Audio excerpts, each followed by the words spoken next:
Yes.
All right.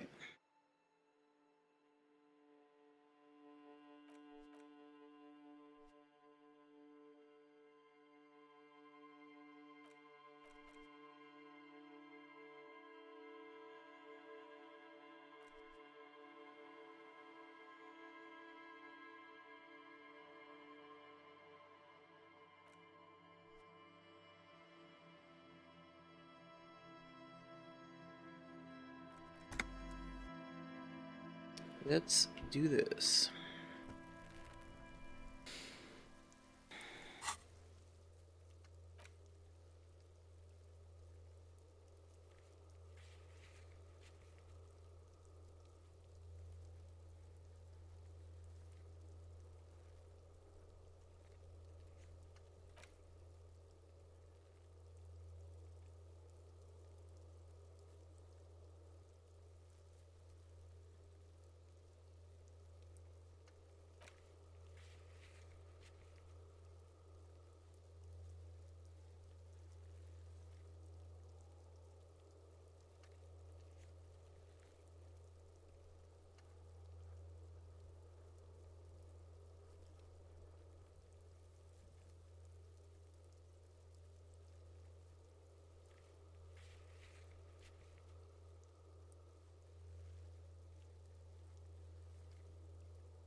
Fuck does Kuno care?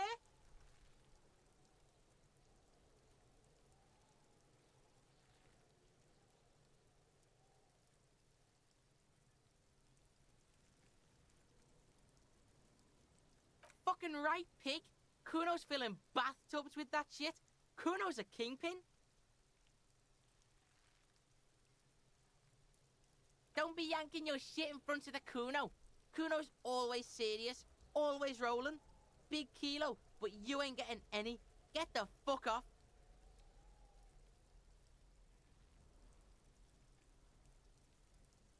Belying the act, he's actually telling the truth. Or at least 0.00001% of it. He has a little speed. He's just not giving it to you. He's got to at least know a source. Look at him. You need to figure this out somehow. The fuck about it? Kuno doesn't give a shit about the armor. Kuno's fuck gimp's got one big thing wrong with him. He's a fucking mutant. Look at him. Fucking growth hormone shit. He's a giant. The armor's too big for any man. Kuno doesn't give a shit about that freak armor. Kuno threw that shit away. Kuno tried to get the helmet on. It was too big. Kuno kicked that shit in the sea, rugby style. That shit means nothing to Kuno. Yeah, that shit means nothing to Kuno. Kuno doesn't give a shit about material shit. Kuno's a fucking monk. Jesus Christ, this kid is so annoying. Someone about that armor? Go fuck the mustached union fuck. The jolly troubadour shit at the gate. Yeah, cock and boot. You know that jolly union cow fucker? Came around talking about cows or some shit. Came around pretending like he cares about cows. So yeah, he's the one you want to talk to. He's fucking crazy about that armor shit. Coming here pretending like he likes cows. Trying to catch a peep at Kuno's armor. Go to the gate. Ask him yourself.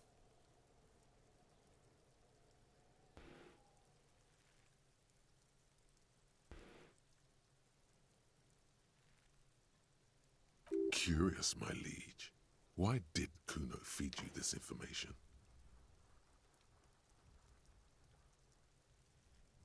Yeah, Kuno's doing charity today. Kuno Day. Kuno feels sorry for you two loser pigs. Kuno's doing pity now. Still, seems suspicious. He may have it in for that guy. Or you may be paranoid. That is also a possibility, sire. Fuck are you talking about? What is this contusion shit? He says you're stupid, Kuno. They want to make you stupid again.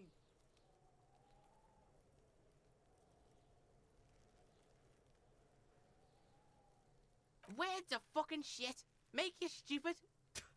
Kuno's got his own words now. Kuno words. Has Kuno been to some kind of school? Probably a school for children with behavioral difficulties.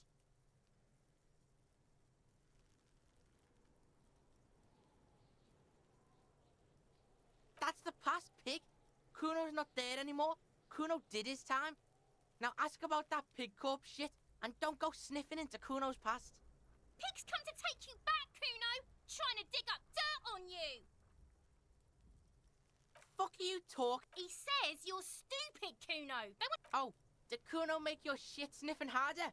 Obstruction of shit sniffing. This is Kuno's kingdom. Kuno fucking rules here. You hear the lieutenant hum.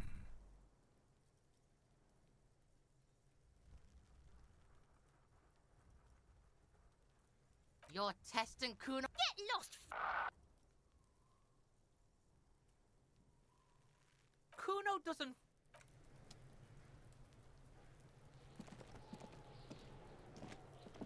The trash container stands in the spring snow. The smell of rotten food rises to greet you.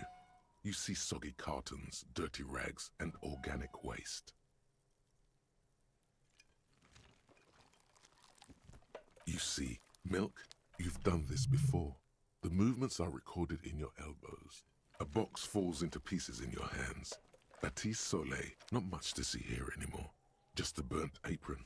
There's nothing more of interest. The container sounds a muffled gong.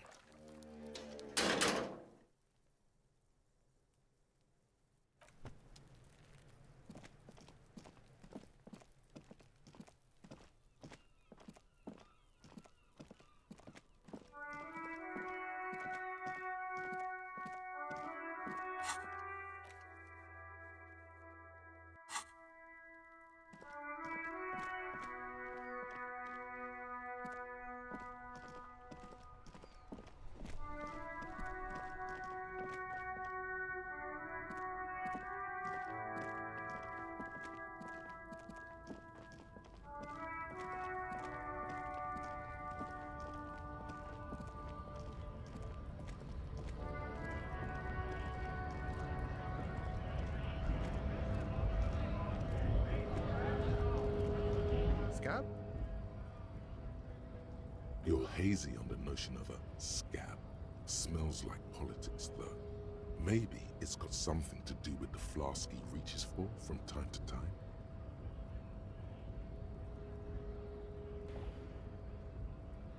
A kind of a worm, content with mere survival. They come, they want to do our job for shittier pay, screwing over both themselves and us. Everybody loses. Beats me. Somewhere in the ground, I think.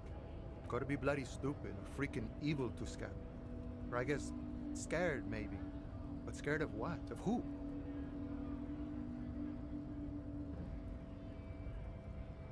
Personally, I'd rather beg than scam. If the gentleman shouting on the street came begging, maybe they'd have gotten something.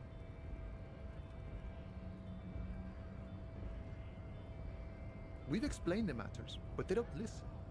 This lot would be reasonable and go home if the big guy wasn't riling them up all the time.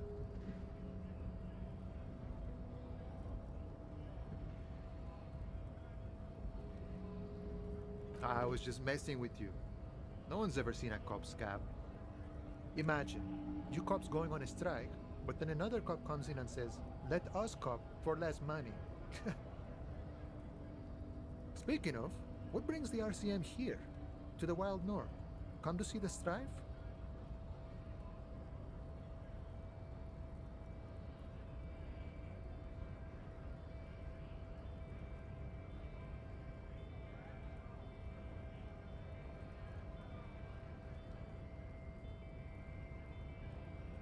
You know, serious business. I'm sure the big boss will be glad to tell you. You'll have to ask him first. He's a chatty guy. Wants to talk about the strike too. Just can't break the command structure and tell you now. Murder, huh? That sounds like a lot of hard work. You'd never see me investigating a murder.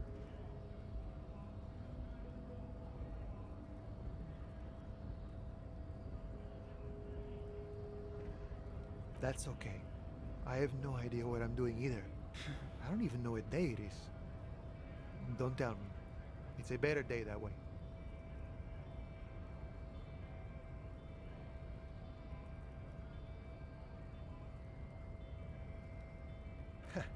The little boy had the good on his promise. To get me into trouble. To sick the pigs on me. Pardon the choice of words. Not mine. What happened? I was asked to look into that armor situation. Official Union probe, you know. Track it down, see who took it. Did you? At first I thought, why not? Maybe the pieces can feed the strike. Buy us a few more days under the sun, you know? So I went to this boy. He said he'll make me his prison bitch. He's got eyes everywhere, the cops in his pocket, and he's the king of Jamrock. Serves me right for doing menial footwork. I dropped that probe right then and there, and it still got me into trouble. One bad move is all it takes.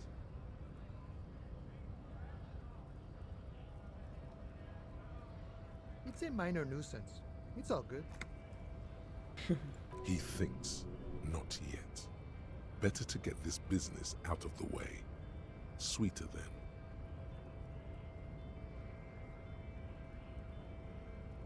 I learned that people don't want to talk to a drunk Union man about some armor. What else?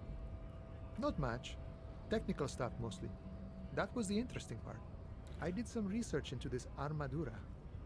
Let's say I have friends at the library. I didn't get into the material science, just how it comes off. How does it come off? In parts. 4 in total. The helmet was the first to go. The kid says he tore it off and kicked it into the sea. I believe him. The boots were still on the guy last I saw. Too hard to remove. So, as I count, there are 2 parts missing. The gauntlets and the cuirass. This is where I left off. Too much hassle. More like a job for some militia.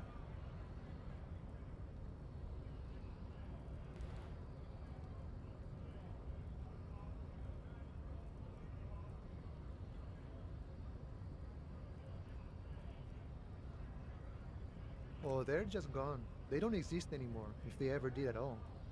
Forget about them. I did.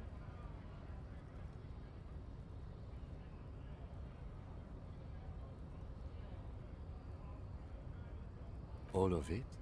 There are junior officers out there, eager to prove themselves. I would leave some for them, but okay. Let's find all of it. It's implied he finds it unlikely that you will succeed in this. Oh shit. And Mesqui is epic then, all across Martinez. I hope it will be a real bonanza for you.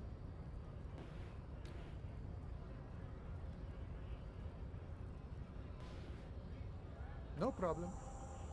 If you see that kid, thank him from Call Me Mañana. Thank him for showing me the way.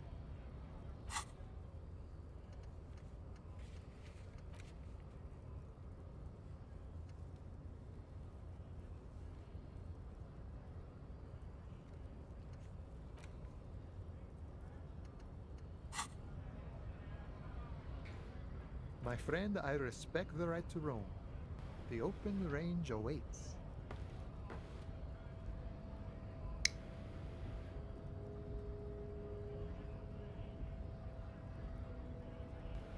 I don't operate in that capacity.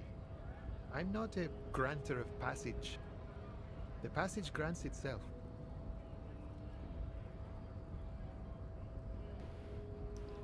If it's all so simple, why don't the strikebreakers just go up the stairs? Aye. Walk right past Measurehead and go in. Yeah, the 2.5 meter tall Semini Supremus is there.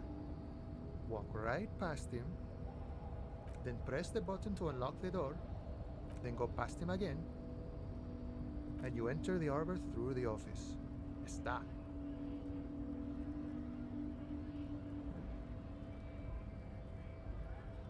Don't worry, I'm sure it's not completely impossible. For example, you could best measure head in a physical confrontation, or you could convert to a Semini supremacist worldview, or maybe it actually is completely impossible. Not yet, no. He's incredibly strong. Jean-Luc himself would say the philosophy has proven overly heroic for the scabs to convert to. Not enough intuition. Sure.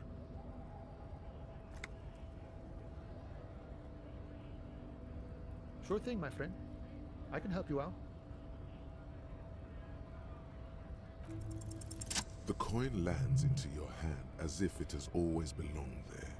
The swallow returns. Sweet.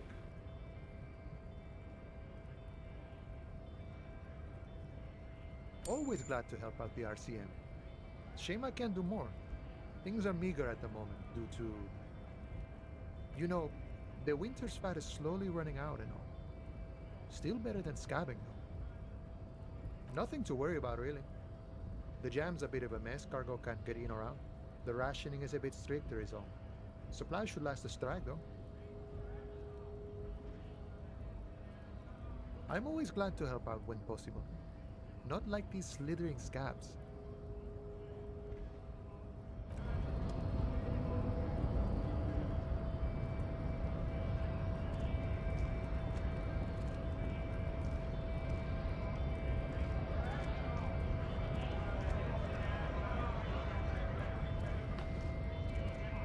Bastards! We have a right to work!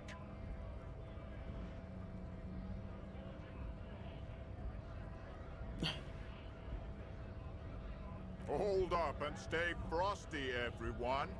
Cops are here.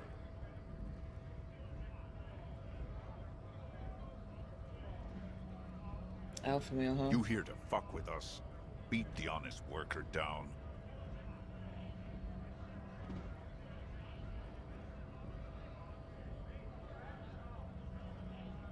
We're here to fight for a cause. Stripes usually have problems with people who have causes. True. Good. We're fighting for a cause here. Right to work! Right to work! Besides, we're not that different. It helps if people see us talking, cops and strikebreakers together. Shows authorities are on our side. Builds confidence.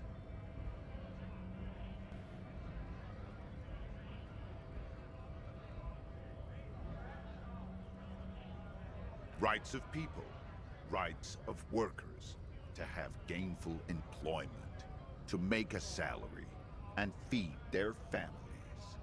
His manner of speaking is wooden, the tone of voice bland and uninspired, almost as if compiling replies from a set of learned phrases. It's almost as if someone's paying him to... Which is a thing that happens.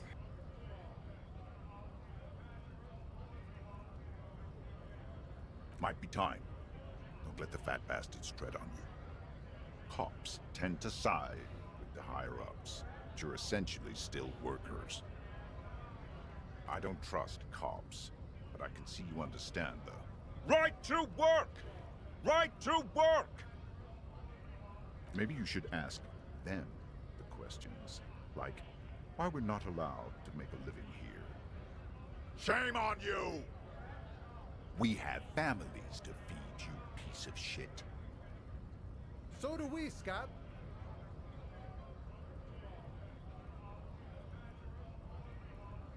Have fun. Union shits are on full strike. Don't think they're going to let you through the gates. I'm trying to meet their fat boss.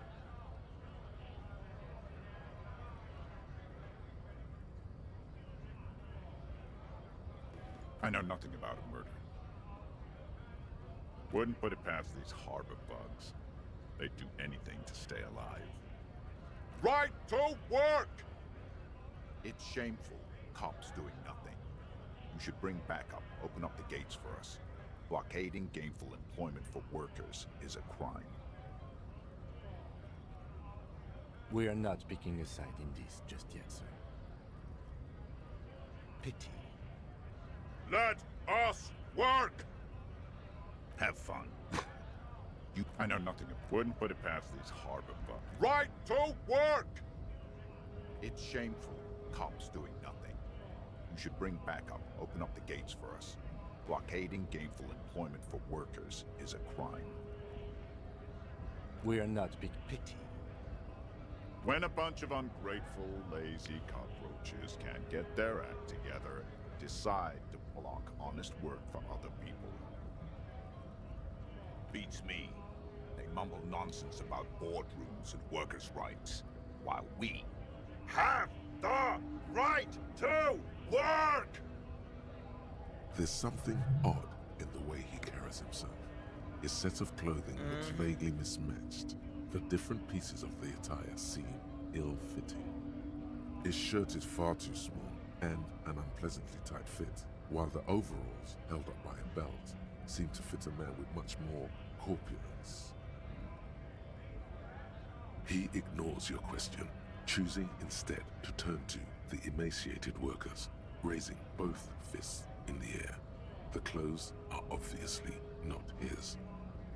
Silence is the answer. There's something off here, but he won't say what.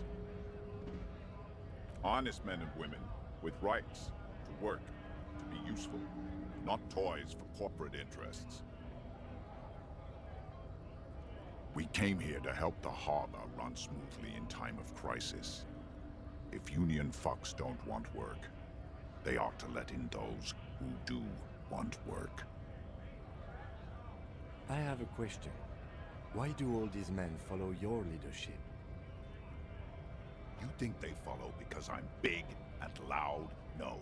They follow the rules of the market, the rules of the economy, because they were given a job to do!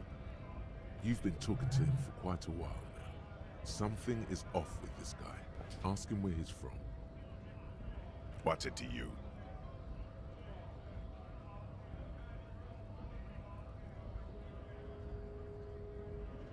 Big mess, caused by union greed. But I only fight for the rights of people. Every once in a while, it's like you can see glimpses of another guy under the guise of this fighter for jobs. He seems a more brutal, cunning, and suspicious person. Just a hunch. Or you just might be paranoid.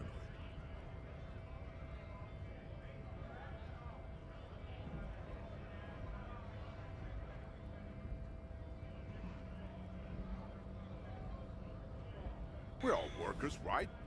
Workers stick together. Came from the eminent domain, in Jamrock. Backgrounds in odd jobs, heavy lifting, cargo hauling, bouncer work. I know the drill.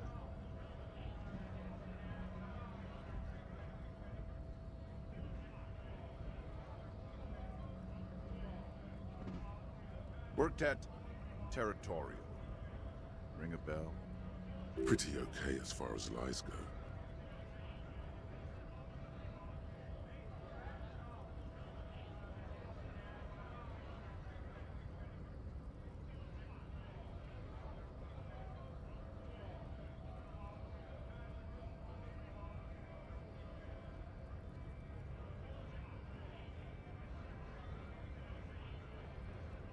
We're done here.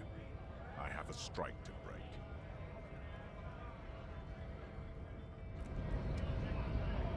Right to work! Right to work! Shame on you! Things are busy enough. You're going to waste less of my time? The hulking man oozes stark skepticism. We were promised work. We'd be in there, working, if the bastards hadn't shut the gates. Main gate's locked. Would take heavy ordnance to bust it open. Could try to get in through the secretary's office. Door's locked. The guard's blocking the way to the access panel. And I don't mean the scrawny mess punk either. I mean head measurer. Or whatever he is.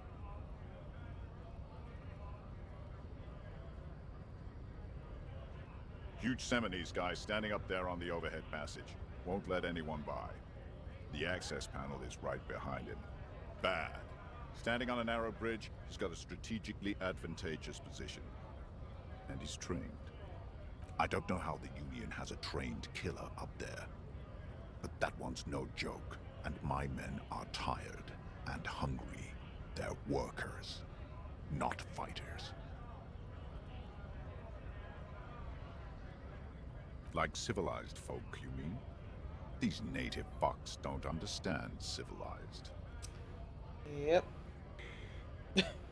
It would be better for the neighborhood if you went home, at least for now, if you can't get in anyway. No!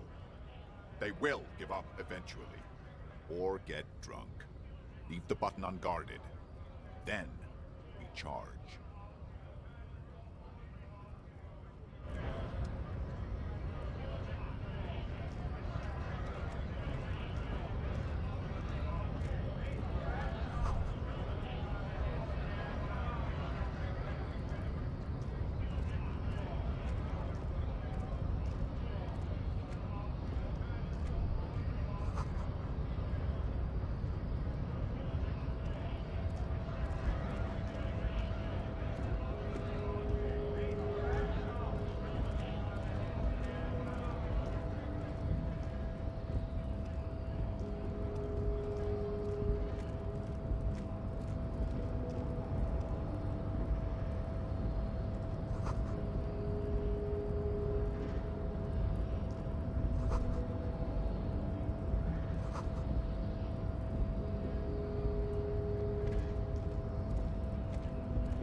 Nobody betrays your degeneracy.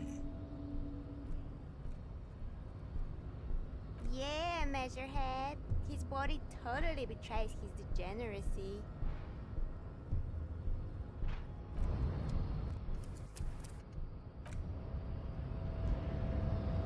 Your body continues to betray your degeneracy. Are you admiring my morphophysiology?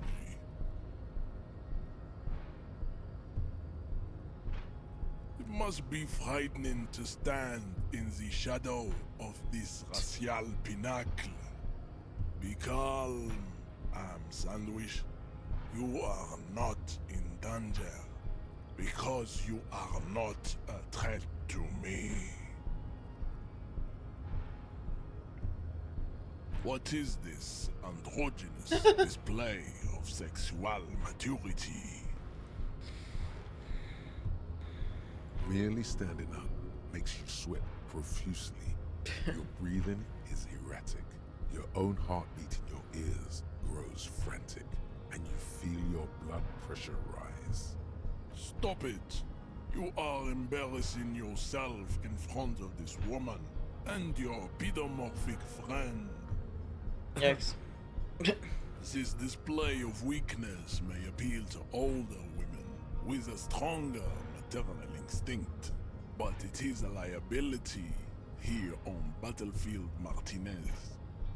Jean-Luc, his body is betraying his degeneracy pretty hard. Maybe you can ask him to leave. You have succumbed to Al Ghul. You reek of it. An invisible sword of Al Ghul emerges from your throat. You cannot see it, but others can. It is making the woman in my company sick. Like Grace Ghoul? Yes, Al Ghul. He means alcohol. Correct, my small skull servant. Al Ghul is an ancient Ilmaran poison, a parasitic fungus that has colonized your race. It is a trick the desert pygmies played on you for humiliating them and stripping them of their land. Intentionally fermented drinks have existed for 10,000 years.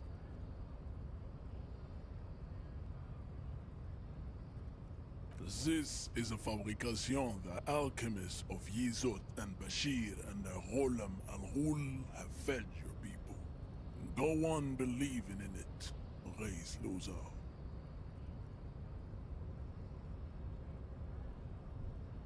Why don't you have another drink? Your features are not yet congenitally deformed enough. Oh yeah, Measurehead. It's not good. It's like a rat crawled into your stomach, got drunk and drowned.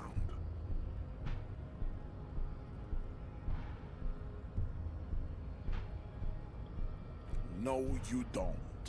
You need to get another drink. Occidental Haplogroup B4 is done giving orders around here. The influence of the ham sandwich race is waning.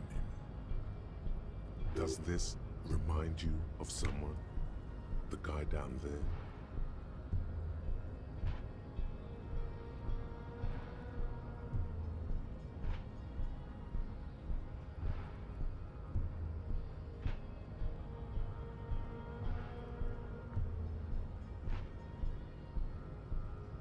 Look at my craniology. I am the pinnacle of my haplogroup. The pink blob is a bad example, even of yours. It saddens me. You were once a noble and powerful race. You gave the world eugenics, electricity, and powerful weapons of war like missiles and aerostatic aircraft. You made great gains in metallurgy, race theory, Man, this guy's and crazy. statecraft. You dominated lesser cultures, like the deformed This guy sounds like he Indians spends too much and time the listening to, like, inexplicably potato alt-right obsessed podcasts. Quakers. But now your ascent to the Not even genetic alt-right, summit far-right, like- has halted. You are obsessed with sadness and with frivolous pop culture. Hey, you know, he's right about that. that last that last statement tracks.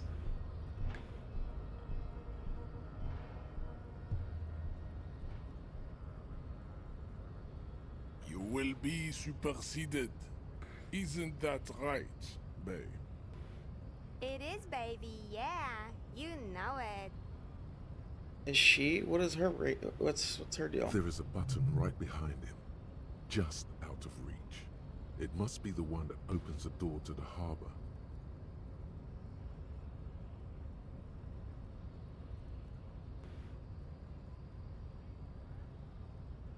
Enough with this begging. You should leave the stage of history with dignity by inviting the other races to a great world war. Bring your troops to the Simonine Islands and to Boogie Street, and we will pulverize you. When you are gone, we will build a museum for you. The walls will be lined with bottles of Al Ghul, your beloved beverage. Inside, we will store the odes to homosexuality you call art, and your microcephalic skulls.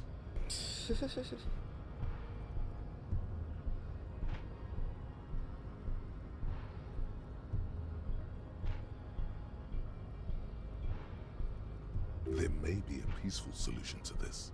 You could internalize Measurehead's race theory. He would take you as one of his own.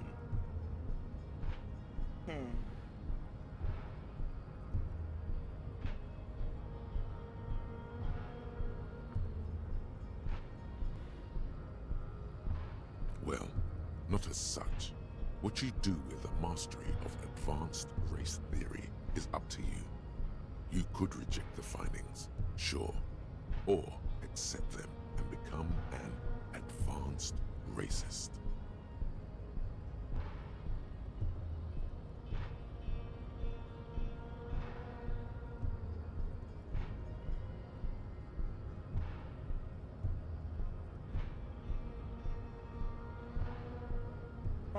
Don't be vulgar. White or not has got little to do with this. The race enigma runs much deeper than that.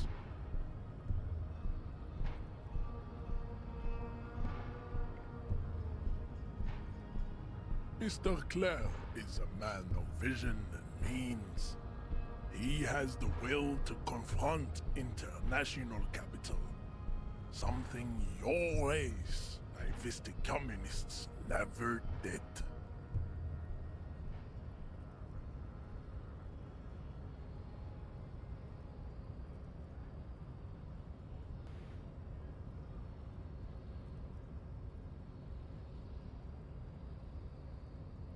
Jam. Individualism. You have gotten these ideas from degenerate youth culture, have you not? You have... Of course it does. You are a degenerate individualist and a rock and roll International finance. Oh pawn no. of international finance. I am not surprised you enjoy it so much. This has happened to many of the side products of the inevitable cultural victory of the Seminoles race. The South Island race. Wait, so do I not get the opportunity to pick those other options? I wanted to talk to him more before picking that. Archipelago. We descend from the Areopagites of ancient Pericarnassus. Oh my god, we get it. We are the future. I am a descendant. The narrow streets of Ulumbuir are with me in my genetic dreams. I see young Seminoles women walk into the grey mass on Ile de Fantôme, waiting on immaculate conception. No. I have heard about it on the radio. I'm from Couronne. And no, it is not just in Revachol. You have heard enough about our phylogenetic secrets for today. You have extinction to come to terms with, and never getting into the harbor. I think this racist is better than the last, but the next racist will be a really good one. That will be the...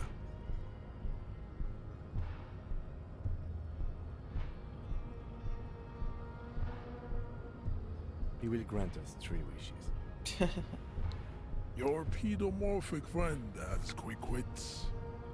A protruding occiput and an indented zygomatic bone. The lieutenant does not flinch. I mean, what do you even say to that? You should keep him close. The congenital defect of farsightedness does not render him a complete invalid. He still has the use of his mind. How much you want to bet this dude wears contact lenses? He does not so much as glance at the object. Stop showing me your pathetic cup. I have no interest in it. He had nothing to do with it. I am not the first line of defense. I am the last. In addition, these so-called Hardy Boys are an effeminate clique of bodybuilders. Their company is spiritually degrading. You pick up on something artificial in his tone, like he's putting on an act. This is unlike him. He is... Fine.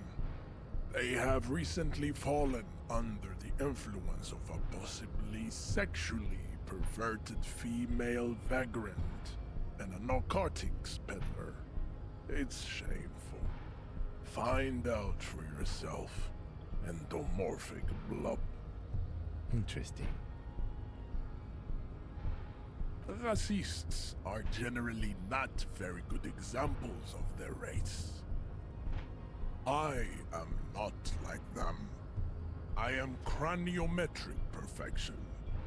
I have taken the trouble to permanently draw a phrenologic grid on my skull and features. This should dispel any doubt. The drawings are precise and look true to their pseudo-scientific ambitions. One thing, however, it is not entirely free of throwbacks in the phylogenetic tree. His large jaw, for example, could be a trait indicative of criminalism. Also, his earlobes could be small.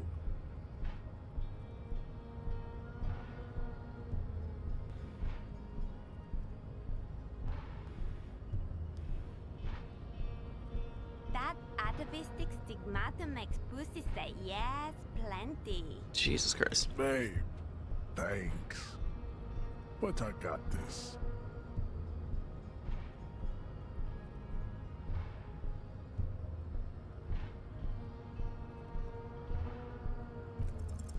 Ask what kind of races there are first. Classification is core to this stuff. Do you?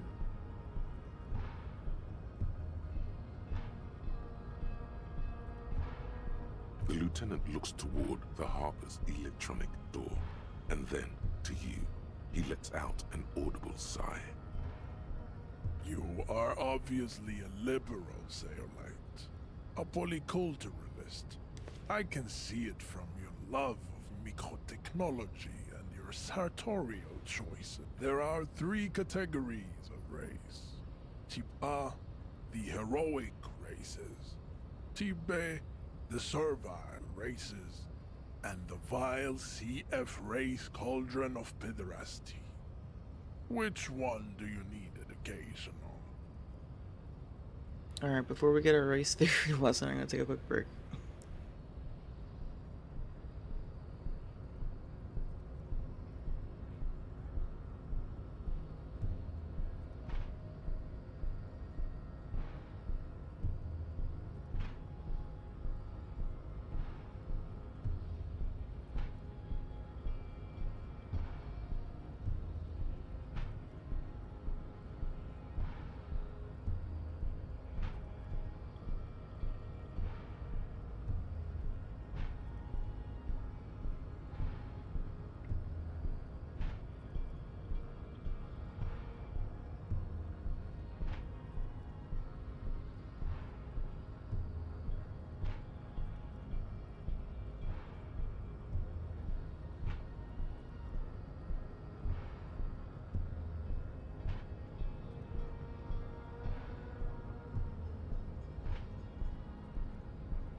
Those are the Simonese, the Areopagite, and the Occidentals, excluding the Maun, of course.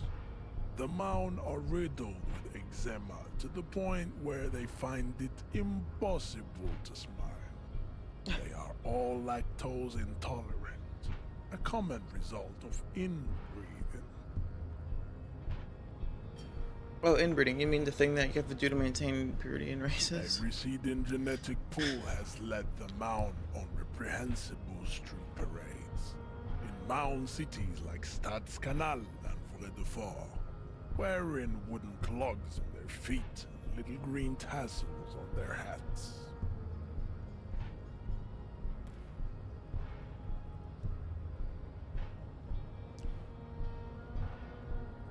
You know them by the names of their nation states. The Oranese, the Mahoon is a derogative term for first world people of Gotvaldian descent. They do not all have eczema. Also, people of Katla, like the Suru and the Uhu, are much more lactose intolerant. In some municipalities of Oranje, people do wear shoes made of wood to street parades. Green, orange, and even yellow tassels have also been seen on hats. The Maun are proof that you can have too much Occidental racial purity and tassel-centric culture. Inbreeding has led to a lactose-intolerant subrace whom no one can take seriously. Colorful tassels are, let's be honest, not a good sartorial choice for this century. You might want to avoid wooden clogs too. The Vespertines and Messenians of Vesper and Messina, the ancient Meteorans of Meteo by the golden Pisantic Sea, the Suren of Sur-la-Clé, and even the North Königsteiners, all have type A race propensities. The other large Mondial civilization, the Mesk, are too yellow and oleaginous to count as a heroic race.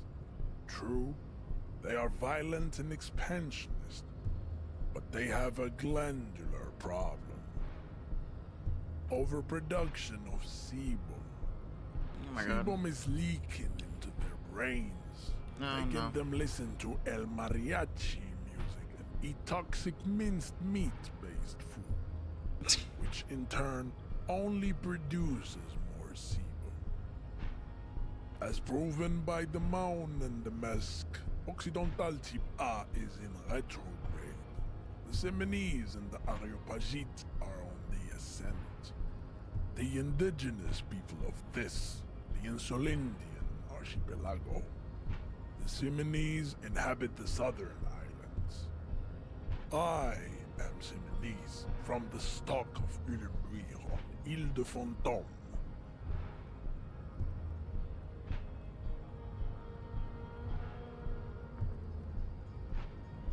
The Areopagites are sleek, long-headed. The Simonese are powerful, mesomorphic. I wanted to ask. Former is Clicked an the wrong thing. immutable progenitor, unchanged since the Super Isola of Pericarnassus. Ancient brains rest in there. The latter is perfected and adapting.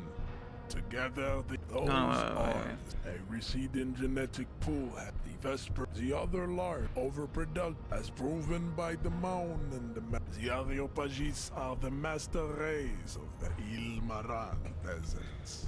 The Simonese are descendants of the Areopagites. We came here during a heroic migration from Ile-Maran to Ansuland, thousands of years before the lactose-intolerant Maun written Occidentals discovered this place. I love his disdain for lactose intolerance. Fucking degenerates. Wait, didn't Il-Maran desert pygmies invent alcohol and get pillaged just a short while ago? No, those were scimitar-wielding race losers of Sahrava, Izet, and Bashir, with their Himmi servants. big difference. The Areopagites were fasting and conquering. Jean, baby, you're on fire. I know, babe. The Areopagites are sleek, long-headed. The Simonese are powerful, mesomorphic. The former is an immutable progenitor, unchanged since the Super Isola of Pericarnassus. Ancient brains rest in them. The latter is perfected and adapting. Together they form the Simeno-Areopagite, or Simeopagite super race. That is all. There are no more Type A races in the world. Type B are the unheroic races, amorphous non-competitors of the great race. The Koikos and the Vacholier, they are mud-colored people. The Koikos of Grad, Yugo, Zhimsk, Chest et al. Are what you would call white, officer, in a suspect description. Yes. To an untrained eye, the Koiko appear white and pinkish, like a He's hand. calling them man sandwiches. Look into their eyes and you will see. They are often pinkness is a racial quality that has to be earned through centuries of advanced ballistic Jesus warfare Christ. and cultural domination that the Grad people have undergone for drinking alcohol and smoking the degenerate For tobacco eating potato. and for eating potato. The Koiko, the countless micronationalities of Grad, are all inexplicably obsessed with potard. The only thing they like more is dividing into microscopic ethnostates, like political amoeba. Wouldn't he be one for ethnostates? They are microscopic. The Semeno-Areopagite superstate will cover the entire remaining planetary. Its leaders will be the genetic epitome of the Simonese and Areopagite stock, elected by nature, not the base inner spoilage called demos. The Revacholians, halfway between Type A and the racial called Ron. Two makes to know right from wrong. You tried your degenerate little revolution, which was the single greatest failure committed by humans in our 80... Is it 82,000 years that we've been recording history? You have very little idea of what is happening, but that seems a little off. The mysteries of the people of this planet are a tragedy that has played out countless times over, like a fever dream of skin, hair, and the revolution came to Ravachol from Grad, in Zarath-ridden potato carts. It is literally an illness, a prion disease that leaves the part. The revolution is fatal familial insomnia. A hereditary prion condition passed from the Koiko to the Occidentals. But not sexually. Probably through trade routes and potate acid, the prime component of the potato plant. Enough of Type B mediocrity. Type B... The Koikos of Grad. You To an untrained eye, the pinkness is a ras. The Koiko... Wouldn't he be one for ethnostate? The Revacholian... Is it 82,000 years that we've been recording history? You have very little idea of what is happening, but that seems a little off.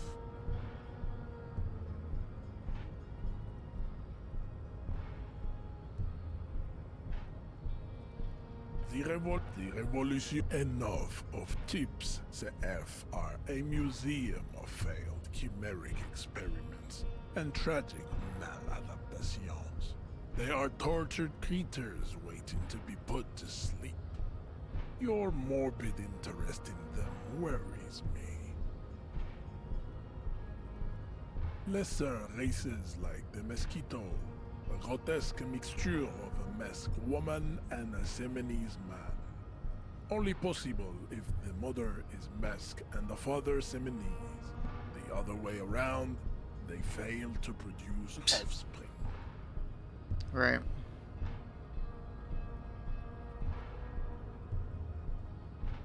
The mosquito is born sterile, Oh my like a God. donkey. All they have left is to ride customized motor carriages with hydraulic suspension, listening to aggressive El Mariachi music to vent their impotent despair. This is just Latinos, I guess. Customize one. They seem to be interested in this Honda Civic. It seems unlikely that two human beings produce genetically stable offspring. You are right. You have misunderstood. You lack basic phylogenetic education. Then there is the Simino Koiki Chimera. Are you sure you wish to know of the Simino Koiki Chimera? It is not an aesthetic site.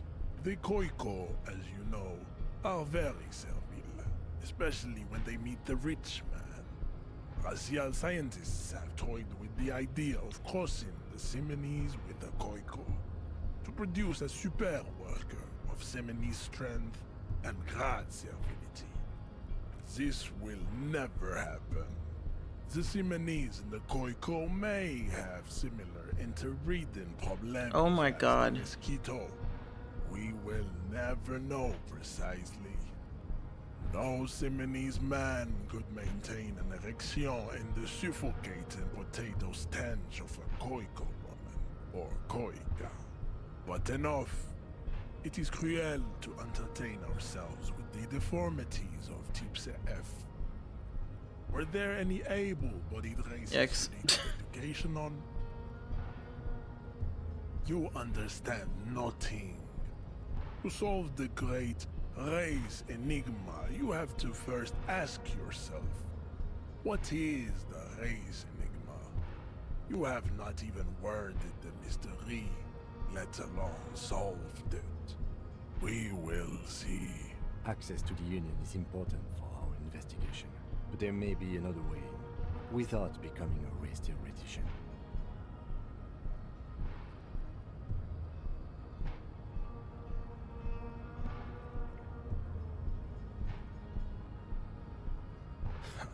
Lost, though, buckled away at the last gate. This is why your haplogroup will never rise from the ashes. Now, I need to luxuriate in the private company of my babe. Leave me. I cannot possibly imagine what else we have to discuss, Tibere Vasholian. Your love for disco music and venereal disease? Wow, you work hard. Oh, yes, you hustle. You're a provider. It's tough out there, but you keep it real and provide. Look at yourself. You're a human pedometer. You must have walked 200,000 steps down cracked asphalt, mosaic, sand, and linoleum after you re-emerged. That is the sign of a hustler who never gives up. The world is harsh and people are evil. You didn't make it that way, and you won't let it break you. You ride.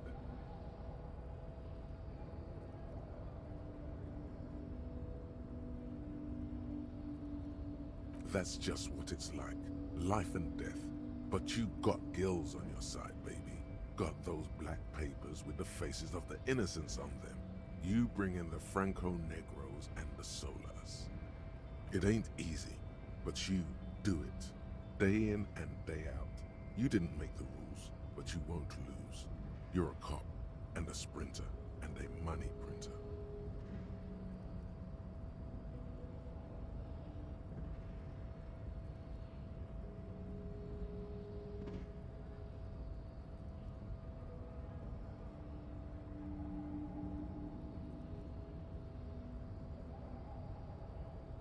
Can't say that. You shook him. You're a killer. A shark. You didn't log that in as a donation either. You don't log any of that shit in. You're a straight rider. Yeah, you're in the sales business. Shake 'em for shit and then pawn it off. Law officer style. Sure, sure. And has it been easy? Is life easy? Have you not gone into cardiac arrest? Are you not about to have an anxiety attack or shoot yourself in the mouth? But you still hustle 24/7, ride or die. Now, ask yourself.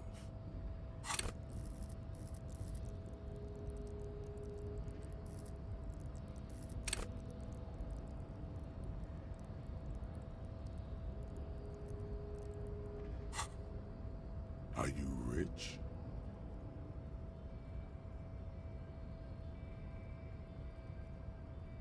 That's right.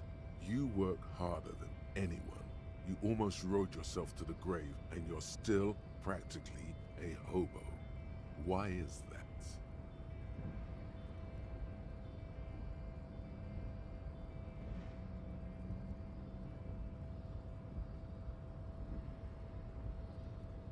Because of the taxes. G-Man's got his jam-covered sticky fingers in your pocket, stealing from you every time you buy, sell, walk, talk, fart, so much as sneeze. Aren't taxes almost non-existent in the Gotham estate that is Revachon? You and I both, but they got those indirect modes of taxation. Sales tax, excise duty, extraction tax. This tax that doesn't even have a name. Plus, there's the stuff people in other countries pay for that makes them ask for more money from you here. The Gotham estate's a myth. In total, the coalition government is taking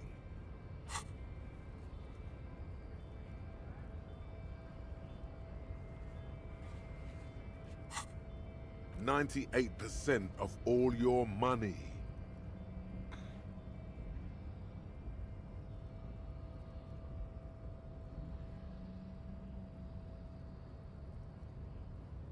What are you not sure about?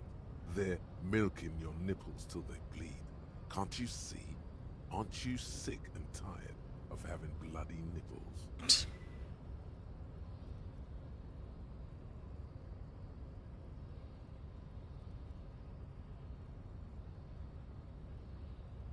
What are you, a racist? Don't be a racist. Be a cool immigrant, ultra-liberal free market advocate. Ride or die. Keep it street. This guy's appropriating the emerging Boogie Street lingo as part of his sales pitch for the free market economy.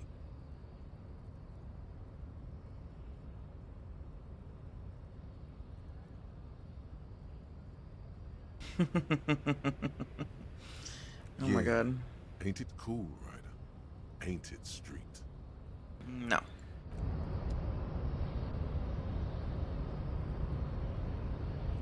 Whatever that was, I ain't doing it.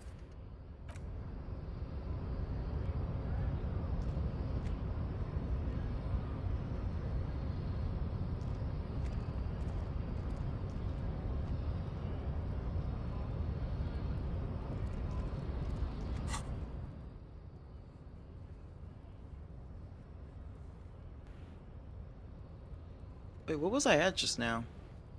I feel like it just went up.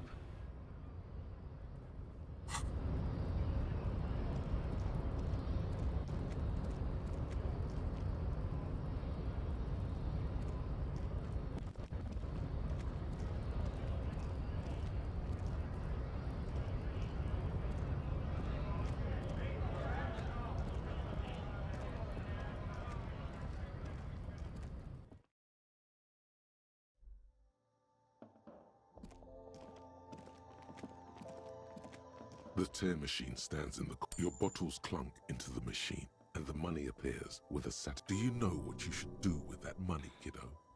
You should buy more alcohol.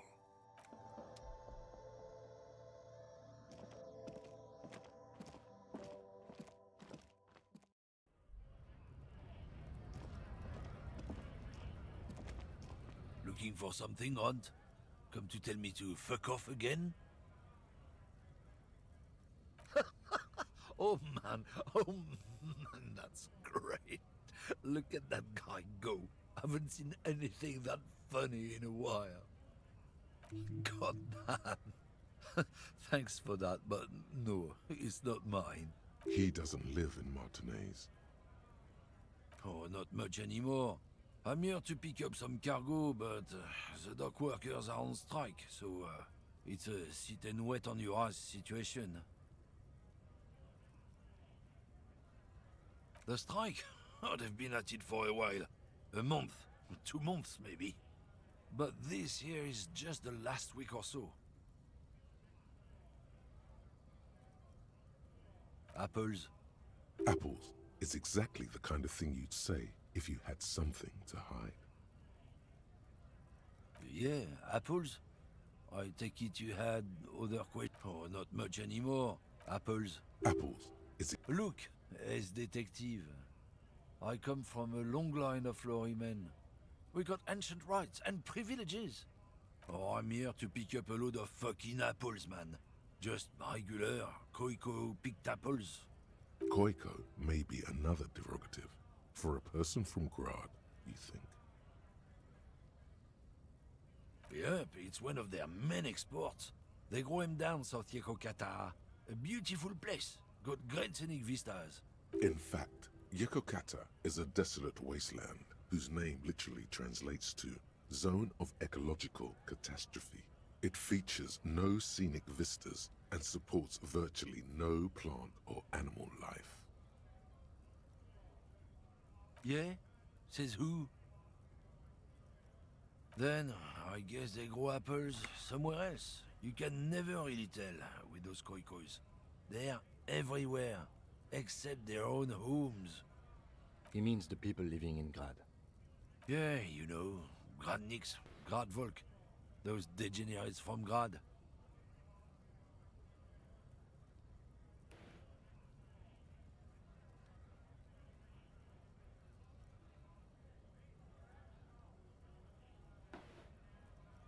Cause that's what they're all called. Koiko Pichik, Loslav Koiko, Koikovic someone. Low self-esteem, those guys have. Mind you, they look Occidental, but they're not really like us. Hey, if the name and description fit by the very grace of nature, who am I to say otherwise? Did you miss the part where I said they aren't here yet? Besides, even if I did have some, I wouldn't go putting my nose in them, huh? Relax. You've got all you can get here. He probably doesn't even know what he's hauling, even if it is something unsavory. So he'd remain unaccountable. Oh yeah, they're a big deal. My great-grandfather was a carter, had a royal license and everything. We've tried to hold on to our privileges. Someone with a cart? What did you think it was? That's how deep into history our thing reaches, before machines. Sure fucking is. We have a guild and everything, huh? Very ancient, very prestigious.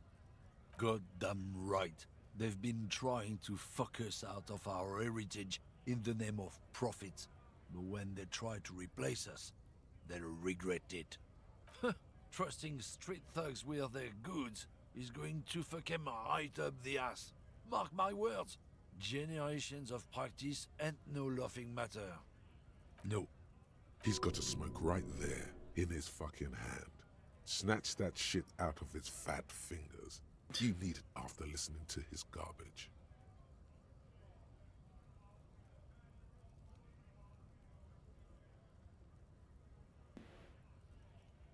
It's my last one.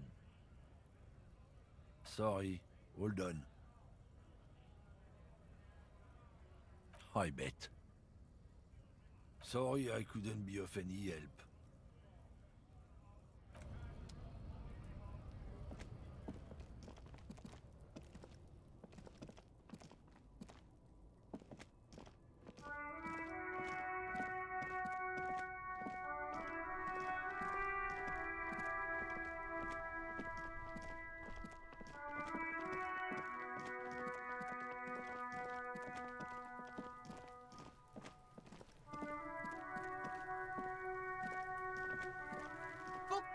okay? I really would love it if the game didn't keep making me talk to this kid.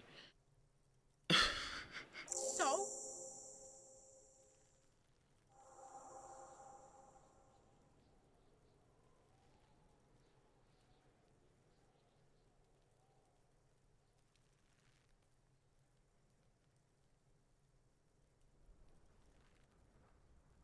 Yeah, so?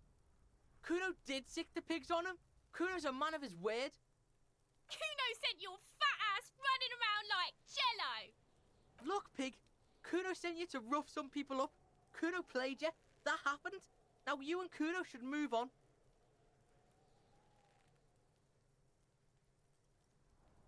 You got fucked. You got fucked, pig. Fucked bad. Of course you're gonna remember this. Now get the fuck out of here, Grief and the Kuno. After this shit, you better have something real interesting to say if you want to stay in Kuno's face. Yeah, real interesting. Kuno doesn't...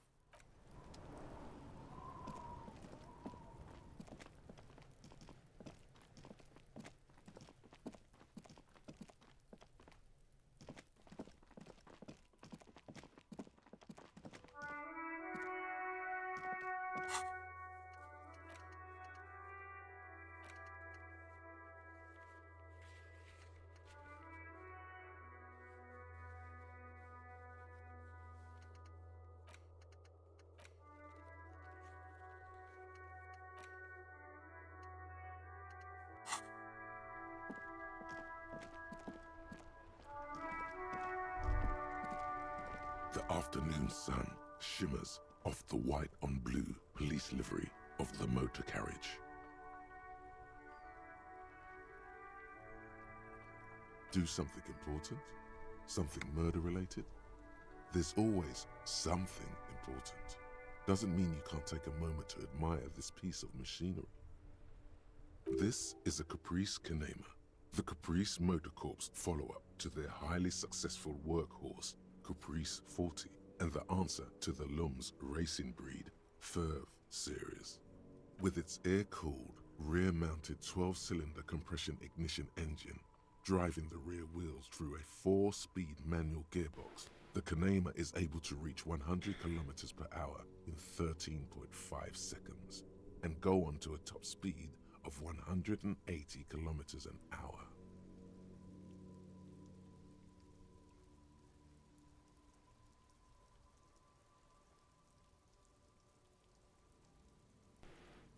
The high center of balance is offset by a large battery bank mounted at the bottom of the cabin, feeding all the auxiliary systems and making the Kanema effectively a mobile power plant.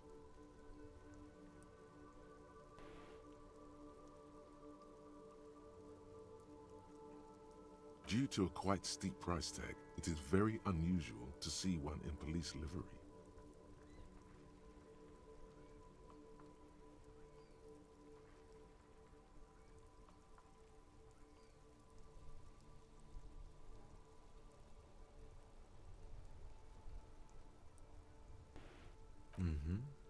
You want to take a closer look?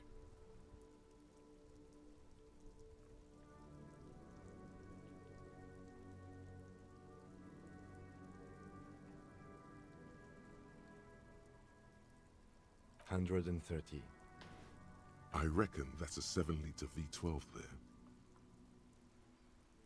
Man, that's got to be a major advancement over the KR-18GU engine on the old Caprice 40. 7.2. Supercharged. Yes, an extraordinary machine. It's nice and all, but why so modest? Put some zing into it. Flare it up. Slam it down. Helium headlights would improve the range and quality of the visual field a lot.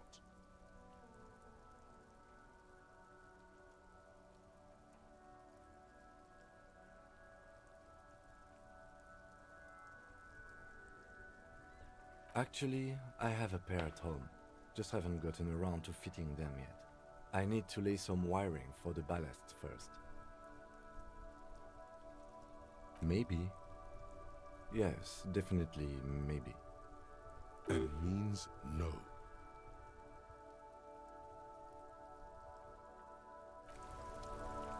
Inside, you see a set of steering levers, a radio microphone, a pull-out toolbox, and the soft glow of the fuel preheater gauge.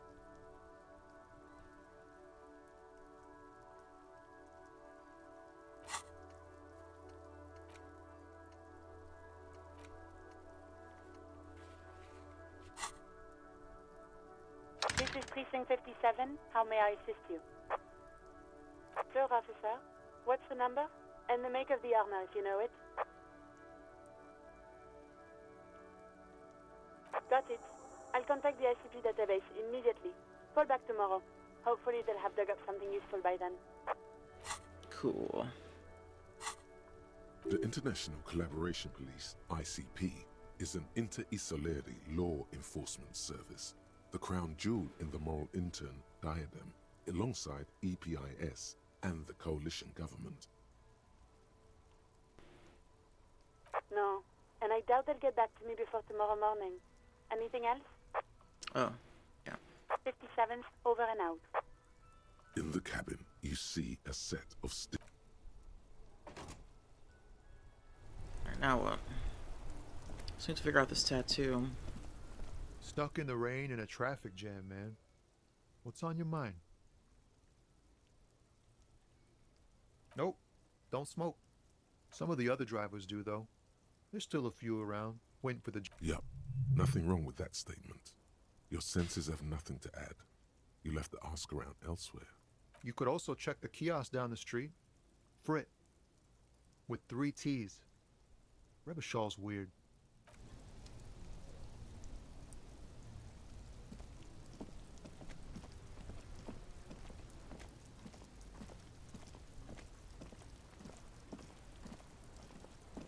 The worn and beaten wooden planks of the bench do not look overly comforting. We can sit on benches after we've solved the murder. Let's go. You can revisit the bench if you ever need to pass the time when Lieutenant Kitsuragi is gone. Oh.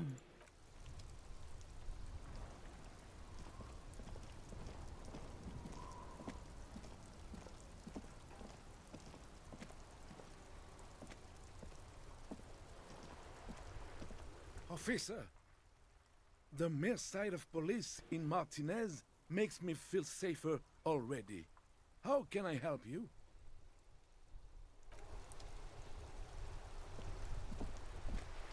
Vigilance officer, what can this old carabiner do for you?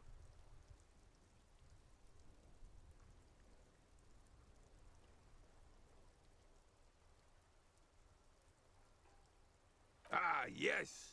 King Philip III, on his steed. A reminder of what Revachol once was. Oh, absolutely. At the mercy of a cocaine-snorting tyrant who emptied the treasury so he could sleep on a bed of gold. A superpower, feared and respected. A testament to what this country can be under the leadership of a true king. Someone who knows how to rule. Decisively, without fear of offending the sensibilities of the frail and weak-minded among his subjects. This is something the insurgents never understood.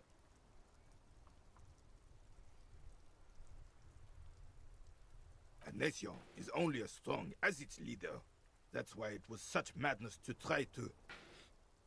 Don't get started on that again. What happened, happened. The carabiner doesn't reply, but his entire being communicates unbreakable resolve. Right.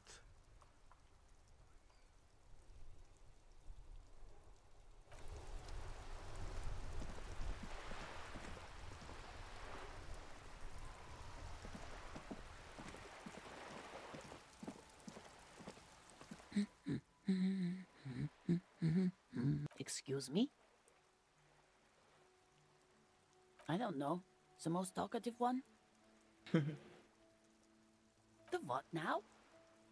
You truly are one strange cop, aren't you? The woman before you.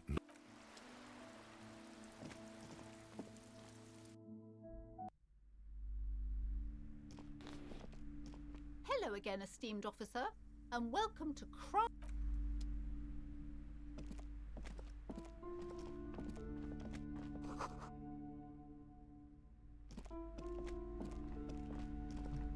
Hi, Ace Detective. Are you here for more books?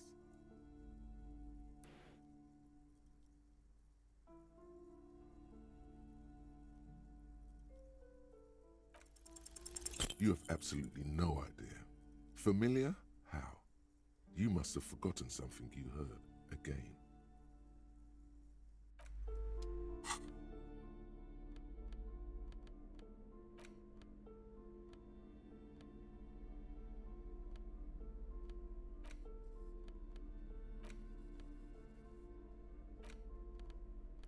An intricate web of blue lines stretches across the top. The pattern still kind of has an ethnic feel to it, but nothing familiar. Gone. For you to discover. You've gotten as far as you will. Someone who knows about history could tell you.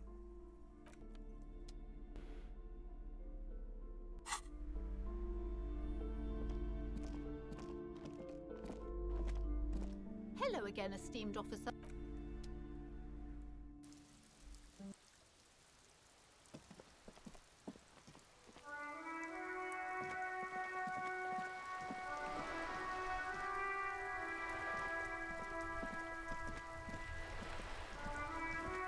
Vigilance officer, what can this old carabinier do for you?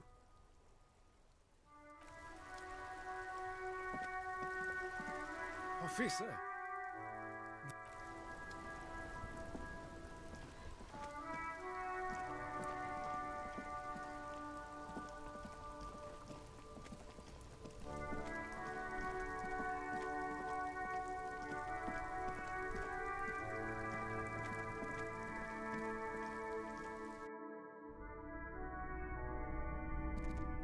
Hello, hello. Let me know if I can help you with anything.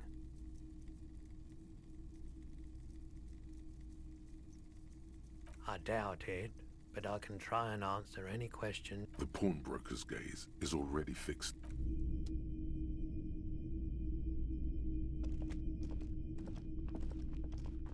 You can tell me about the tattoo.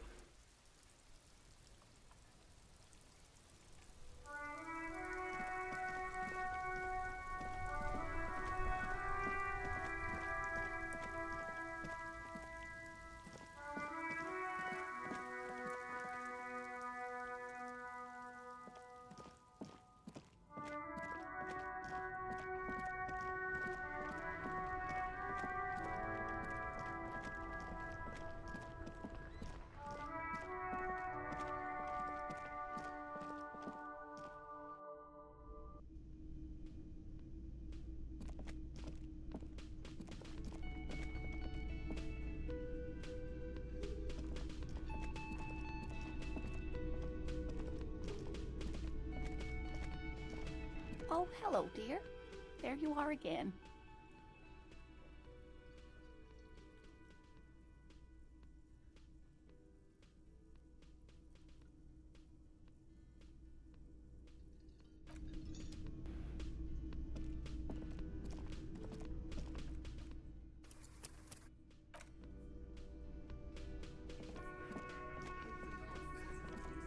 I've got nothing to say to you. Why are you wasting your... This is where you say your bit.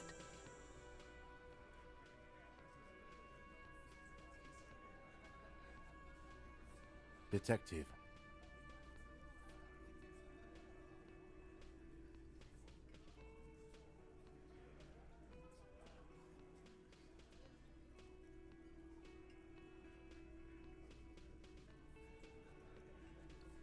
Oh, this is about him.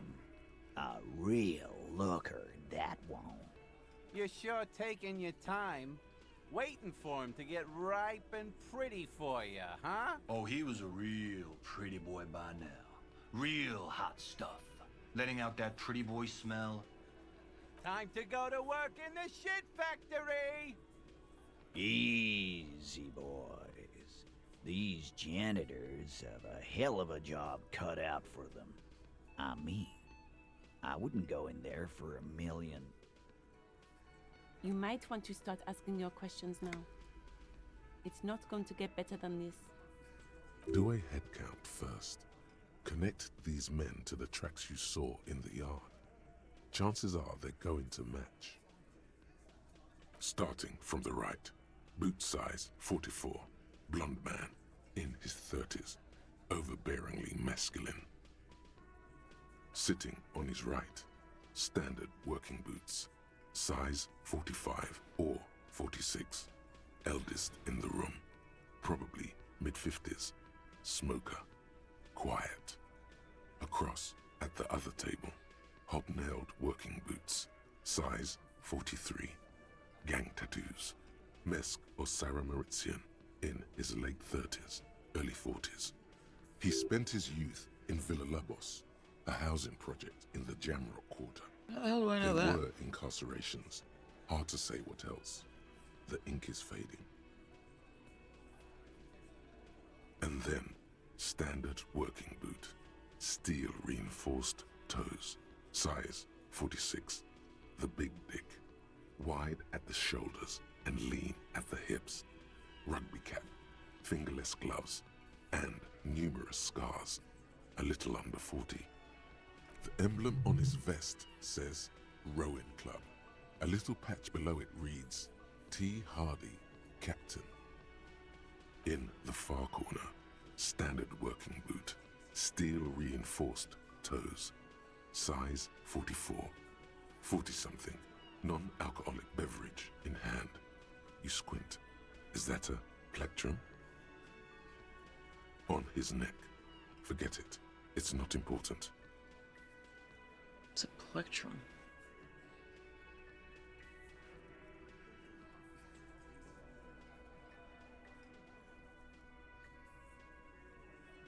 Oh, it's a guitar pick. The fuck is... I've never heard that word before. Let's call this one the musician. Size 41, with the light step. Not a child, after all. An older man with a rat face, mean, watery eyes, and 2 front teeth missing. In the middle, heaving and wheezing. Big guy, boot size 46, deep marks. Probably carried the victim over. He, alone, is 130 kilos. Add the man in armor, and you could easily exceed 220. In conclusion, these 7 are the actors on the crime scene. The footprints were theirs, but there's a discrepancy. Exactly. You've stood there for about 4 seconds, not saying anything. Hit them with questions. Where's the 8th Hardy? The fuck is with you, fella?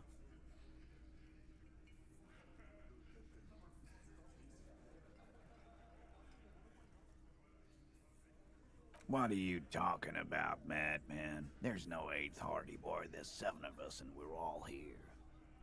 Or what? You want to be the 8th Hardy Boy? We ain't hiring. Actually, boss, we've been talking and we think she could maybe... She? So there's an 8th Hardy, and it's a Hardy girl? Who might it be? Elizabeth? The gardener? Shut the fuck up, Glenn! I do the talking here. Now what the fuck do you want, cop? It has to be good, if he won't let you pursue it. Looks like the lieutenant thinks so too. So let me get this straight. There is an 8th Hardy Boy. It's a she, and you don't like us talking about her? That's right. We're not talking about this. This is a private Hardy Boys matter. Nothing to do with your shit. And you're not cops here. Don't go digging around if you don't want a bullet in the back of your head. I'm watching you. Good. We are all watching each other. Officer, your question. The pretty boy. You guys really love talking about that pretty boy. Funny. But my partner and I have a serious matter to discuss with you. Container belt? Like we use in the harbor? Because we took it from the harbor where we work. Then we went out back and used it to hang him. We did this together, all of us, until he was dead. That's why there's a container belt around his neck. There's a catch hidden somewhere. He didn't confess so that you could take them all away. It's too simple.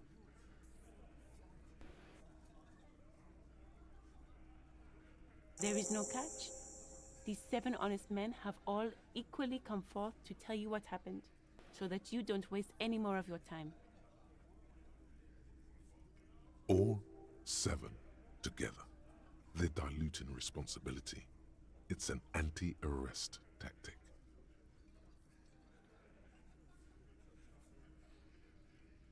How many people have you sent to the Shays? Ever felt remorse for them?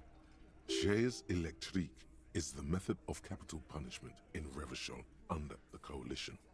During the suzerain's reign, it used to be the firing squad. Or send them to Reunion to rot. For 20 years. For life. The River Esperance Correctional Facility, a military prison run by the Coalition, dubbed Reunion by the inmates.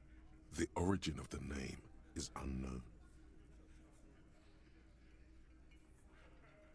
But you see, a lawman, is something people agree upon.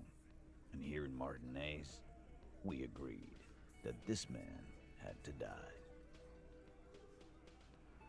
You don't have to answer any of his questions.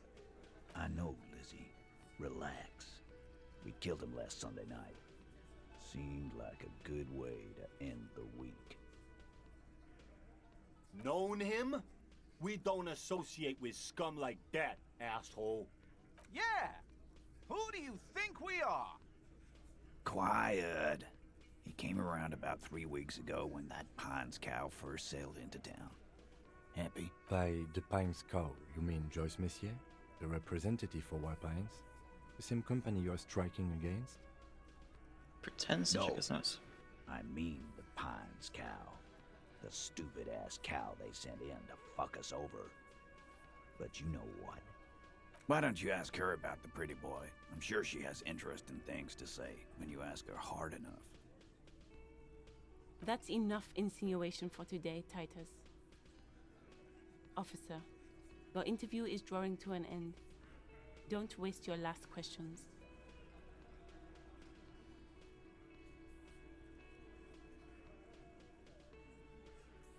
Are you deaf? There will be no singling anyone out. You can't arrest a Hardy Boy without arresting all Hardy Boys. Do you think you could do that? Do you think you could arrest them all? A trick question. Don't let her lead the conversation.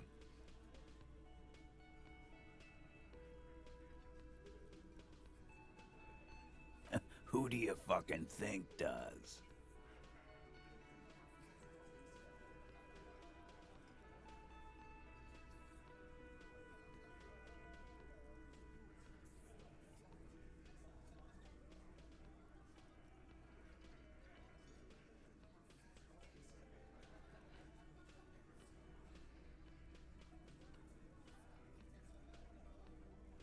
Titus, no one was thinking that there's any question who's the leader. That's how he would have ended it. Titus won't let him. No, no, no. Fuck no. The big dick is right here, asshole. That worked like a charm. Right. I knew I wouldn't, Here. whatever, incite him or whatever. Disregard the outburst, officer. None of the boys have any comments on their power relations. That night, they acted as one. That's all.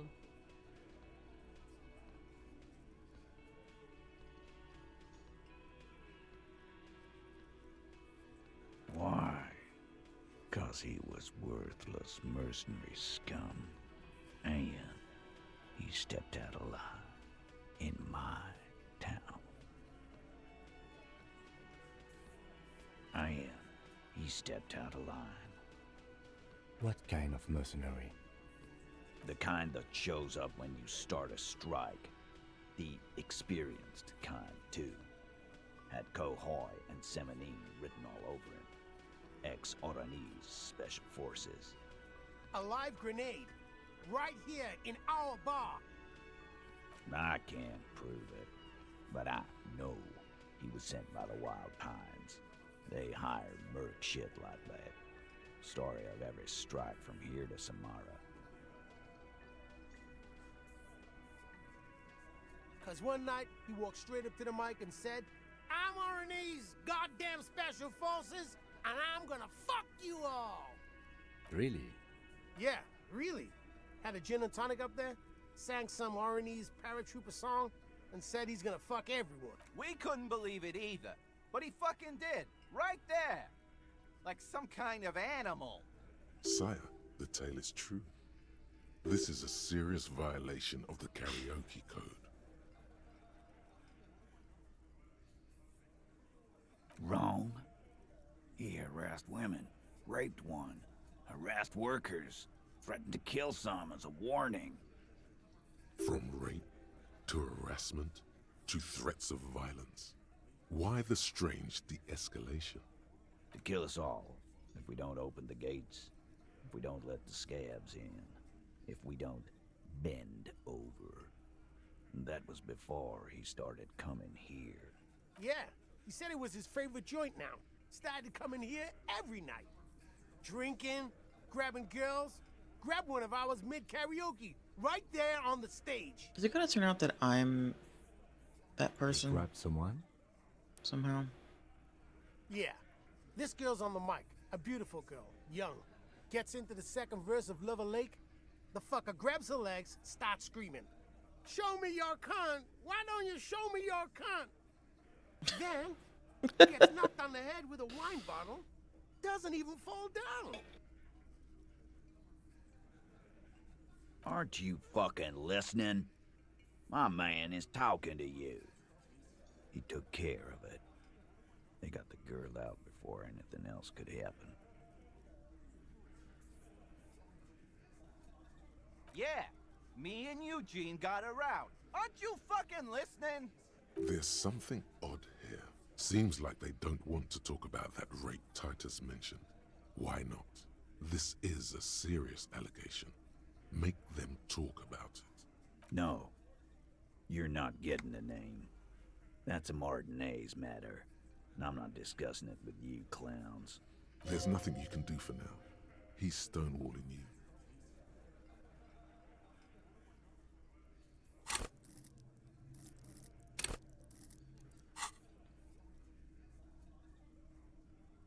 We hanged him up by his neck until he got real still. Wasn't that obvious, copper?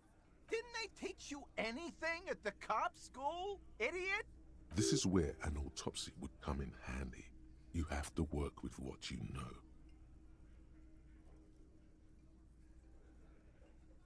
Titus, you don't have to clarify anything. We overpowered him, dragged his unconscious body to the tree, put a noose around his neck, and hanged him till he was dead and steady. Then we left him for seagulls, maggots, and you fucks. Make them a bit more uncomfortable first, then see if it all adds up. Okay, that's interesting. Alright, I'm gonna pause though for the ad break. I'll be right back.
Alright.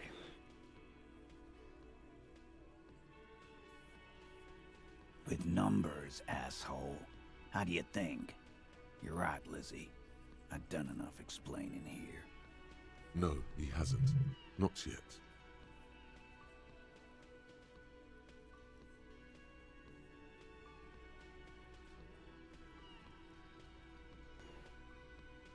Weren't you fucking listening?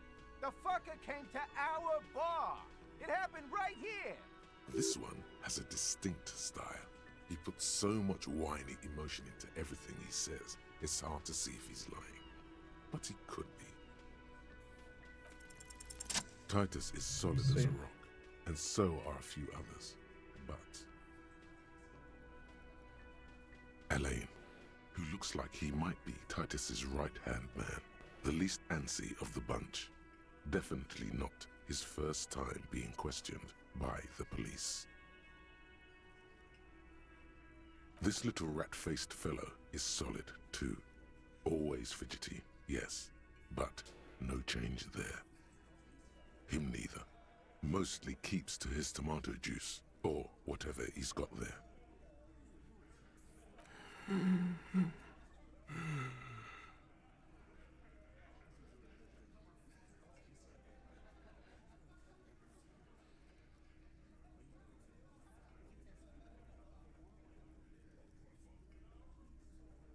No.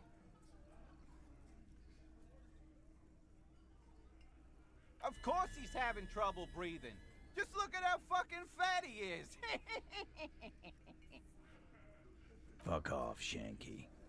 Angus is a powerful guy. All muscle. Keep your eye on this powerful guy. Sooner or later, he's going to break like a piece of twig.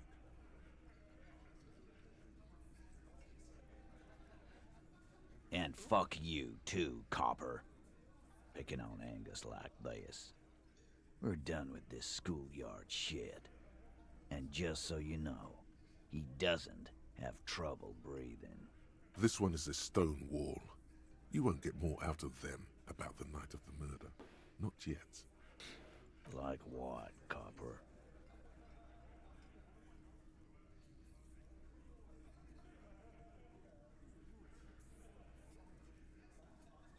Nothing. Your investigation here is done. Leave Martinez, go back to your stations where you belong. I think we're going to stick around, thanks. Some things don't add up here, Titus. I've done this job for long enough to know that people don't just confess to first-degree murder. Even if it is a group responsibility, we're going to look into this. Good luck with that. They might be taking the fall for some. You've heard everything a rent-a-cop is gonna hear from us. Real law officials. You're lucky you didn't get a beating. Yeah. 30 godly. When you first met,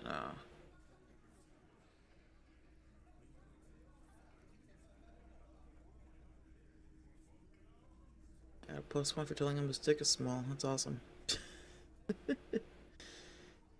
Oy.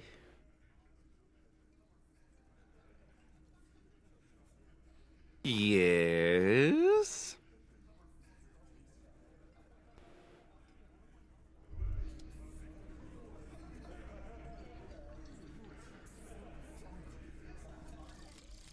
Jamais vu. Derealization. Ooh. Jamais vu. The opposite of déjà vu. Not already seen, but never seen. Everything that should be familiar appears strange and new, like some half-forgotten day in your childhood. Only now. That's the feeling you've been having. And for who knows how long. You should go and ask Joyce Messier about this. What world are we in? This is a fundamental question.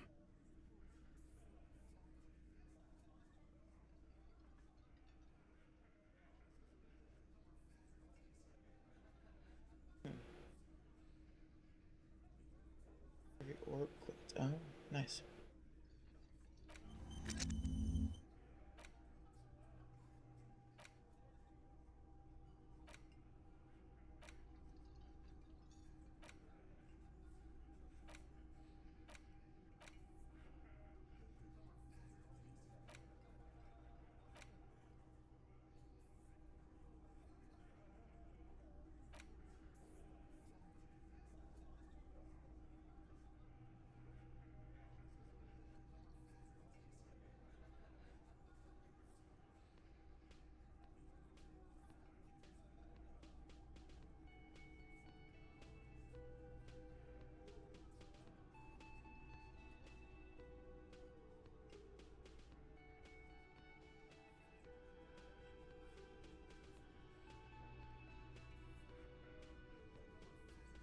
The thing is, I don't want -2 to visual calculus.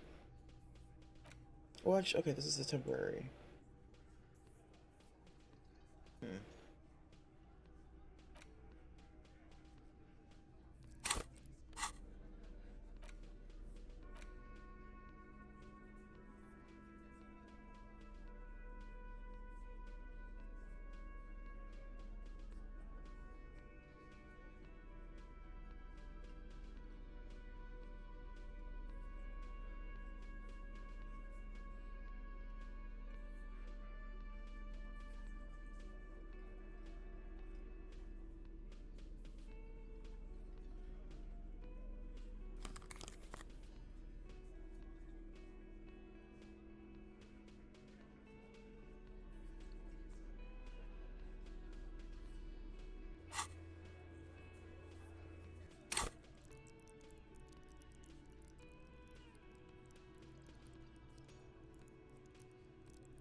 Just an ordinary war.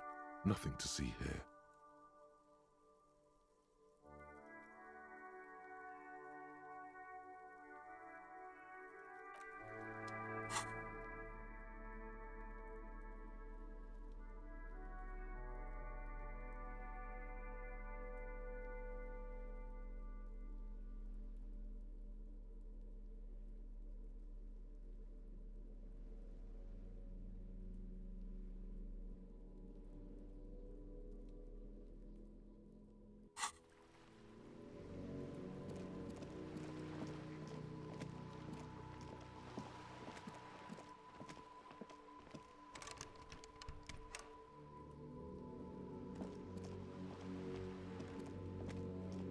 Hello again, officers.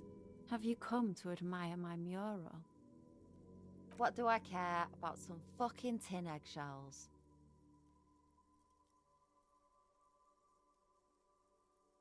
Ugh, alright, sad piggy. I'll give you this one. I saw a little girl in the fishing village running around with military-grade handwear. Looked cute as hell. If you haven't been there, the village is a shithole down the coast from the main plaza. Have a good time!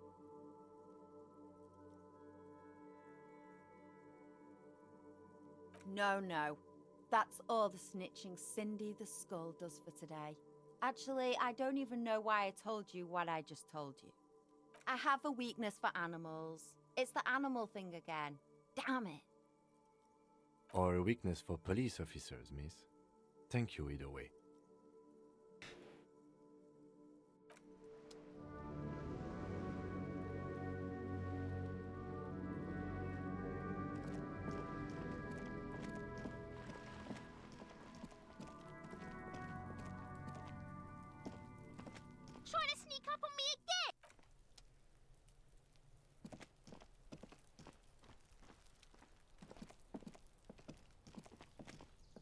stone like any other, lying in a whirl of sleet and mud. Maybe there's something under it. There's a key beneath it, rusty from the dirt. Oh, sweet. This must be for the front door. Pity it doesn't have the apartment number on it. This building has hundreds of apartments. We'll just have to go in and see.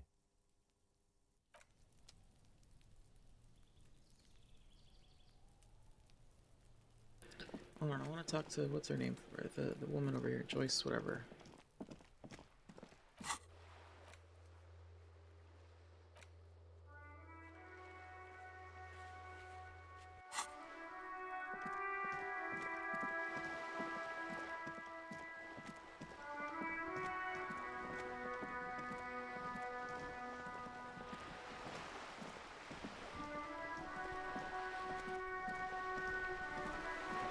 You're back.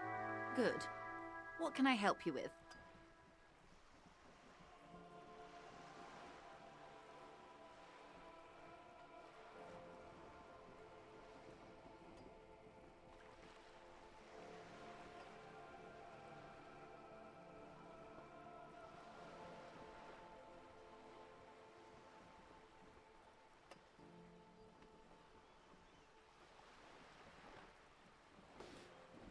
That's the man who was killed.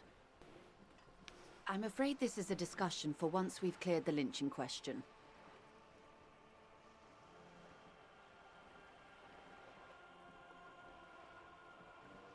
Better not tie the forestay to the backstay on this. I hope there is something else I can help you with. That's the man who was killed. Better not tie the forestay.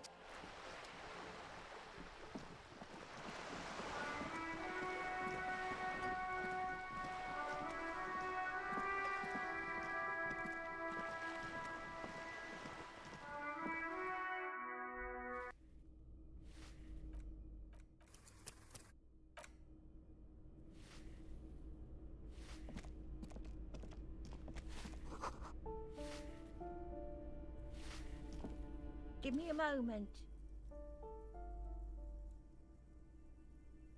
The cold never does any good for my bronchitis.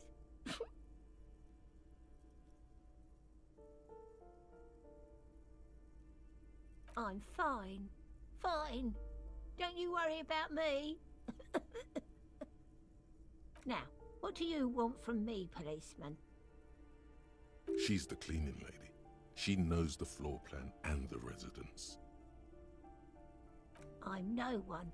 Just an old woman who cleans these hallways. If you can call it living. I have a little room upstairs right next to the coal room. It's barely bigger than a closet. But I don't complain, no. I have my bed and my aching bones to keep me company. And that's all I need from this world. She hasn't spoken to anyone for a while. Even her sentences feel rusty.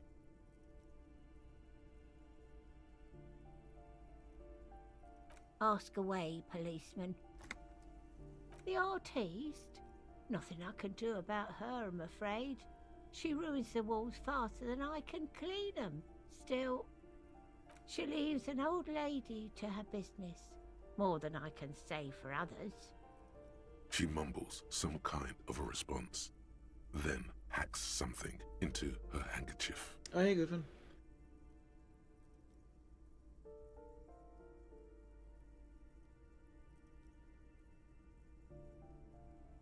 Yes, yes. I know who you mean. The scrawny boy who's always smoking like the devil, right? Somewhere in the building, a child starts crying. You hear a radio tuned to a talk show and someone taking a shower. What's he in trouble for? He's going for murder. He's going away for life. Talk?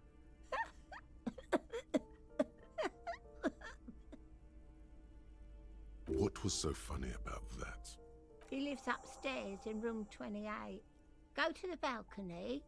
It's one of those doors there. He's usually home in the evening. Thank you. We should go check out his apartment on the balcony. See if he's home.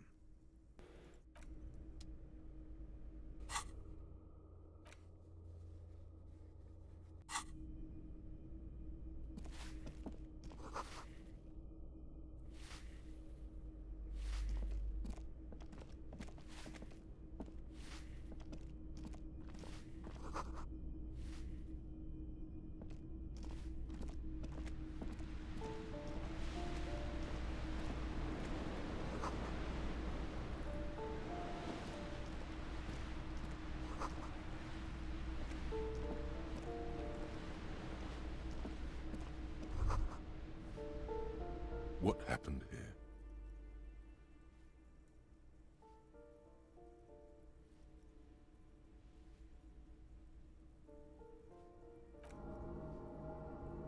Oh. Put your emotions aside. Try to focus on abstract, impersonal things. It will still be accessible through the apartment next to it. That one didn't have a door. Sadly, nothing of great value remains here. Indeed.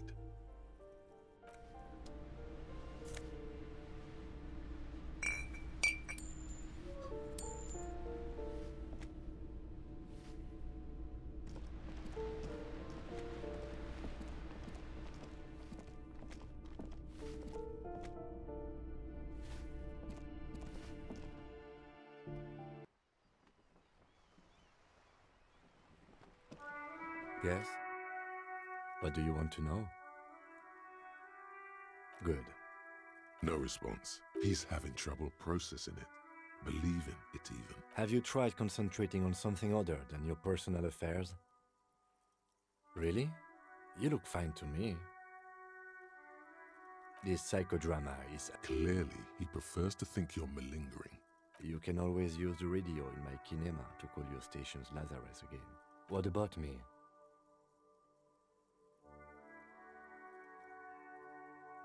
No.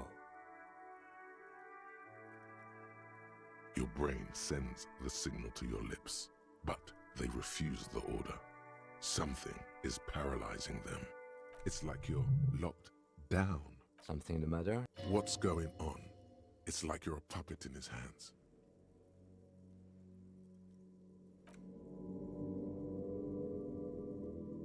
The lieutenant relaxes his eyebrow, and you seem to regain control of yourself. Good. I forgot about that. Let's... Interesting.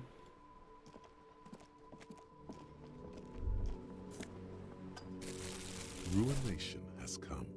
The broken arches betray the once grand history of this building. It towered over the harbor until it happened. A great force from the northeast fired into the city. Heavy artillery shelled the coastline.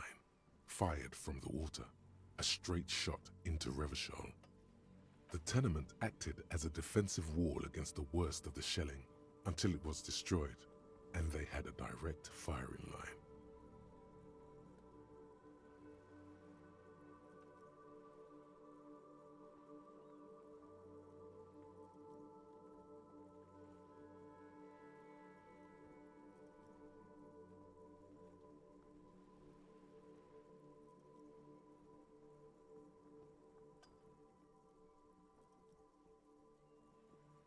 The waves of the Martinez Inlet roll over the fallen remains of the building. The dark waters obscure the better part of the remains. What didn't fall into the ocean was used as scrap. What wasn't used as scrap was thrown into the ocean. Those arches acted as support for something greater than what you see now. Only 3 stories stand where 9 to 12 once did. Restoration has failed. What the shelling took out was never rebuilt. A fleet, the combined armies of Occident and Grad, with Mesk volunteers, a 5-nation army, hundreds of vessels.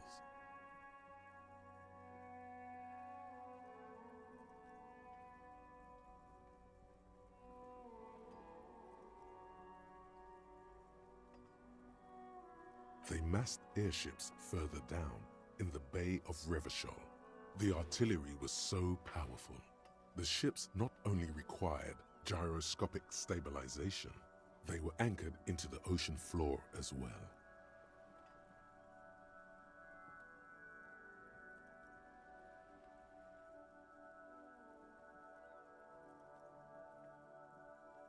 Many are still there to this day.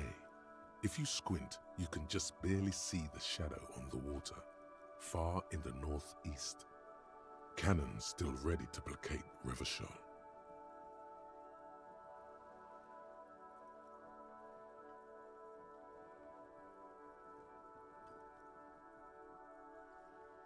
Coalition warship Archer can shoot 50 shells a minute on 20 co-aligned archers, they will reach the city in 58 seconds.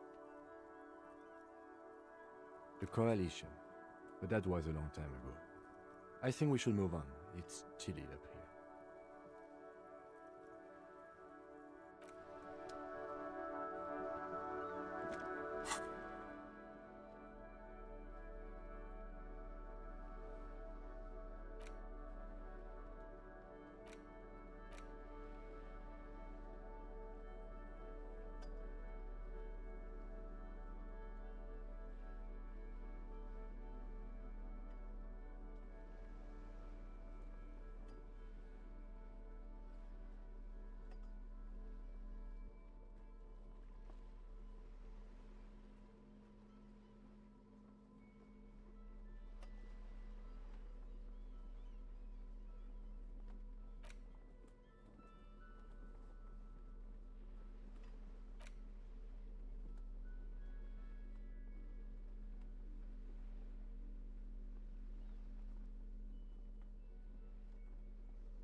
Ooh, the piggies have learned how to saunter up staircases.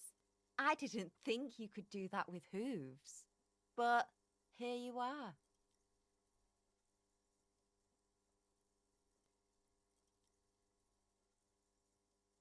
Yeah, I can see that. Cool mutations. That smell coming from her paint bucket. It's not paint. It's heavy fuel oil. Red-dyed heavy fuel oil is only used in government vehicles, or at least that's the idea. Red... what? What did you think I was using? Aquarels? Sucked it out of a cop's fuel tank myself. Back in Jamrock.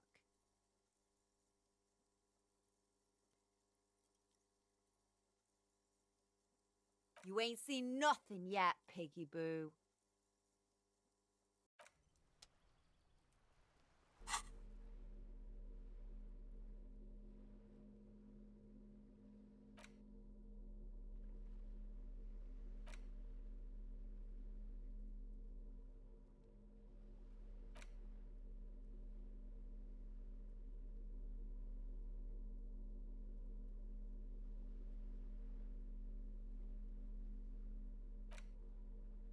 It's the ledger you found in the trash. A cabbage of papers hanging from the board, with the permeable...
Sweet.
You hear someone walking around inside, rearranging the furniture.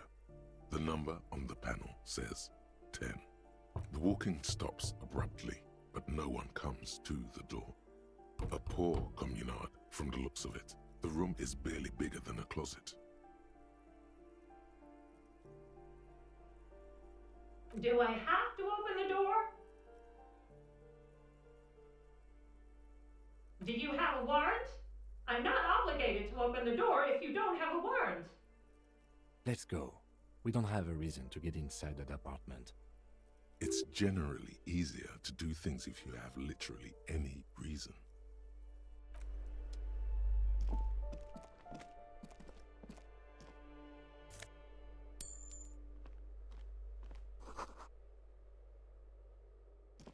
This door has been closed with a padlock. A chalk-drawn number on the board says number 11.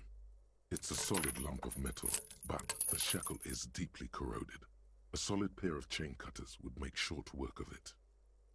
Better whip out those cutters. You won't get very far otherwise.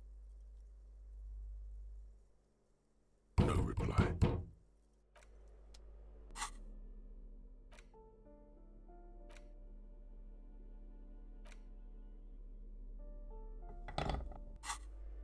This door has been closed with a padlock. The shackle snaps like a twig, and the lock falls to the floor with a little thud.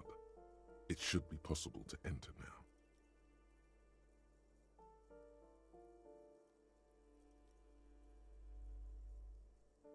After you, detective.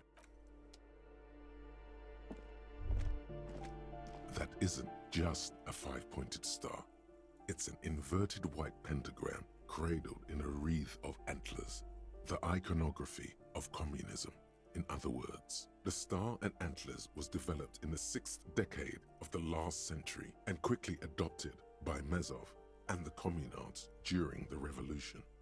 Even today, half a century after, the star and antlers retains the ability to evoke hope, disappointment, and fear in equal measure. To symbolize the toppling of the old order.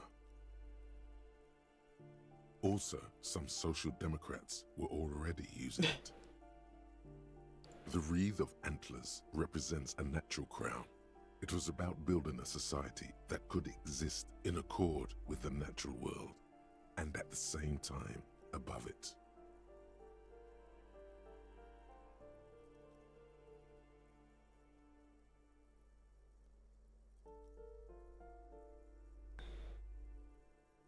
Because white is the color of peace.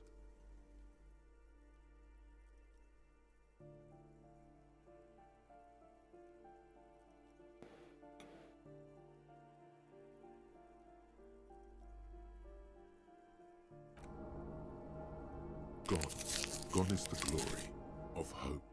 Only the scribblings of impoverished students remain in dirty hallways. You are the big communism builder now. It's you or no one. Yeah. A little more there. 17 now.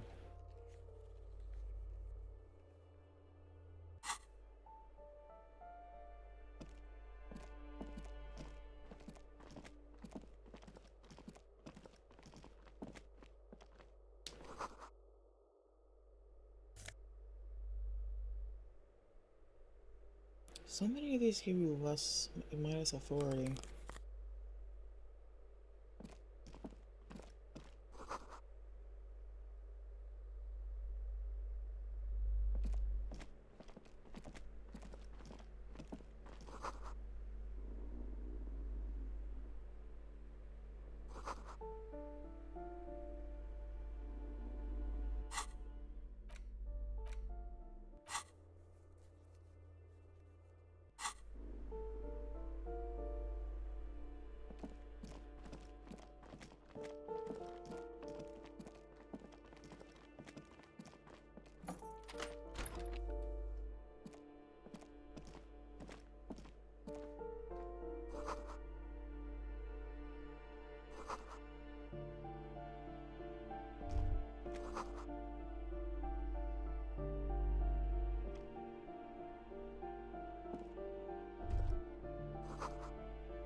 A plaster cast bust depicts a middle-aged man or whatever with impressive sideburns.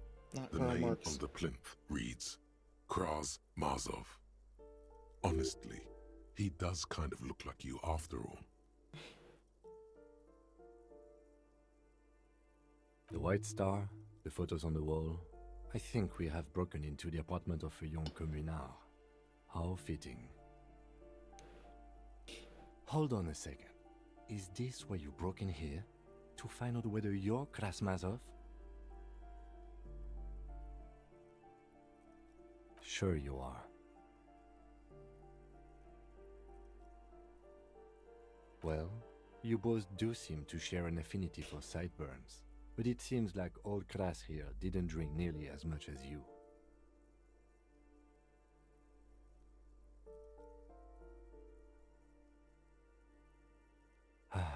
Very well. Let's look for identifying features then. Doesn't he have a birthmark right here? What about you? Alright, but here's the big thing. Krasmazov looks Samaran, and you don't.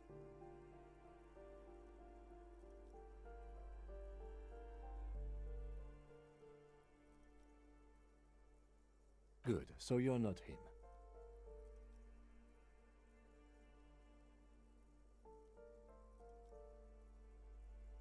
Okay, you win. Be Krasmazov then. I don't care. Why are you so hell-bent on proving that you're Krasmazov anyway? Genuinely, I don't know. I don't remember what this is about. Is this from the ledger or something?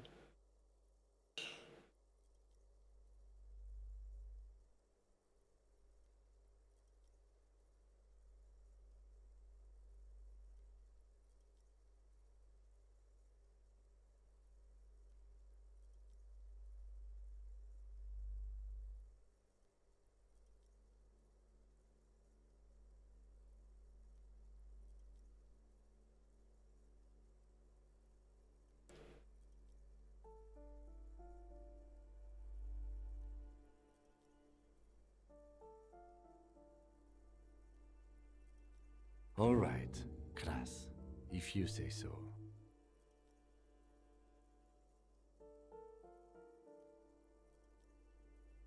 Whoever lives here definitely shares your enthusiasm. There aren't many communists around, not after the revolution. Some youth still keep the ideology going, it seems.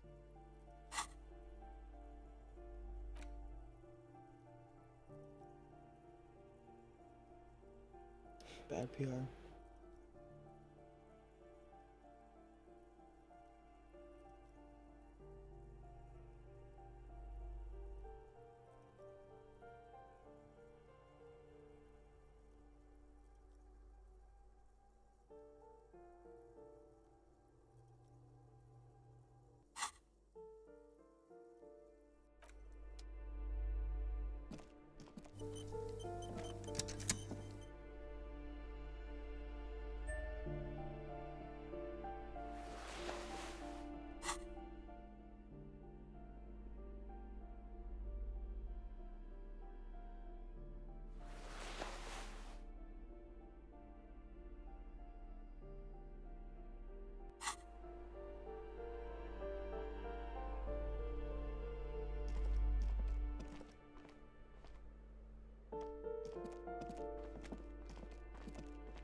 Sweet.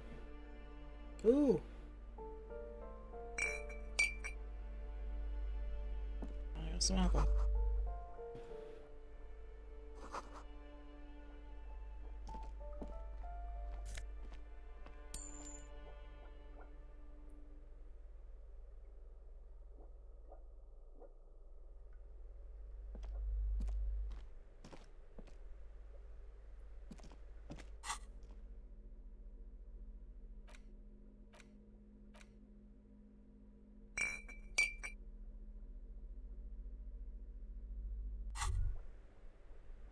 Well, hello. Someone seems to have found himself a bottle of alcohol. Here's where the magic happens. Alright, I gotta use the restroom. Sorry, I'll be right back.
Alright.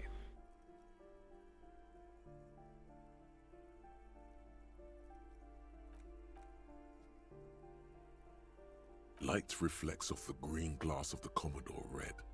The gods have been generous. Better pop it open before they change their minds. Wow, the gods of mass production have made this alcohol container laughably easy to open. A child could have done it.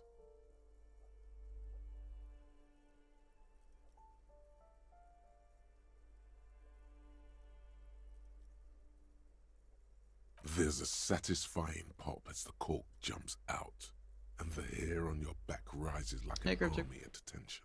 You've been here before. Welcome back, detective. You're home now. Nothing.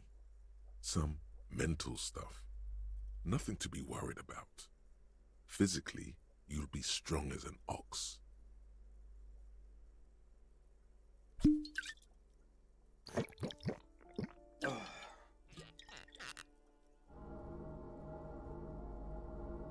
A golden sun melts down your throat. Its rays filling your nostrils with sunshine. Your stomach melts from it into a happy, gooey mess. So does your mind. All the bad things are melting. You're you again. A real cop. A real detective. Incredibly well done. In the bottom right corner of the screen, there's an alcohol button. Alcohol gives +1 to physique skills. Physical instrument, half light, electrochemistry, endurance, pain threshold, and shivers. This is good before rolling a white check, but damages your morale. And remember, from the void we came, and to the void we must return.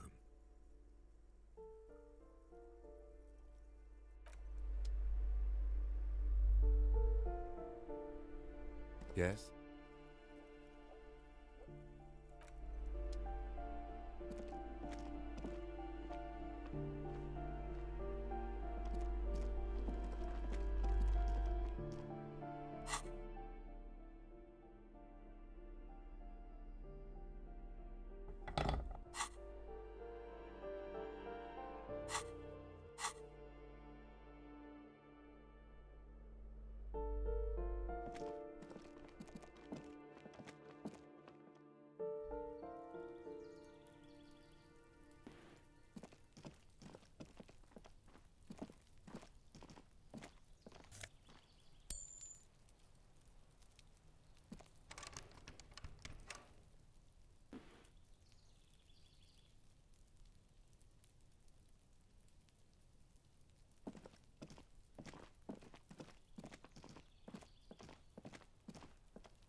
This door is made of metal and appears to be reinforced.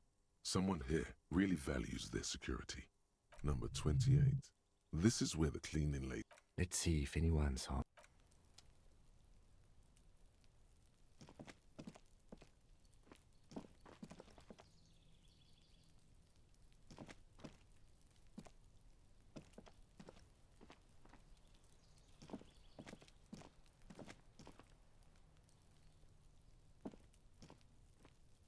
Darn, there was an extra check there, now it's not triggering. I'm trying to stop walking, but it wouldn't let me.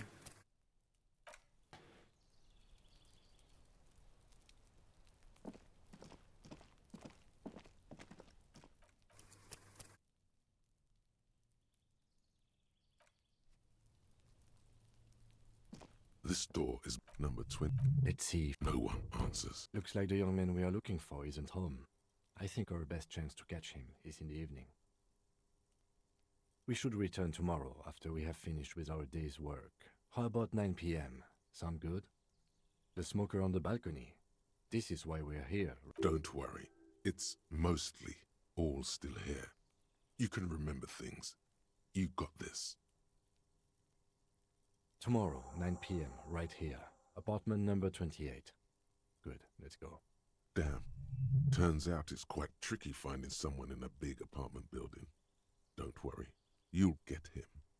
Remember, tomorrow, he's probably gone for today.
The spread pattern of these bullet holes makes your chest ache.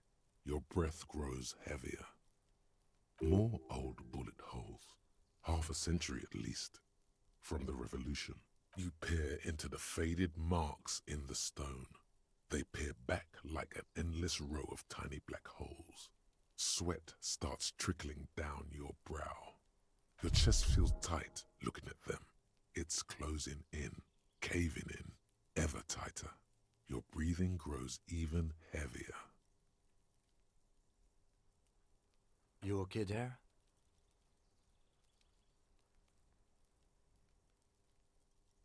Might be the after effects of your past escapades. What are you looking at? Remnants from the Revolution. These are over half a century old. Perhaps a crime of a sort ages ago, but no, these do not warrant an investigation. Not much.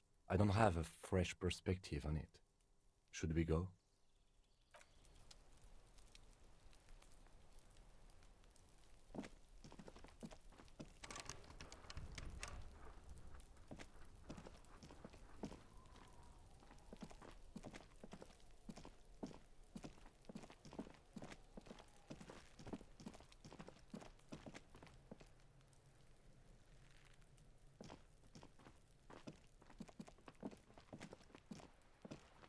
Just an ordinary wall.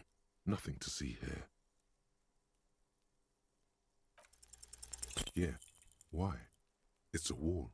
An ordinary wall. Why must we stop to look at this wall every time we pass by? We have business to attend to.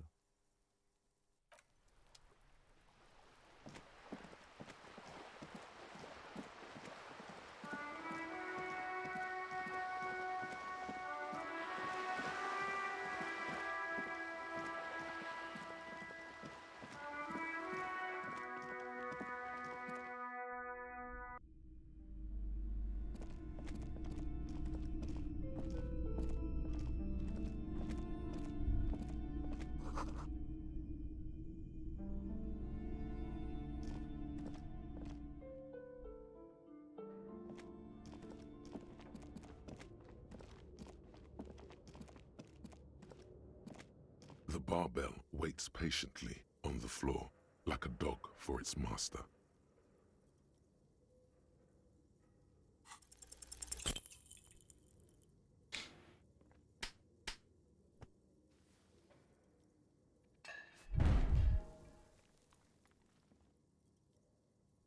You manage to hoist it off the ground, but the barbell feels wobbly and dangerous.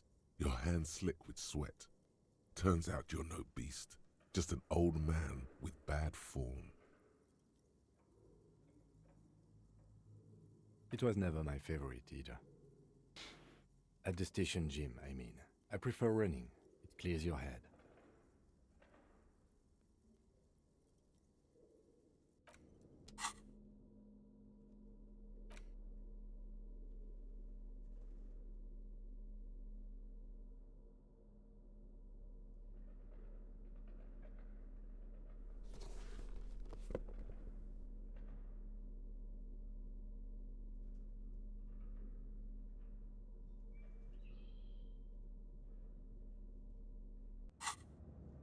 The barbell waits patiently on the floor, like a dog.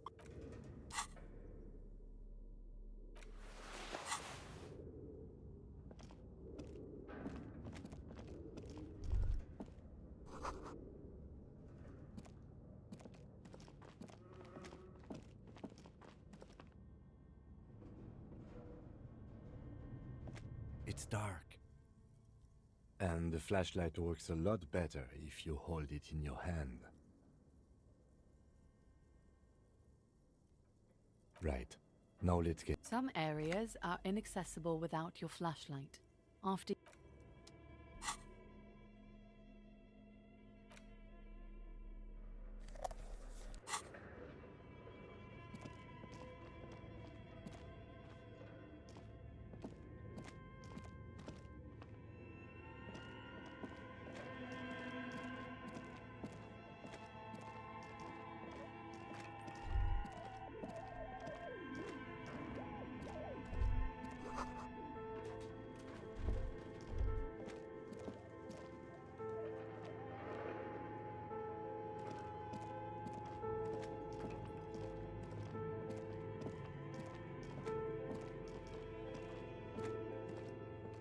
Tiles on the cube are still smoldering, casting the framework in a soft glow.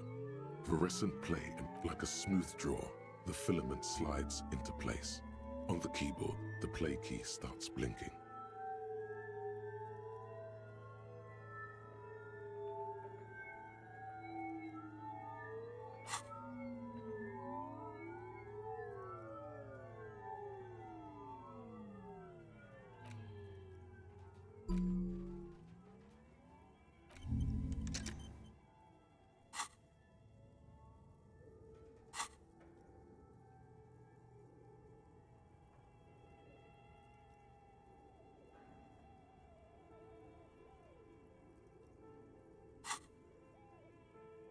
A bar of fabric right above the keyboard starts producing a soft hum. The sound of static seeps through the machine's planar magnetic driver. The static gets louder, slowly filling up the abandoned hall, until a voice speaks out, crackling and old, cutting into the air.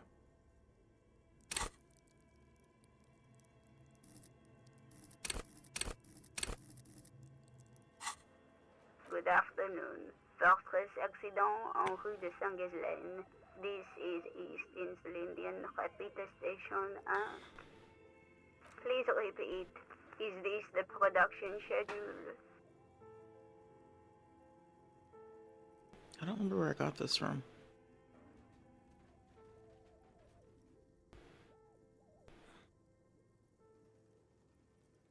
Fortress Accident is the company on whose name the terminal you are currently using has been registered to.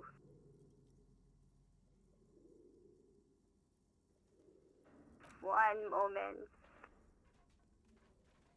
Fortress Accident SCA produces revolutionary interactive call-in radio games. That's what the catalog says. That's not bad.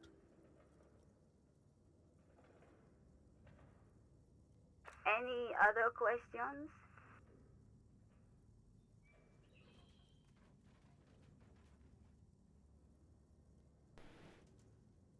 The filament you have inserted into the reader.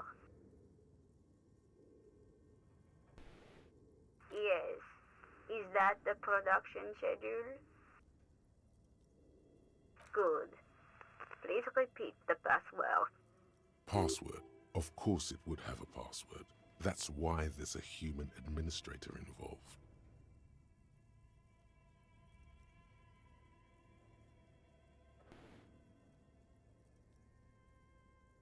No. A hint system is not part of the protocol for repeater stations.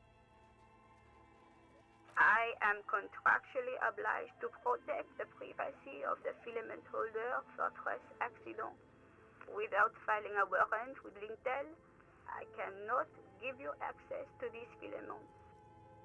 I'm afraid we are not doing that, unless we want to wait for a month. Now, can you please repeat the password? Still no. Received. I will register this login attempt. Don't worry. Passwords have a way of turning up sooner or later. Fortress accident. Is there anything else I can do for you today? Yes, I am alive. I am 74 years old and my name is Yvonne. She repeats passwords. Programming people are all paranoid.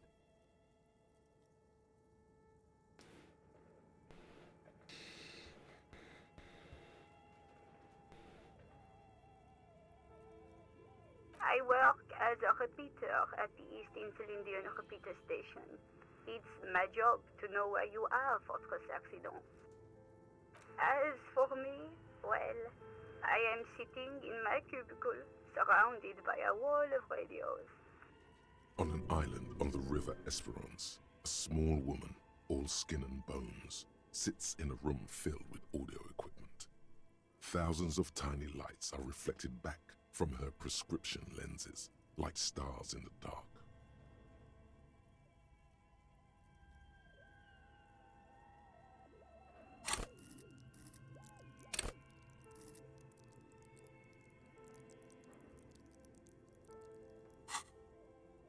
Now, please tell me if there's anything else I can do, Fortress Accident.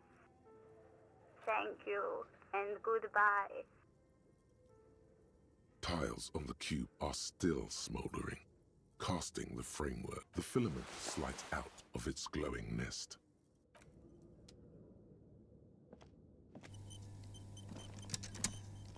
Your flashlight slides over an old green chalkboard covered in scribbles, sketches, and schemes, like some ancient cave mural.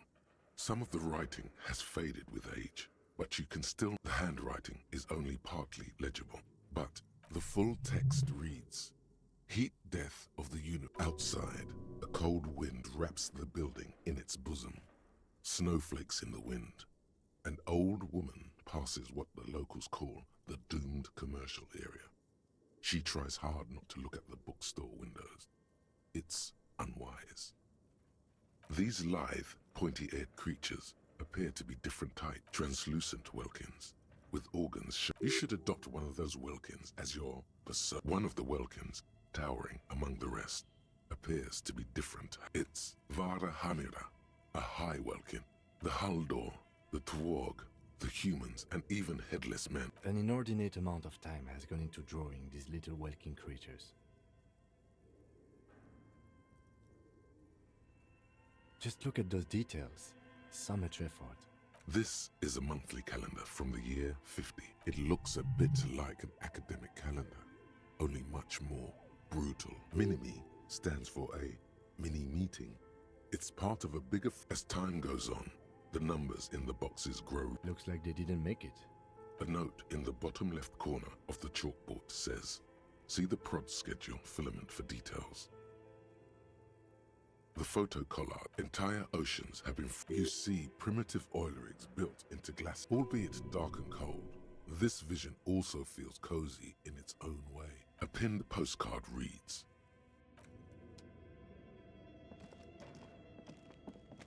"This old fireplace is covered in lines drawn in... The whole thing resembles Kadran mosaic tiles. History classes, students with their radio frequencies, it seems, unclear. It looks like a cardiovascular system split into veins and capillaries, very advanced. Perhaps the web is comprised of radio stations. All they must have had massive air width. These things don't come. Someone a conductor for the 100, whoever decides to call in, a list of names under the station. There's no way a little base... My God. It's as if the less money they had, the more ambitious their project became. Exactly. This schedule, I know doom when I see it. Nothing. It's just line.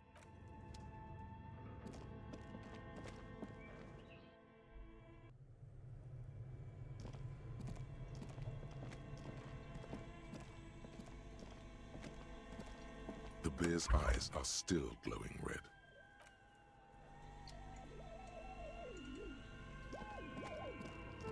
thick layer of coal dust covers the furnace, coloring it.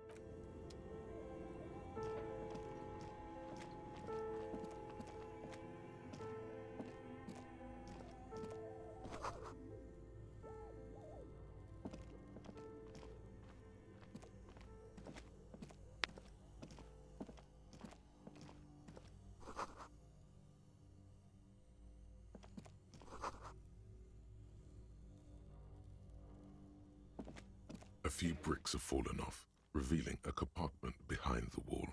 It's too dark to see in. Seems like an old bunker from the Revolutionary period. Look at all those rifles. Must be an old weapons cache. There is, yes. And there also appears to be something inside the hole. Interesting. Do you want to take a look? Your hand reaches deep into darkness and spiderwebs. Rummaging around, you find rusty rifles hidden away. Are these any good? Most of them are rusty and inoperable, like the rest, but one catches your eye. A bolt-action model with a fine wood stock, in better cosmetic order than the others. That's a rare sight. Seems to no longer be functional, but still a beautiful thing in its own way. It means there are firearms, albeit inoperable, still lying around in Martinez. It's an interesting coincidence, I would say. Might come in useful in the future. Cool, I got a gun.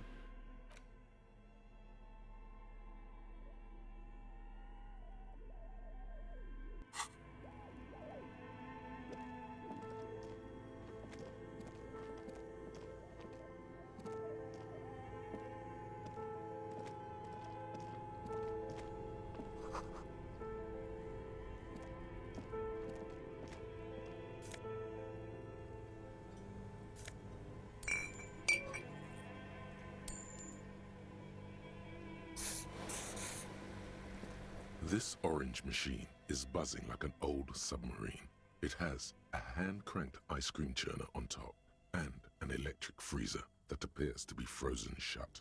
Turning the crank feels oddly satisfying, like stirring your childhood dreams. In the distance, you hear water dripping. You slip your fingers under the frozen lid, but the ice is too cold for you to get a good grip. A pry bar would come in handy here. No, this is going to need something else, some kind of super pry bar. If you want to try again, then you need to have the pry bar in your hand, detective. Equip the pry bar by going to the Tools tab in your inventory. From there, you can equip it to a held slot.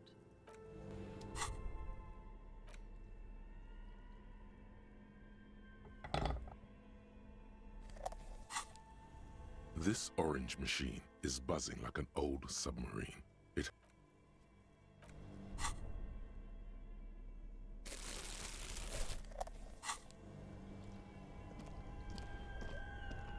two cables are plugged into the breaker box.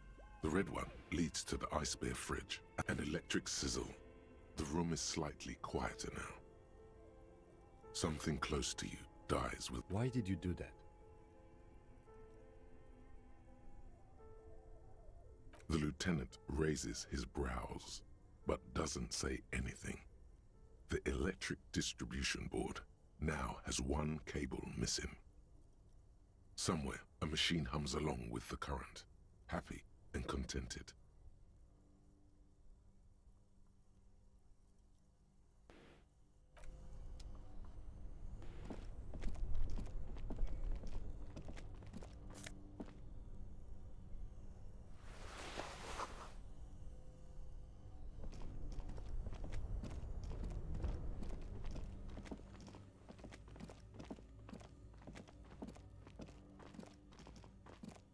The bear's eyes are dead and empty. Ice inside the fridge, slowly melting. The power, a friendly cartoon bear. The paper still smells of vanilla.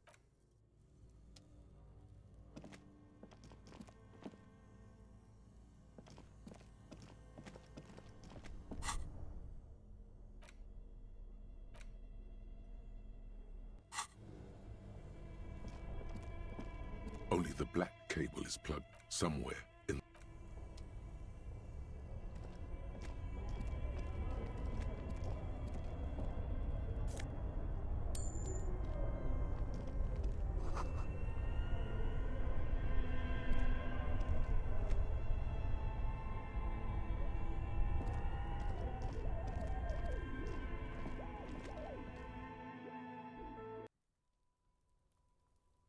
Wait, where's the...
Oh, it's you again. Are you looking for a die?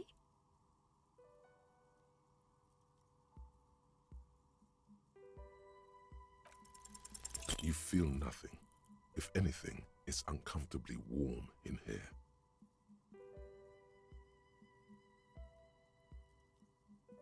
She has begun to idly clean one of her carving tools with a dirty kerchief, the tool's sharp edge shining in the light of her desk lamp.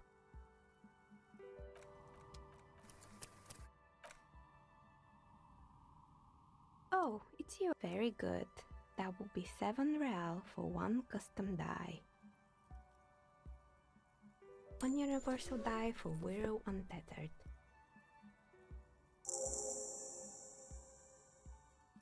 It feels icy.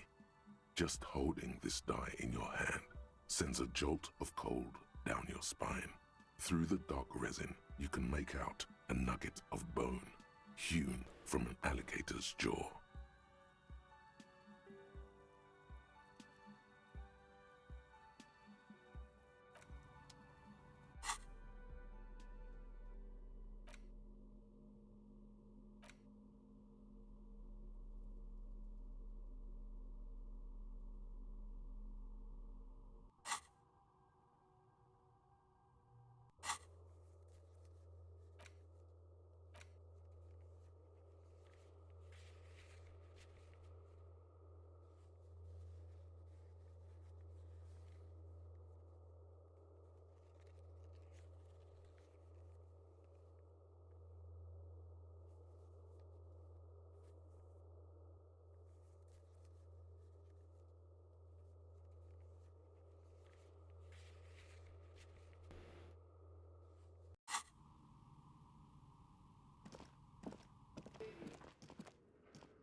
The barbell waits patiently on.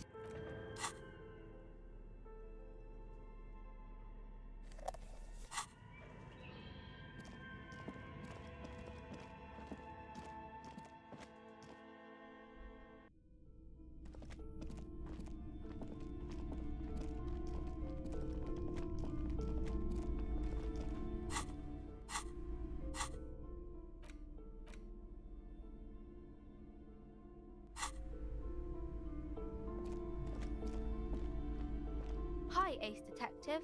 Are you here for more books?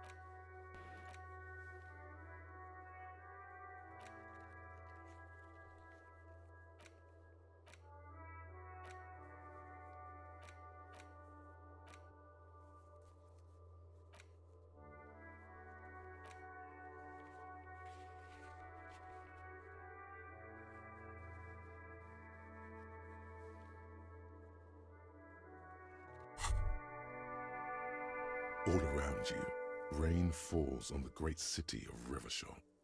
Rain drips from the eaves and floods the gutters, washing the filth away. The spring thaw must be here. The snow is melting. Looking up at the sky, cold water dripping from your hat. Grey sky like great battleships, clouds colliding with one another. Rain falls down on the world. Your shirt sticks to your chest. The shoulders of your jacket grow heavy. The cold finds its way under your skin. You shiver, and the city shivers with you. You're not dressed for this weather. You should get an overcoat or a patrol cloak. Sheets of rain over the water, a flight of stairs leading into the ocean.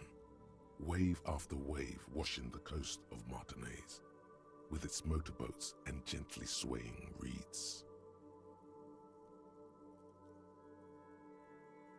The ruins of a half-sunken sea fort crumble on an inlet beyond the Bay of Revachol. Ghosts rise into the sky.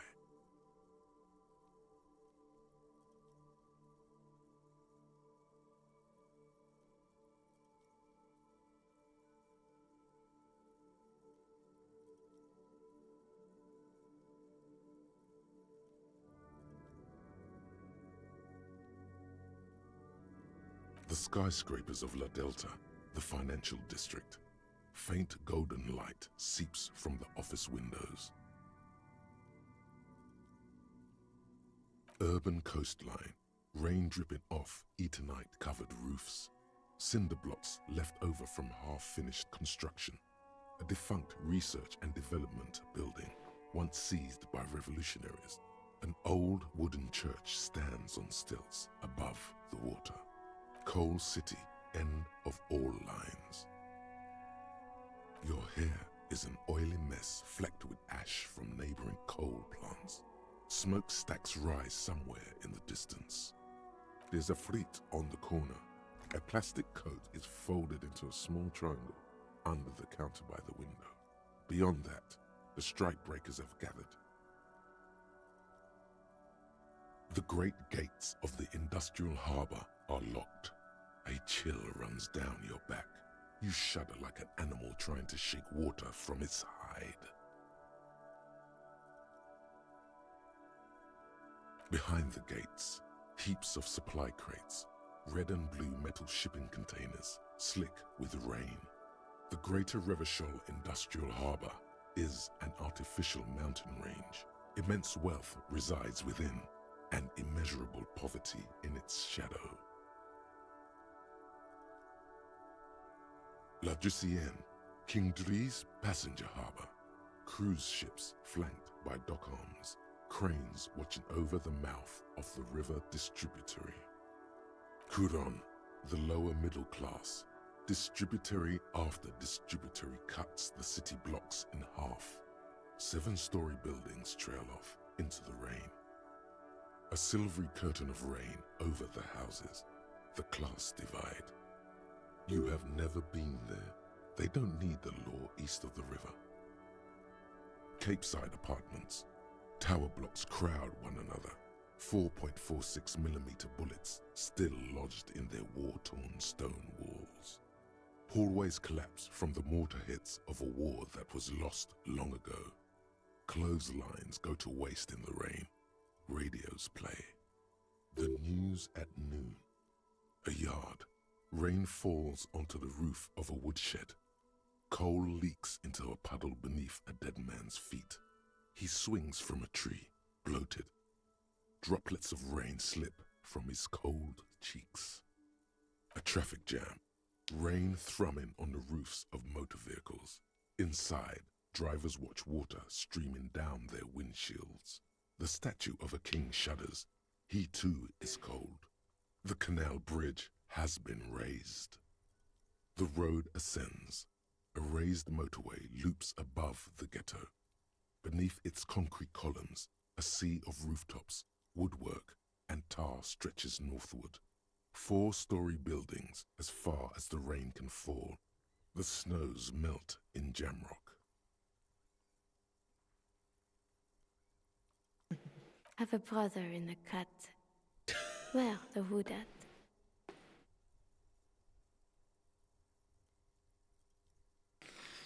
Hold up. I gotta Google this now. Oh wait, yeah, no wait, I remember now. That's DMX. Where the hood, where the hood, where the hood at? Oh no.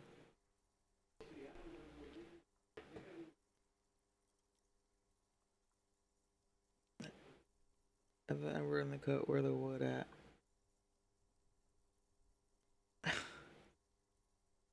Oh, them brothers acting up, where the wolves at? You better say.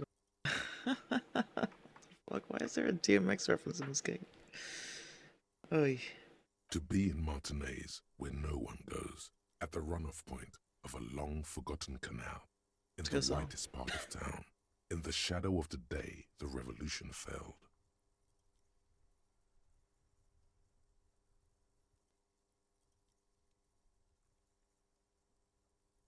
Standing in the rain, looking north, where Jamrock Rock City stretches inland.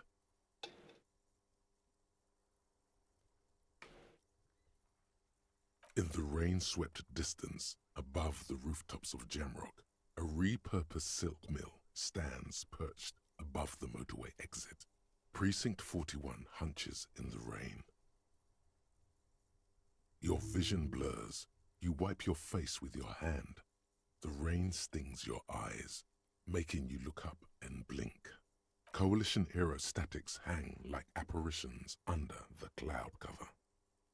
Way up there, where rain forms, rotors flutter silently.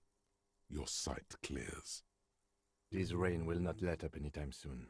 You should get a raincoat. There's a freight to the east. They sell them there.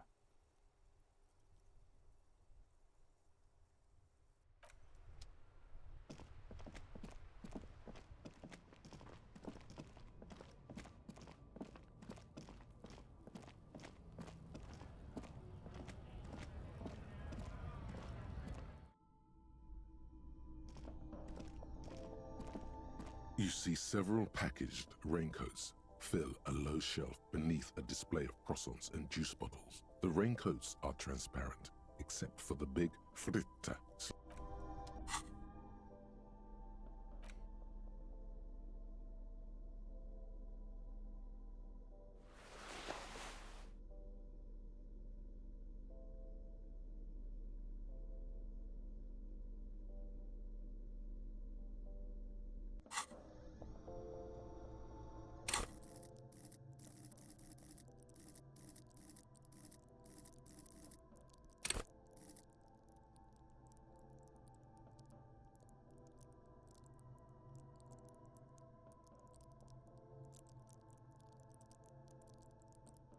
What the hell? Why is it like this? Can't read that.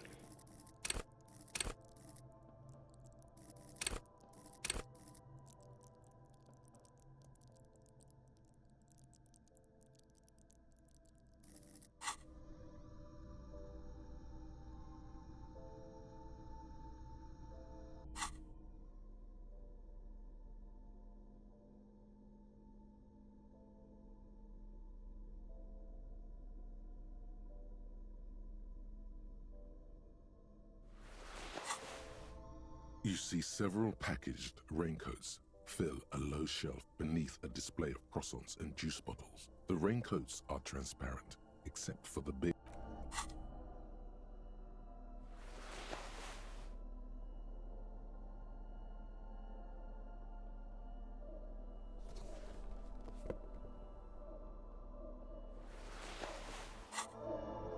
You see several packaged raincoats fill a low shelf beneath a display of croissants and juice bottles. The girl delves into the magazine, hair covering her face, vision obscured. She cannot see your hand move. Down onto one knee, pretending to do up a shoelace. Take a loose package from the bottom, slip it in the old sleeve. The girl doesn't notice a thing.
The tear machine stands. Your bottles clunk into the...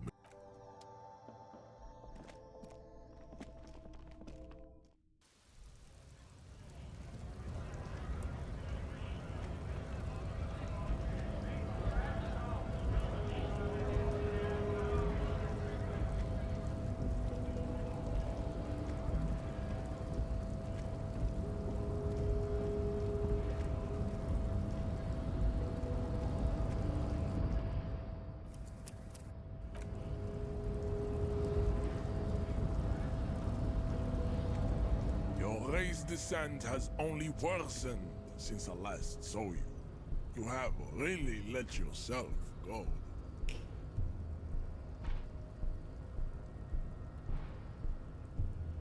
Racists are generous. Welcome to Revachol. You hear him yell at a redhead woman visiting the fritter nearby. He must think redheads are immigrants. I am not like them. I am craniometric perfection. I have taken the The drawings are precise and look true to their pseudo-scientific ambitions. Your silence betrays your inferiority. You don't...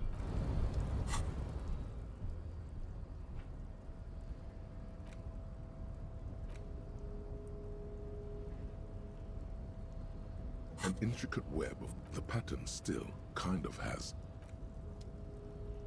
The note is written with a blue pencil on a piece of lined office paper. The kit. An intricate web of the pattern still for you to someone who knows about history could tell you. Someone who knows about history.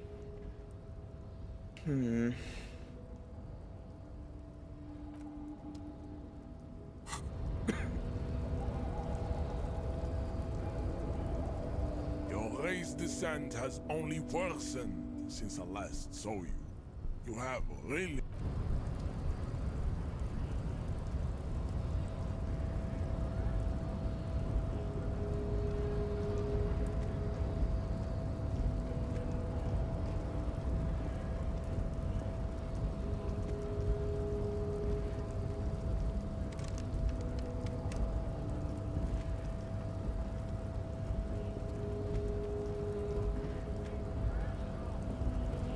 Hola, Wandering Man. How can I help you? Sorry, busy surveying the situation. I'm sure you'll figure something out. Wiretapping, telescopic batons, futuristic circuit bending to infiltrate harbor machinery. Maybe you could even knock that Kowalson crane over using some remote control. Or calling in tactical air support. You guys have air support, right?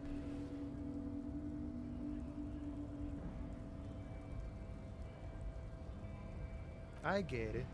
Hush hush about the secret technology. Alright, I may have some advice for you on how to deal with Jean-Luc there, out of solidarity to the RCM. It's low in technology, however. First, don't fight him, obviously. Second, get him to share his theory by being subordinate. Admit your lack of expertise. Basically grovel.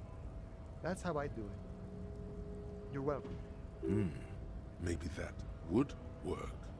We'll have to see.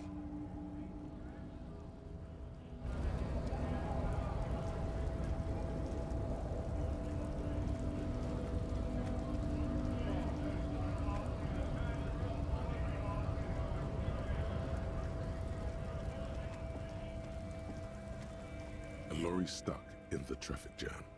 This big head, the windows are clear.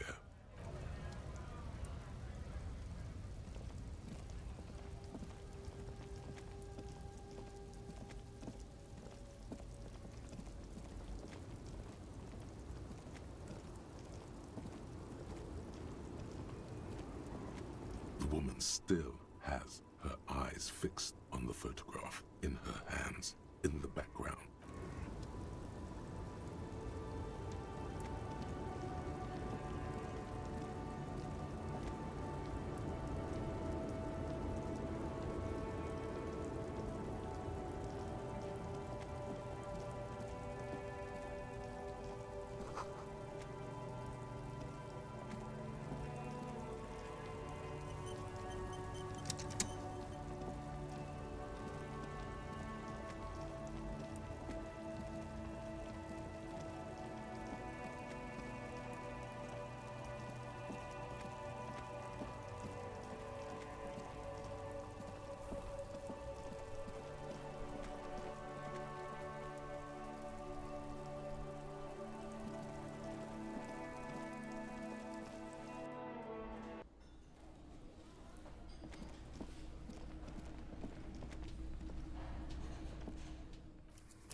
I help you?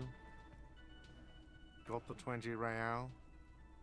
Oh, fuck, I forgot about this. Then why are you wasting my... God damn it, dude.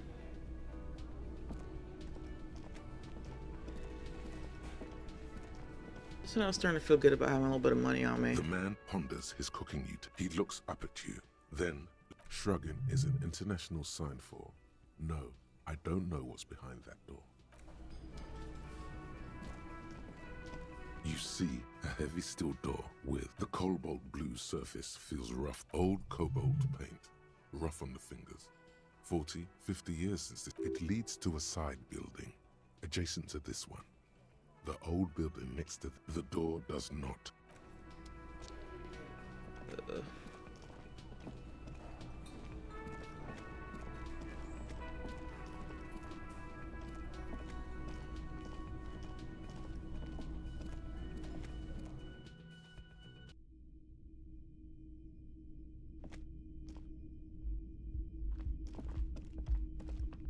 The door is closed. This door can only still nothing. The lieutenant gives you a quick glance.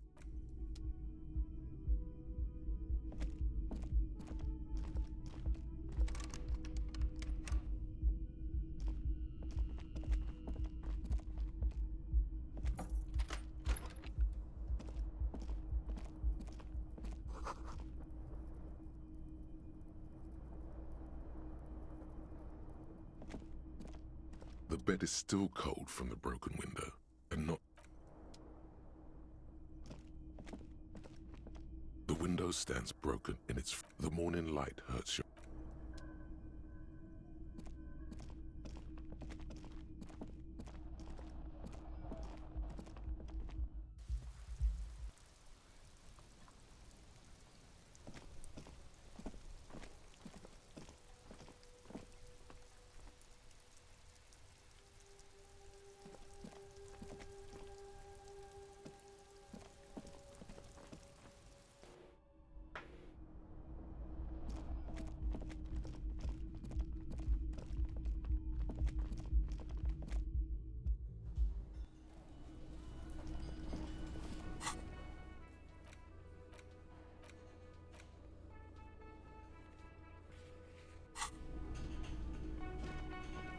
Oh, hello, dear. There you are again.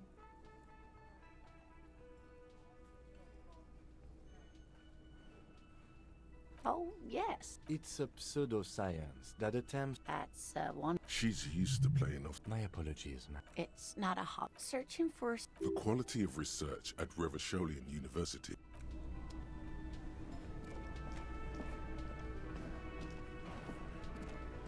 I've got nothing to say to you. Why are you... I am not. You could be Liz. You could be anything. You could even be a model. Even a model? Yikes. Glenn, I went to law school. I am an attorney. He's right. With a face like that, she could be on the cover of Le Debutante International. So fucking what? Lots of models are actually really smart people, fuckwad. No, That's also Glenn. fair. Oh, They aren't. it's not. This didn't change her opinion of you. It's not her. She's not a hardy girl. Definitely. I am not. You could be Liz. Even a mod? He's right. With a face like that, she could be on the cover of Le Debutante International. The cold look in her eyes. It's not her. She's not a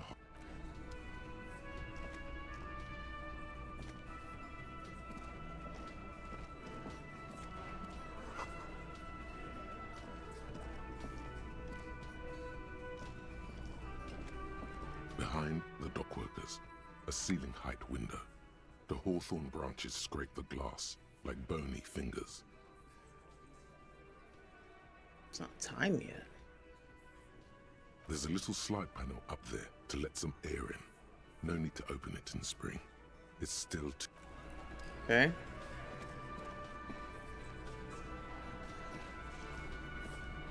Behind the dockworkers, a ceiling height window. The hawthorn branches scrape the glass like bony fingers. Fuck it.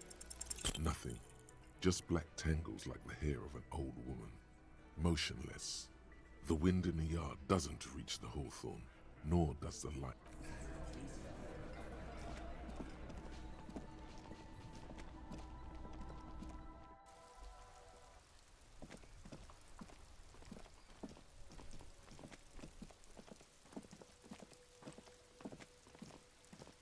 The tracks are as they have ever been. A bit more worn, perhaps. Fortunately, the street sweeper still hasn't. That's plausible.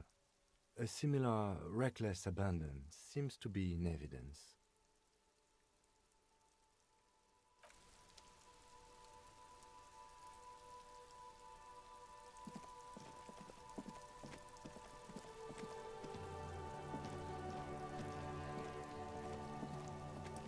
What do you see?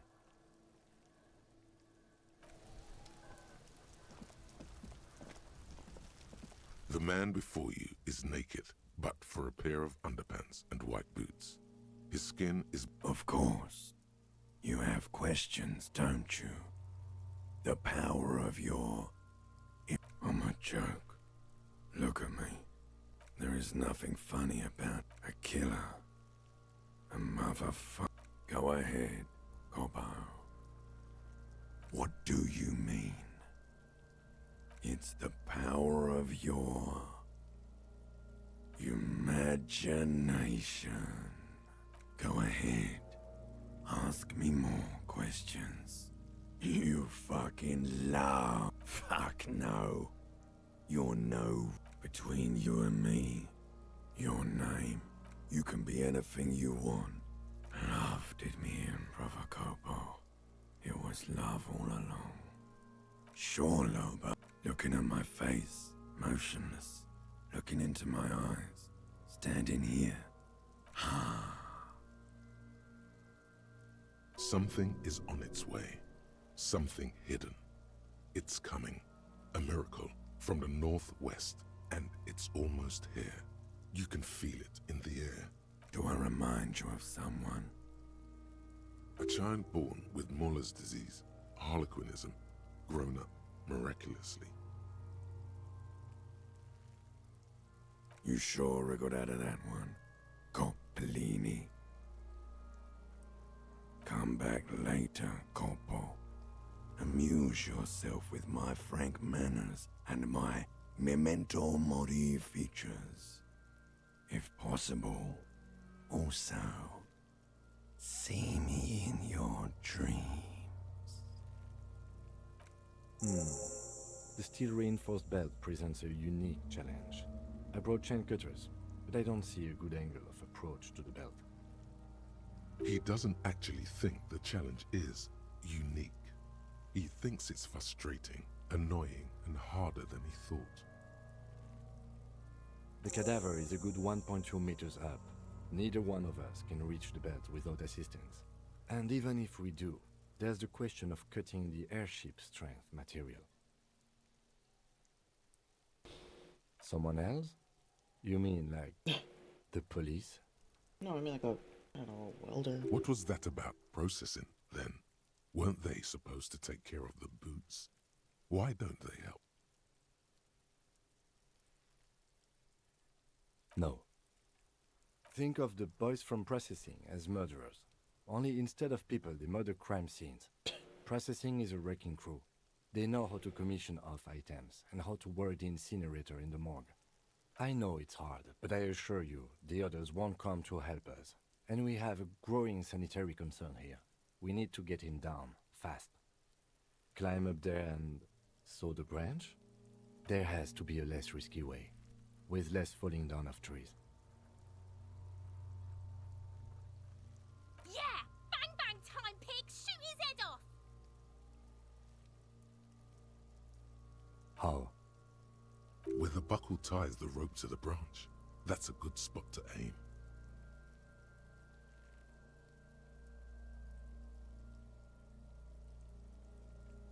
Where? Ah, yes, I see. If the shot hits that, there might be a chance to release the belt. Yeah, now we're talking. Entertain a Kuno with some shit. They'll miss! The pigs will miss, Kuno!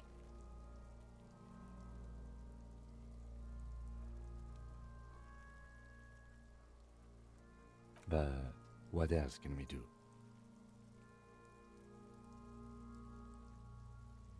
I was really hoping we wouldn't. The Union appeared to be suspect in this case. It seems like a dangerous route to go down. I would really prefer if there was another way. These people might have an agenda. But what other options? The corpse twists on the belt, like chicken on a skewer.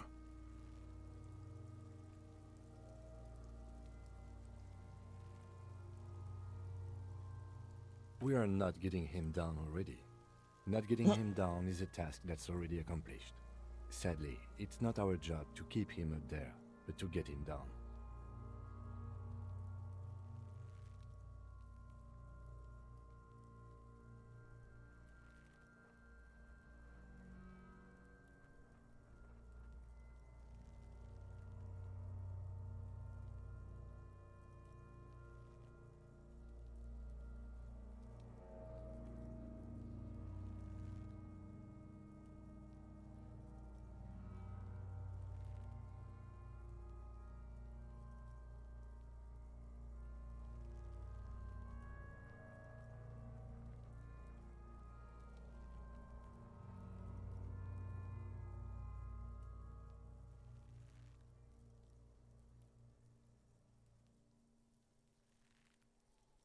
How do you plan to get him down, then? With social sensibility? Are you going to educate him down?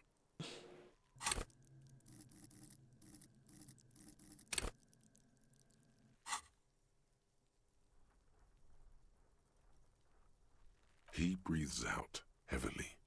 Oh yeah, do this shit! Fuck it up!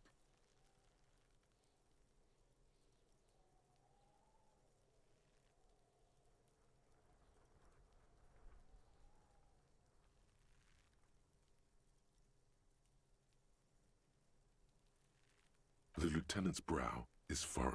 He appears too deep in concentration to even notice what you said. Silence. With his elbow sharp, the lieutenant unzips his jacket and produces a lightweight firearm. He drops a paper cartridge in the barrel, separates the scouring stick, and gives the cartridge 5 tucks, securing it in place. That's a Kiel A9090 Armistice, mass-produced muzzleloader, ascetic, frugal, one of the most common firearms in the world. He then steps back and assumes the fellow's desk position, taking aim. The corner of his eye twitches. His finger is on the trigger. He's gonna fucking miss! The drip voice is drowned in a shrill blast that echoes off the walls of the surrounding tenements. A cloud of smoke slowly parts in the air as the lieutenant steps back and says to himself, God damn it. A lot of things were wrong with that shot. The fellow's test was the wrong choice.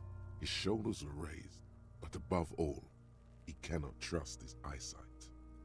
Fucking idiot! Mookabat asshole! Kuno could have hit it easy, but then Kuno's not fucking handicapped, is he? Kuno's sorry too. Kuno feels sorry for the Beano Cloud. The lieutenant doesn't say a word, just looks at the gun in his hand. No, we are lucky as it is. We didn't break anything, and the victim remains uncompromised. Any more mistakes could put us in an unfortunate position with the locals. We have eyes on us. I didn't do us any favors with that. I have to say, it's beginning to look unlikely we can get him down without assistance. You know, you don't feel like too bad of a shot yourself.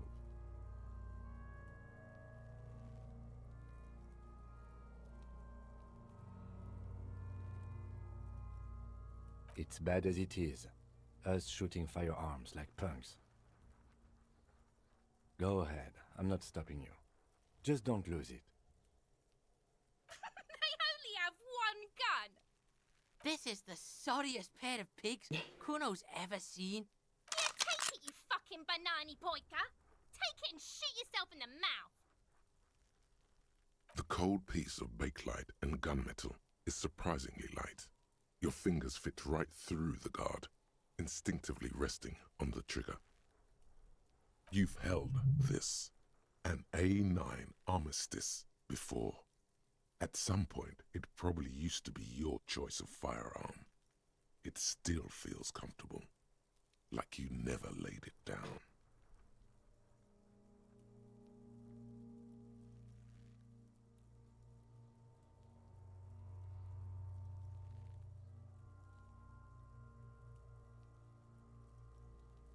The fuck are you waiting for, Kuno?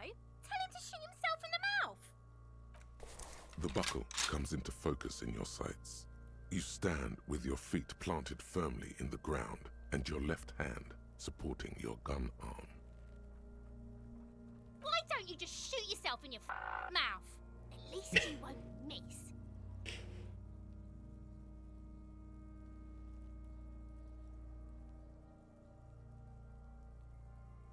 Or what? You gonna fuck me? Ew. You wanna fuck me, pig? Is that what this is about? Jesus. Your field of view narrows. The branch slowly moves, becoming entirely two-dimensional.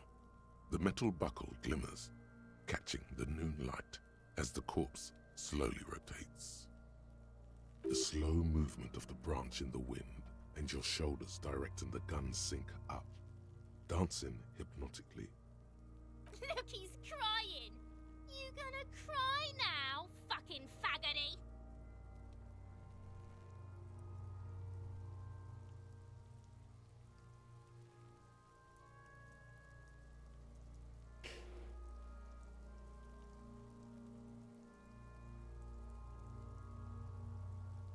Do it! Set me free! What the fuck? Don't. Do it!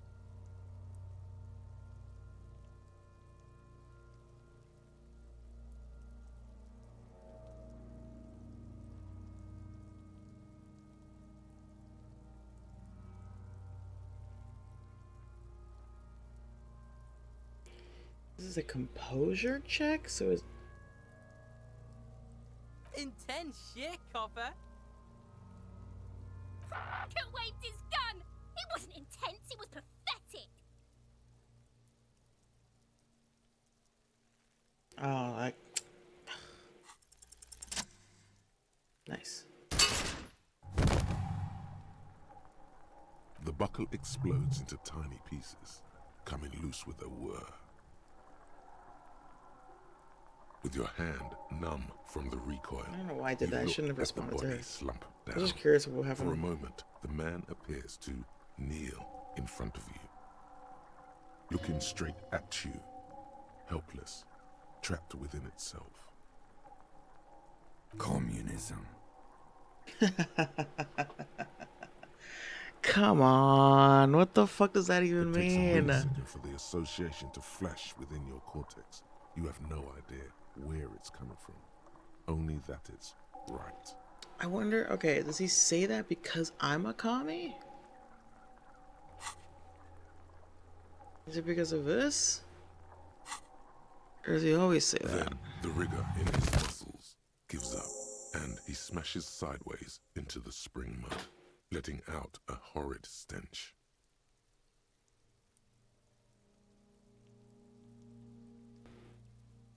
Fuck you, Korpale!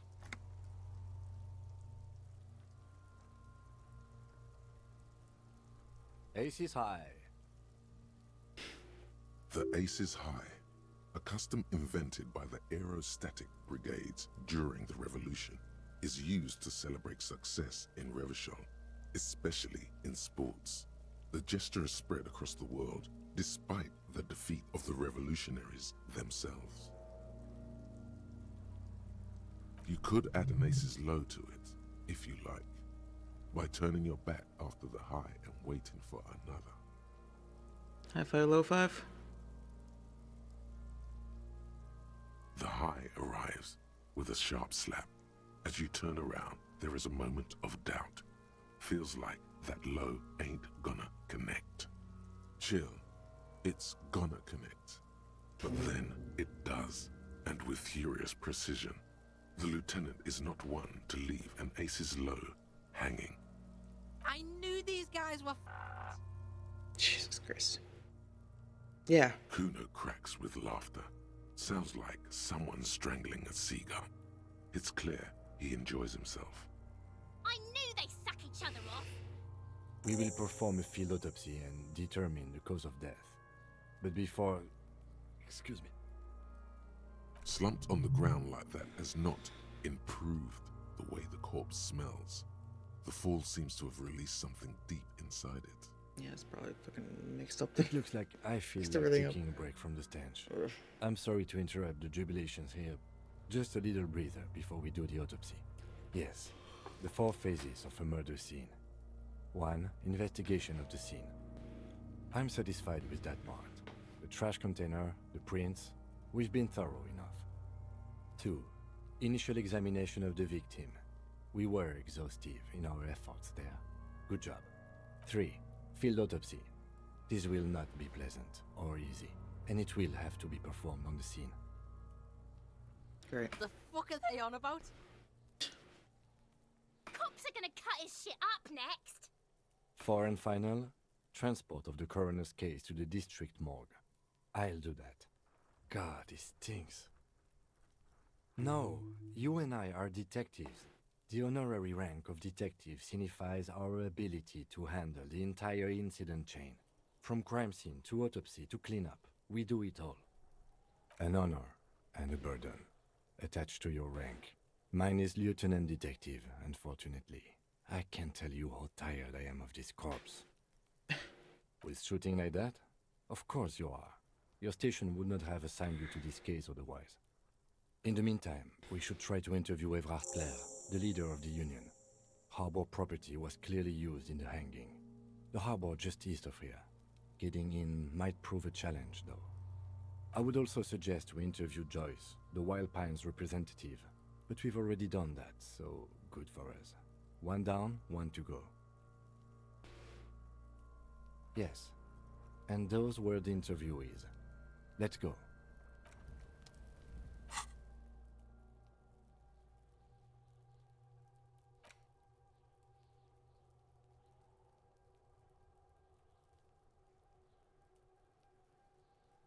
The Indian Civil War was not the first war to see the use of hybrid airships on both sides. But it was the coolest. For an entire decade, folded multi-rotor fighters got into dogfights above River Shell, Ozon, Samanine, and the Arcade Islands, spitting death at one another. They flew over sandy beaches and shot each other out of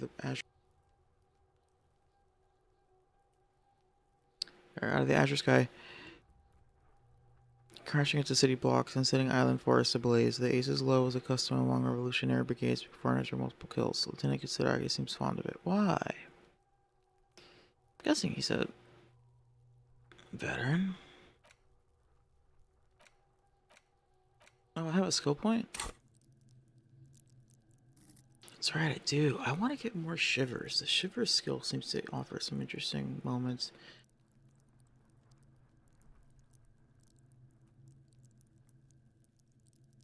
It seems to give more like context and like information about your environment and stuff. I like it. But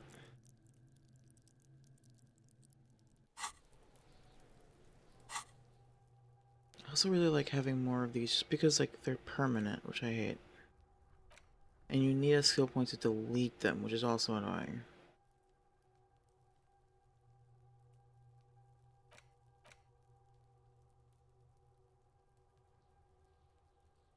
I think I'm gonna use this on a regular skill. I'm gonna get more shivers.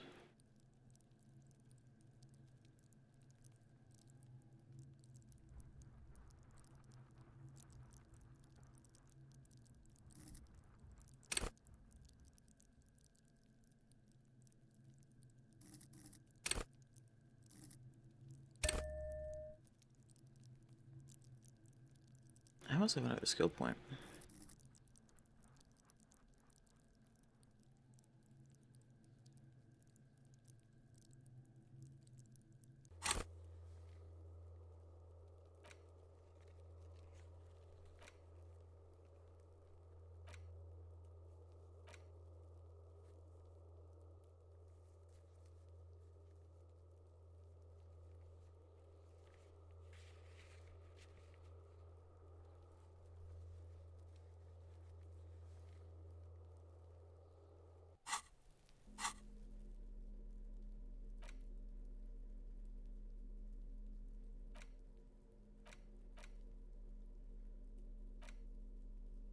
was the ledger you found in the trash. A cabbage of papers, an aluminium, a bunch of sodden arson, petty theft. Yes, how very... It's a holdover from the early days of the RCM.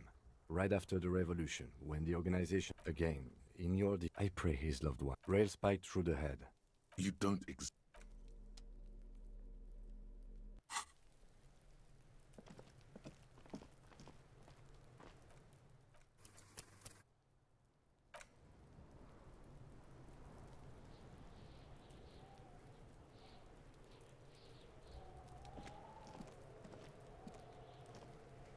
So you tried to kill Kuno's girl? What's up with that? You want to talk about it?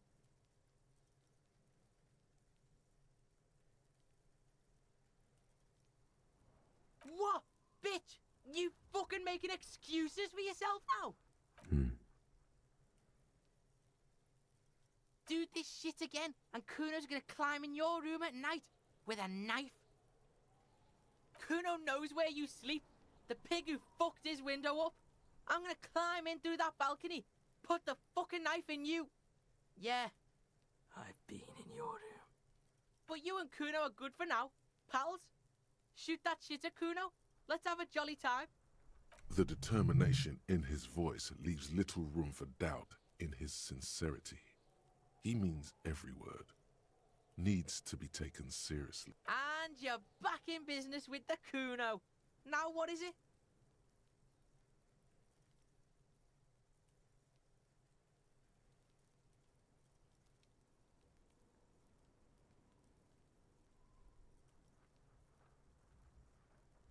Kuno doesn't fucking...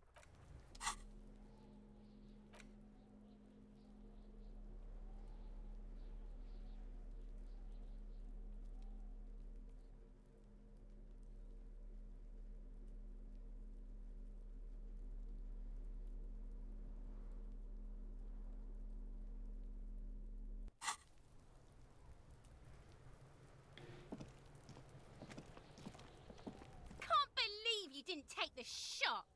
Fucking coward. Waved a gun like a clown. Next time you point that shit at me, you better take the shot. Her knuckles have turned white, holding on to that fence. She's been here for days, seething.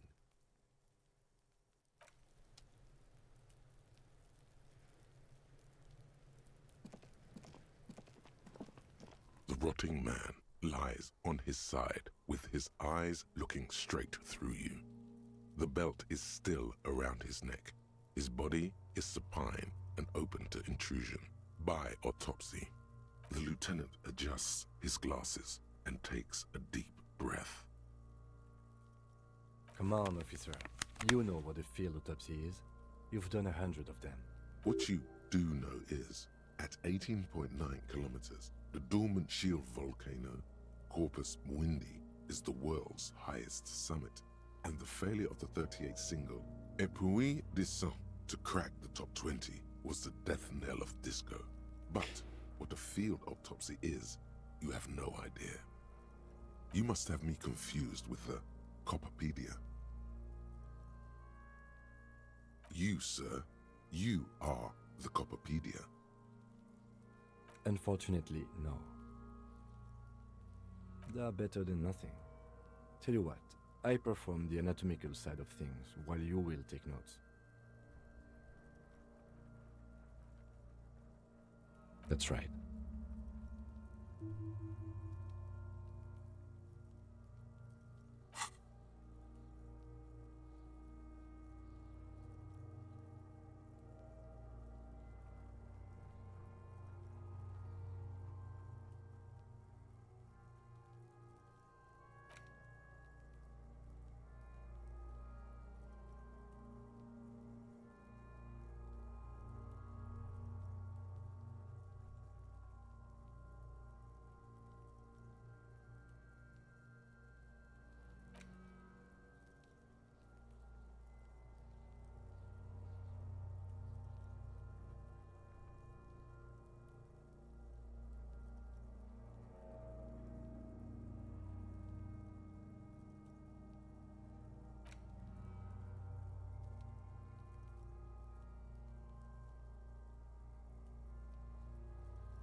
dead man stares in silence as you crack open the ledger. The bright red paper is covered in boxes and lists, describing the condition of his skin and organs in 3 parts. Above those, an 11-field info form needs filling out first. It begins with, That's you. The corpse is indifferent to your scribblings, just lies there. The next box says, KK57-0803.0815. KK equals Kim Kitsuragi. 57 equals Precinct 57, followed by his date 0803 and time of arrival 0815 on the scene. He's indexed the case after himself, not you. That's because he doesn't want to bring up the messy question of your initials. And what would that make the alphanumeric? HDB 41 0803. Help me out with the time of day, anyone? Let's say 1300. A good time to start drinking. 10:15. It's understated. Good. Let's go with that. NA. Next. NA. Roughly 50. Try 40. The damage is so extensive, it's better to err on the young side. He nods. Mondial. Fair to olive-skinned, from the Isola of Mwindi. This is as vague as it gets. You might as well say whitish. The pudgy mess of curdled meat looks neither mondial nor anything other. Fucky, fucky!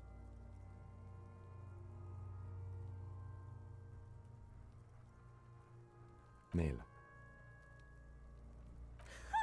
Pigs can have sex!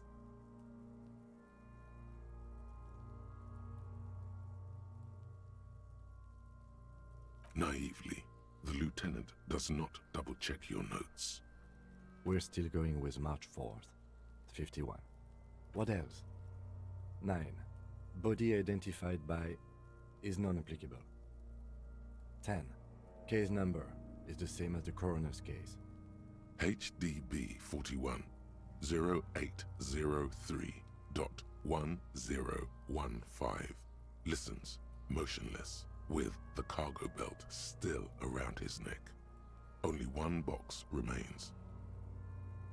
None. At least not after the initial examination. Interfering with the body's position or wounds post-mortem.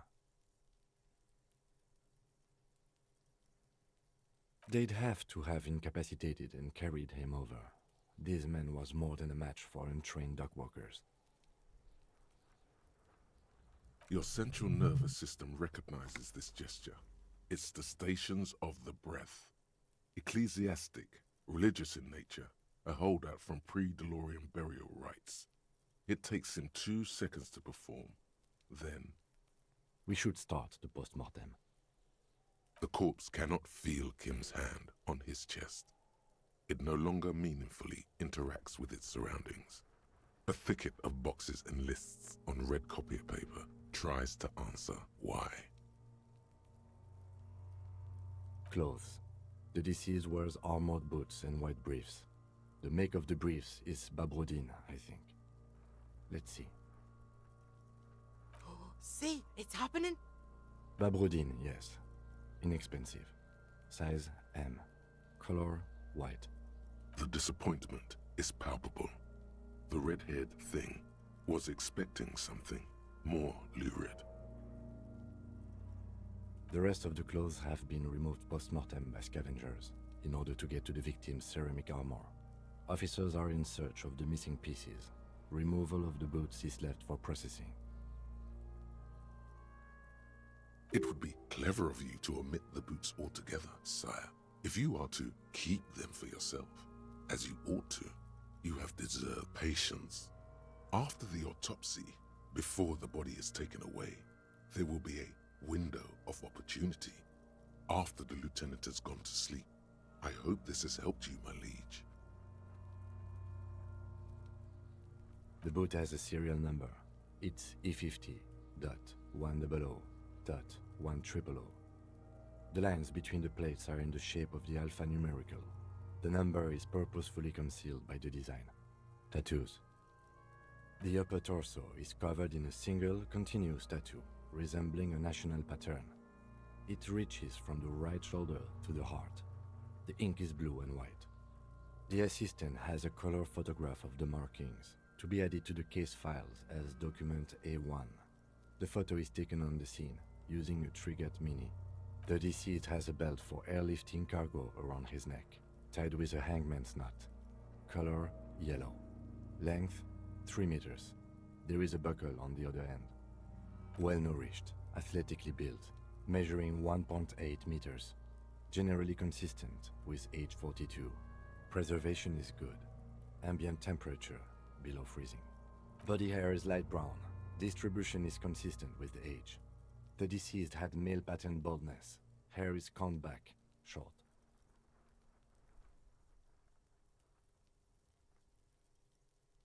His hair feels wet, soaked with rain, cold to touch.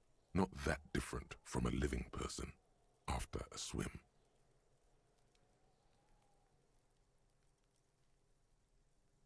The stench is suffocating.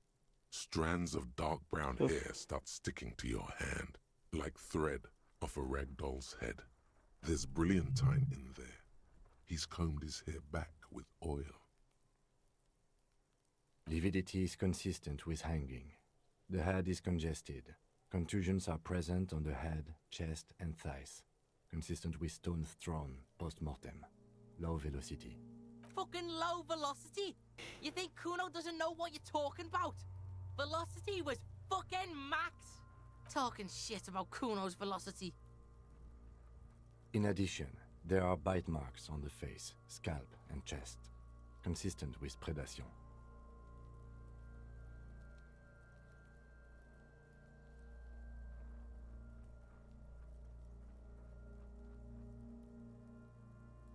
Ligature mark.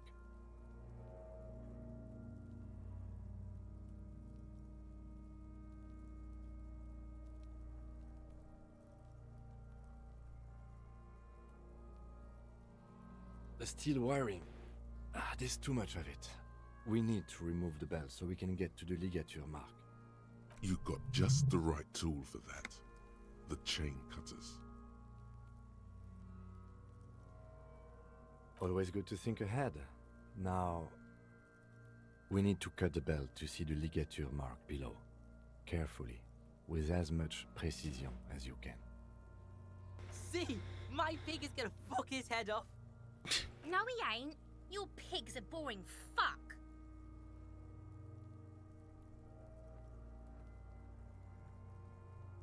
The belt is equally tight around the whole circumference of his neck, swelling over the edges like white bread rising from the east. The knot is the weak spot. The chain cutters fit in there. Steady now, like a flower arranger. 2 cuts and it should come loose. After some deliberation, you sink the cutters into the knot tying the belt together. You squeeze the rubber handles together, sweat forming on your brow. Snap! The knot is slashed. Another cut and the belt falls apart like a flower bouquet, revealing the dead man's neck and the dark red ligature mark around it. The rope rises to a point, leaving a gap in the ligature mark. The suspension point is in the back of the neck.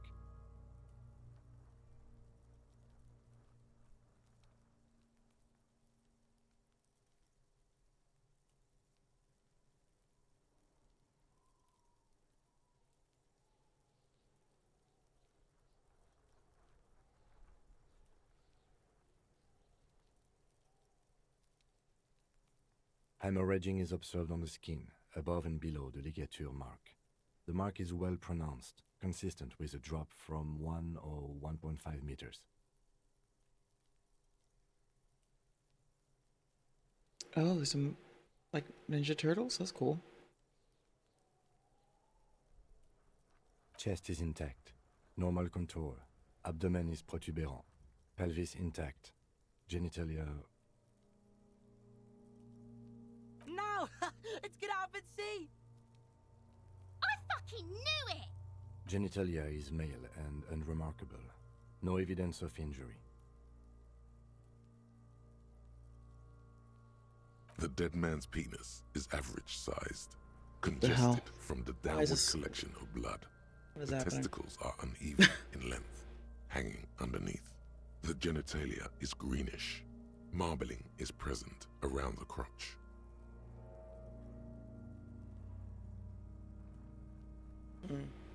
Yeah, I'm intrigued. I haven't looked at what they announced about Wolverine, but I'm intrigued. Back is symmetrical and intact. That sounds like fucking Upper fun and playing lower as Wolverine. shoulders are intact, but asymmetrical. There are combat injuries on the right hand, thigh, and hip. In addition, I see smaller, residual scars, too numerous to count, covering about 30% of his skin. From wounds sustained over 2, maybe more decades, dispersal and accumulation indicates long and active combat duty. We have a real museum here. Of battles, wars. Last item, hands.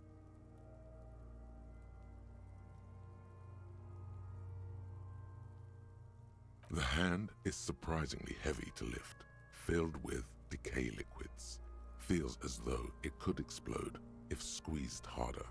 You're suddenly repulsed, so much so you feel compelled to drop it. Oh, by Insomniac? Oh, hell yeah, that's a good sign. Hands are clean. No sign of injury from struggling.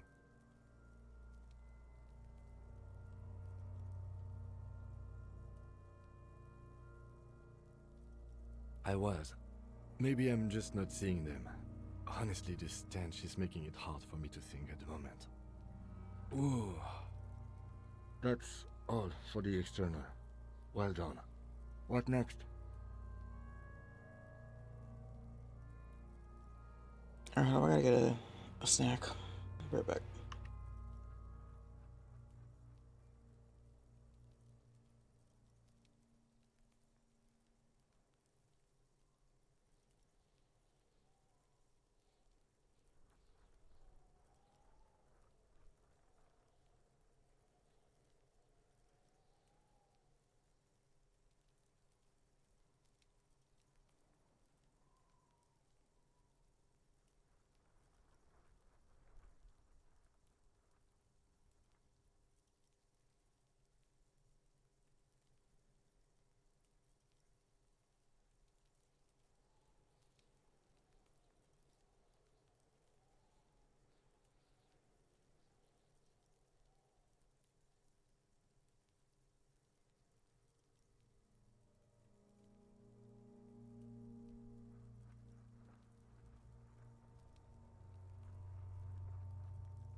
Is that for me?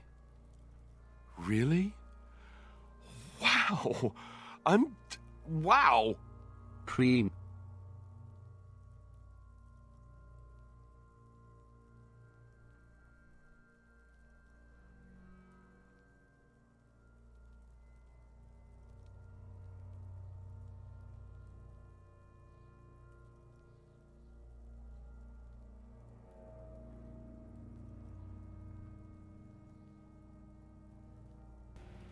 Hey, Cryptic, thanks for the resub. I returned.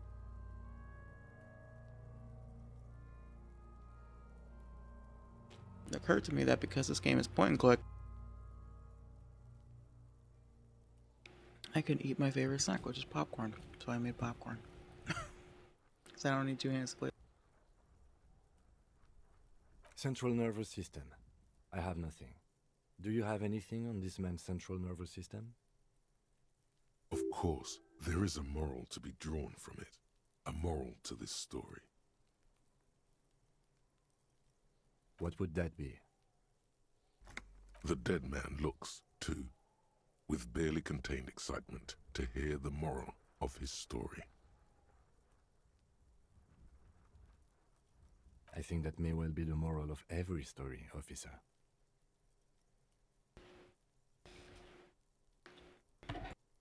Good. Musculoskeletal. Purge fluid is coming from the mouth. Not injury related. Eyes and tongue protuberant. Hyoid bone. Let's see. With his eyes almost closed, the lieutenant puts his hand on the dead man's throat and begins to massage it, gently. A rotting smell erupts from the mouth. Purge fluid runs down his lips, black and viscous. You hear cracks as the lieutenant moves his sharp fingers inside the flesh, like the creaking of an old house at night. Yeah, jack that fucker off! The hyoid bone is fractured. The rest of the musculoskeletal system is intact.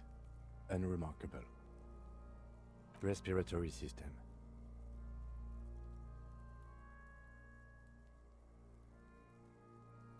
Oral cavity shows no lesions.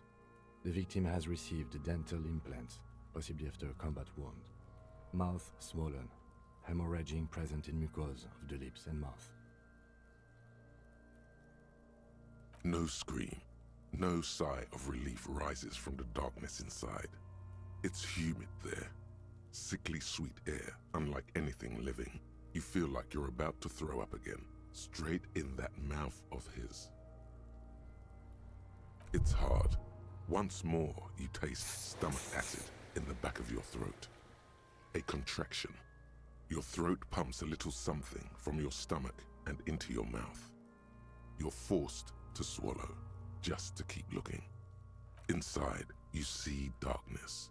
Just a mess of meat and darkness. Hemorrhaging present in mucus. Hepatobiliary, Na. Are you a hepatobiliary expert? Hepato means liver, and biliary, the gallbladder and bile ducts.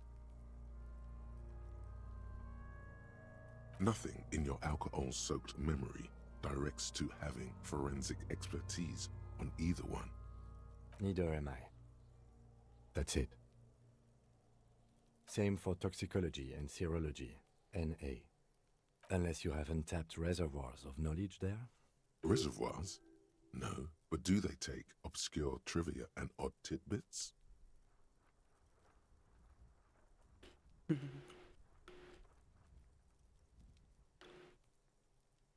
No. Like a toxicology screening? At this stage, I doubt processing will find anything, even if he was brimming with cocaine. But still, you should add a request. Brimming with cocaine. Cardiovascular. The body exhibits heavy lividity. Blood has gathered in the hands, feet, and neck. Hypostasis is visually consistent with the hanging. Gastrointestinal.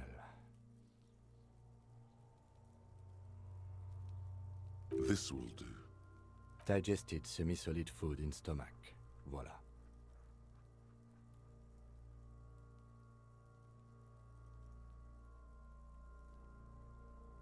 What's next on the list? Let's see. We have bite marks, contusions on the head and chest, and a ligature mark encircling the neck. You'll need 3 fields. Leave a 4th one too. Be thorough if you want maximum results.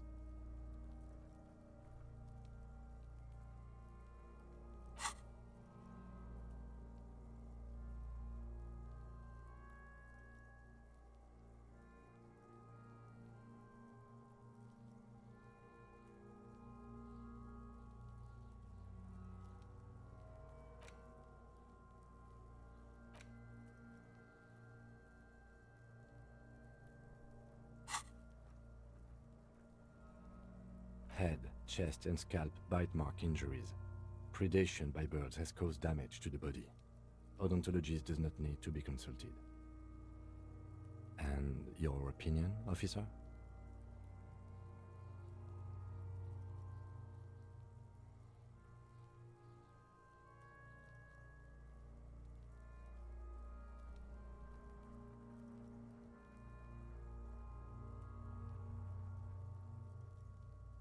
Fatal injury by seagulls? Yes, it's...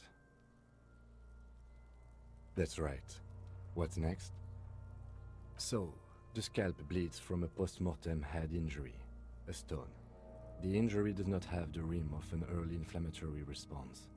The perpetrator on the scene has confessed to causing it post-mortem.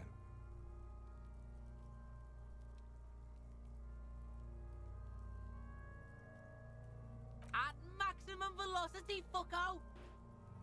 Has confessed to causing it at maximum velocity. Coagulated blood sticks to his scalp and chest, where the countless stones have hit the dead man. Beneath, the description of injury. 2 boxes. Right. Next. A dark red abraded ligature mark encircling the neck, with a gap on the nape measuring, let's say, 7 centimeters. The hyoid bone is fractured, the cervical column intact. I see hemorrhaging on the skin, above and below the ligature mark. Depth of the mark, 1 centimeter. No signs of clawing on the neck.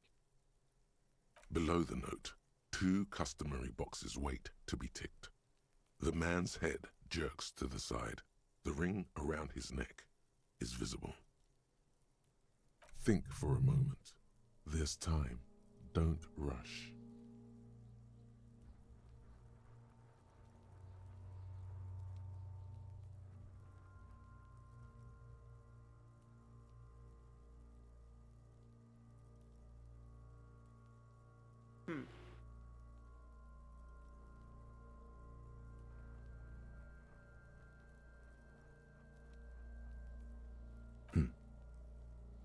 Why do you say that? Is it the seagull murder again, or are you serious? Okay. Why don't you think it was fatal?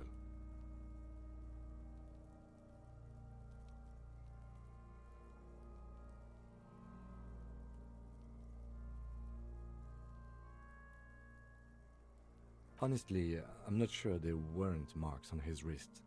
That part got blurry for me. The stench.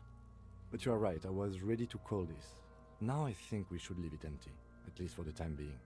Let's wrap this up. I pronounce this field autopsy over.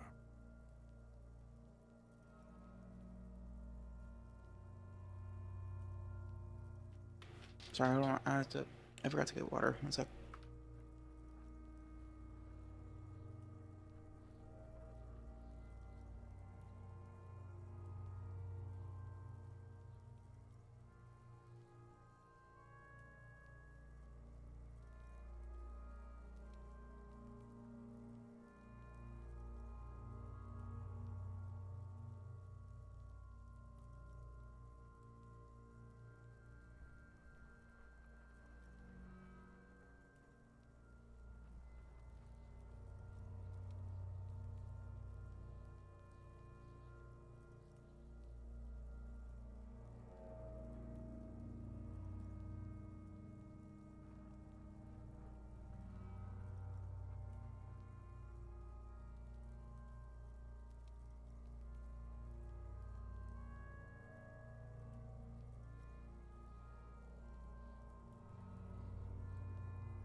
It was an irregular field autopsy. We did not establish cause of death, which is supposed to be the goal of an autopsy. But personally, I do not see this as a parameter for success.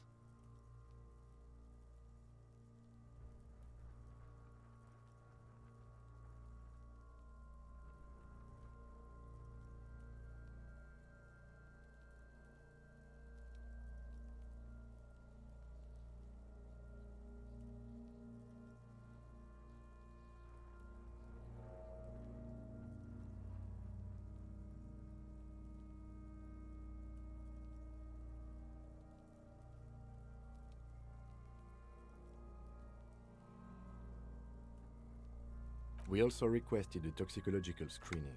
That was thorough. The results should arrive in a couple of weeks, if we are lucky. I will not hold my breath.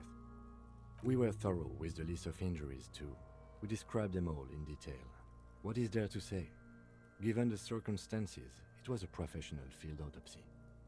Oh yeah, well done, Master Detective. Maybe a drink is in order?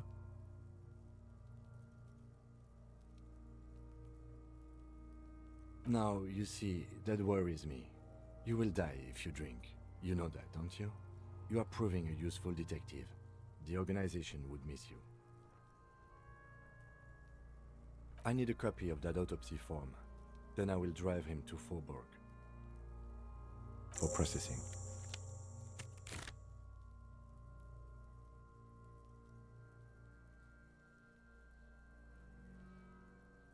You tilt your head, also looking at the corpse. I'm sure we didn't get everything. There's always something.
Shoot, Looney Rooney. Huh? You're misquoting me, Rooney. I said communism killed me. Love did me in. You really need to learn the difference, buddy. This is embarrassing. Come back later, Corpo. Amuse yourself with my frank manners and my memento mori features. If possible, also, see me in your dreams. I thought we decided to leave it to processing. Let's not turn this into some kind of circus. Damn it. This is turning into some sort of mega puzzle. Okay, so you can sneak out of your room maybe, after he's gone asleep.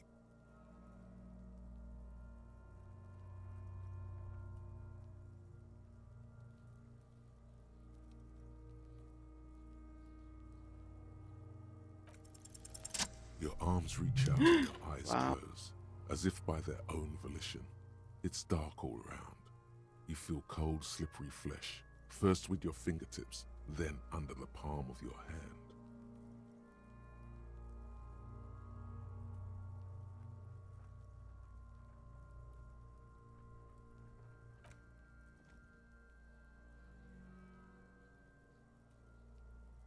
His face, his cheeks, his nose, his fat, swollen lips.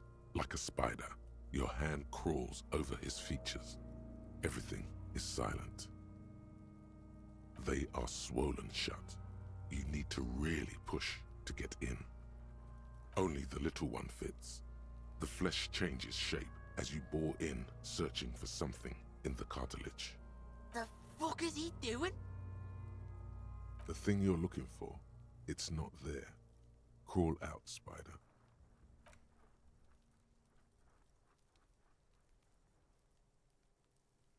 The oral cavity is cold and moist. A ball-like tongue attaches itself to the base of the mouth, lolling around like a scallop. A vision of black and dark red death, pried open by your naked hands and studded with teeth. Looks like he's laughing. Death fumes rising from the throat, and there, in the back of his mouth, above the bell of the uvula, right in the soft palate, you see a hole, barely visible to the human eye. It is swollen shut, almost vanished. No larger than 0.4 centimeters in radius, the edges appear darkened. An abrasion collar. This is what we're after.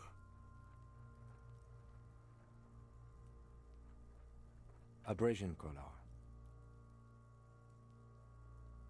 Kuno is silent.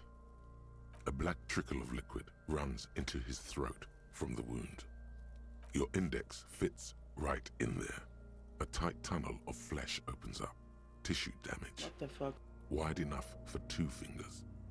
As you push both in, you reach through his mouth, right into his brainstem. The fuck is happening? I don't know. Ah, shit, see? Yes, that's what this part is called. The basal ganglia feels clumpy. What entered here has torn apart his reptilian complex. This man will never sleep again, never wake. Your fingers slide into the remains of his limbic system. There is no resistance. It's gelatinous.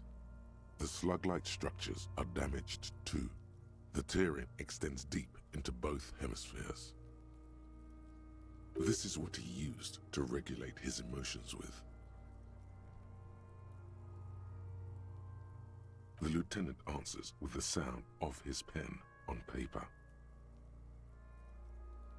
Fucking cavity, see? Your fingers are all the way in now, reaching toward the inside of his skull. The cavity goes further. Bro, this is but crazy. The entry wound isn't wide enough for the rest of your hand to follow. Your fingers reach toward his skull. His cerebral cortex feels like jelly. Cold jelly. Strange fluid streams down your wrist as you push deeper until you feel it on the tip of your finger.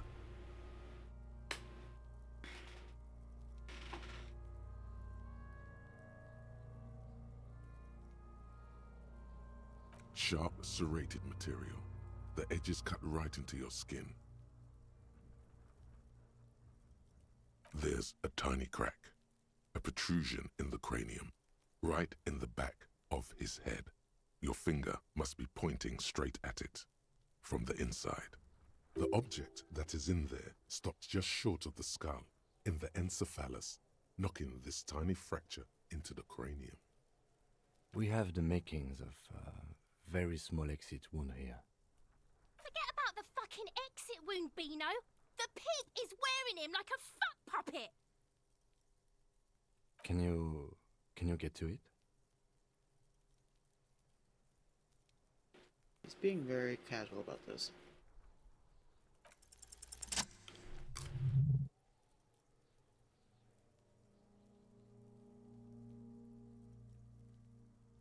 You pick the object between your index and middle finger. It feels sharp, like metal. With your face twisting from pain and concentration, all you need to do is just...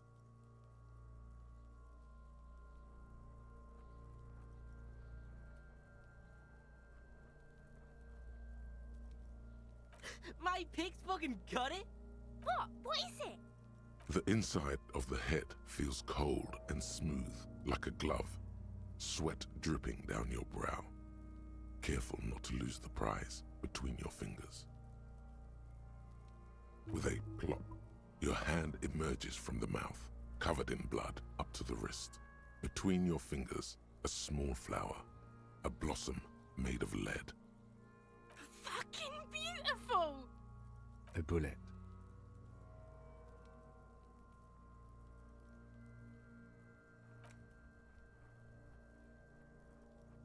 The bullet falls in the bag, leaving a smattering of blood on the plastic. He raises the bag under his eyes and says, A non-caliber rifle. Some kind of brittle alloy. Fractured on impact.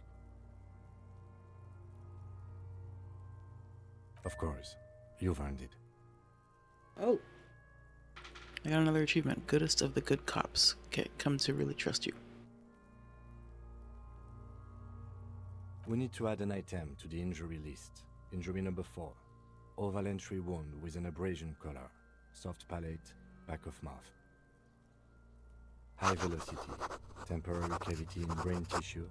Small exit wound on the occiput. How does that sound?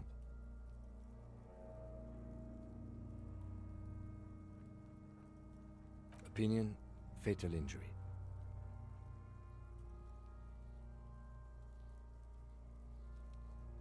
We have extensive tissue destruction away from the wound track. We have a bullet. And one last thing. We can now fill in injury number 3. Ligament mark. Opinion non-fatal. Post-mortem. Treatment. He's proposing the bullet was the real cause of death, and the hanging an attempt to conceal this fact. Yeah. The fucking Hardy Boys or whatever are like, yeah, no, we did it. We totally did it. And they have a story for why they did it. But it just seems too easy, right? So maybe the hanging was a cover-up. Maybe they got paid to do the whole song and dance by whoever actually did it. Yes, and the belt around his neck. The hanging. Even dragging him to the yard. All of it was done after this man was already dead.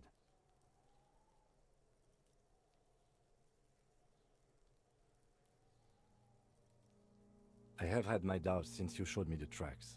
Why did they carry him over? Why not march him, I thought. There was no satisfying explanation. There have been other signs too. Small things. We were right not to assign hanging as cause of death, as the perpetrators expected we would. No such luck for them. There is, of course, the very real possibility he was both shot and hanged.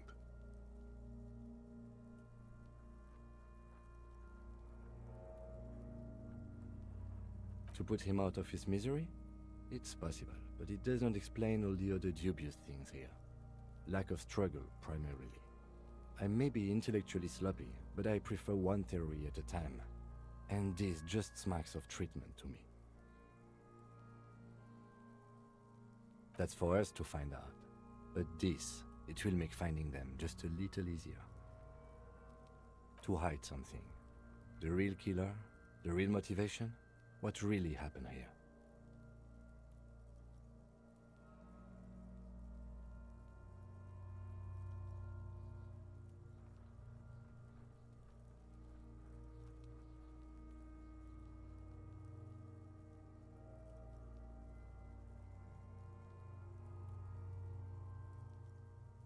Yes, we should take a closer look at it. I am certain it has more to tell us. This little thing could reveal much about the weapon that shot it. Oh, you really, really do. I am glad to hear you say that. Your room in the Whirling in Rags should come with a bathroom. Be sure to make use of it in the evening. We bag the corpse and carry him to the holding pen of my kinema. I can transport him to processing myself, but I will be gone for the rest of the day. Work on the case. Tend to personal matters. Try not to do anything too dangerous. An officer needs backup in a neighborhood like this. I'll leave that choice to you. And one more thing. Great work, detective. After you bag the corpse, Lieutenant Kitsuragi will leave the party until tomorrow morning. You can do side tasks, and even the main case, but it might be more difficult. Plan his exit accordingly.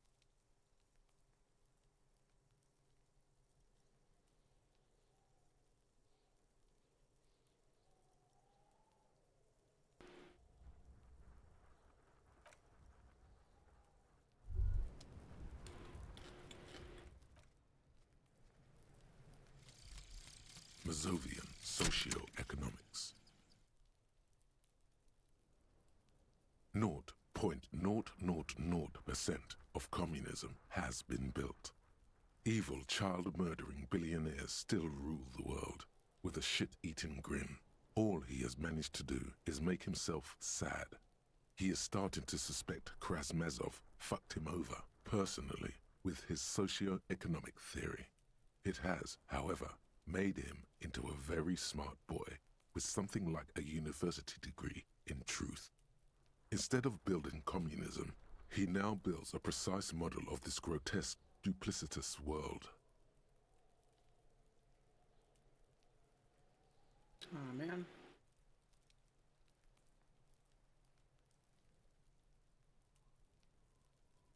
I don't like the -1 to this.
The bullet is safely sealed away in a plastic bag bearing the RCM stamp. Kim has filled out the label on the bag with the item number, case number, and date and location the bullet was found. What? Well, if I was the bullet, which I'm not, I would say find the weapon that shot me. If we find who owns it, we will have likely found who used it, possibly to kill our victim. In conclusion, the more we know about this bullet of yours, the better. The squashed bullet has some sharp edges where the jacket has split open. It feels cold, even through the bag.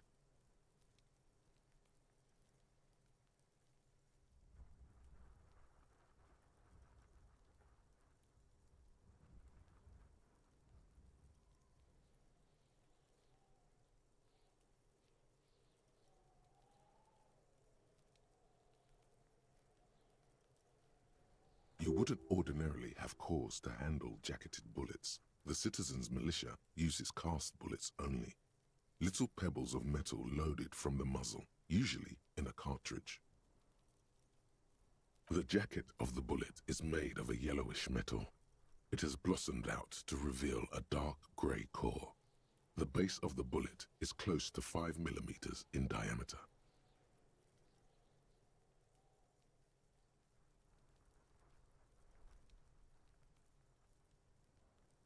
You can just about make out a few striations near the base of the bullet. Little hairlines, linear. It feels standard. It's quite destroyed. Some of the fragments are still lodged in the wound. What can you say about the bullet so far? A jacketed bullet. Okay. It would have been shot from a military-grade breech-loading rifle, not from a muzzleloader like those typically found on the streets of Martinez. Highly unusual. The people of Revachol haven't carried breech-loading weapons like this for nearly half a century. Even the RCM uses ordinary unjacketed conical bullets. This is strange. Very strange. I like this, officer. Strange means unique. Unique means incriminating. We need to find the gun that shot it.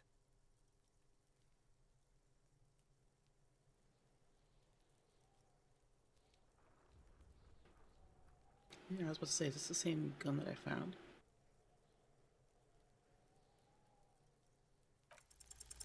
A rifle, Revolutionary period.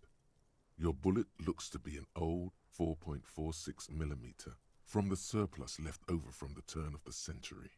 Probably an antique or a retrofitted antique. The 4.46 caliber was widely used with the Belmargrave rifle, a Revacholian manufacturer. The BM dominated the battlefields of the Insulindian theater of the anti-centennial revolution 50 years ago.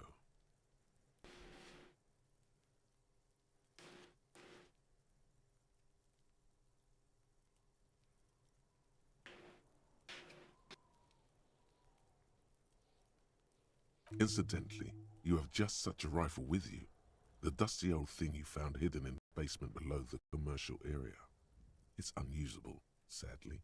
If it were, the bullet would probably fit the chamber.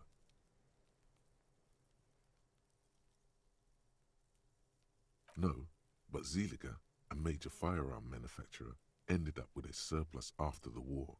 So there are still a lot of these old military rifles floating around, usually broken. The quality was appalling.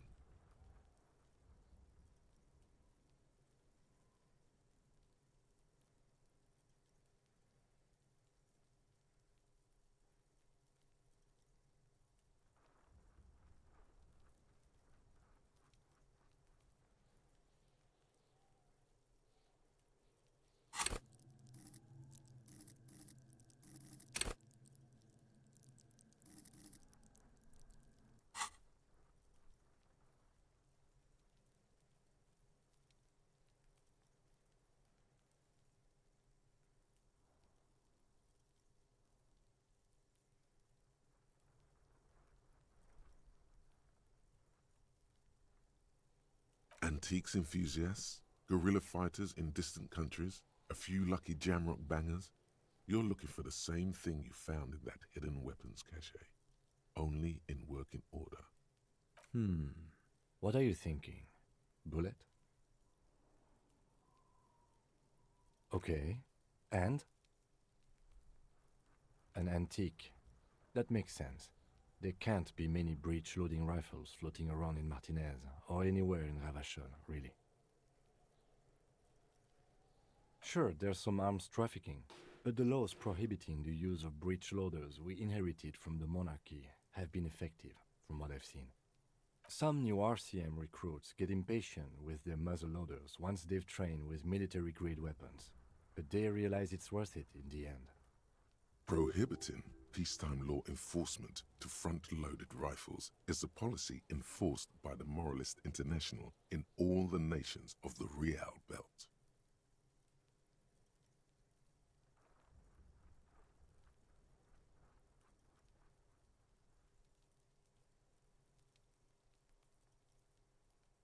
Imagine if everyone, cops, citizens, had access to firearms that could shoot multiple rounds without pausing to reload. After the first shot, the second, third, and so on come much easier. Yeah, imagine that. I can't even imagine that. That's crazy. It sounds so fucking nuts. Imagine that shit. But back to the investigation. Me. In this like borderline dystopian alternate history setting, somebody's like, wouldn't it be crazy if people could just like shoot repeatedly? That's fucking nuts, man.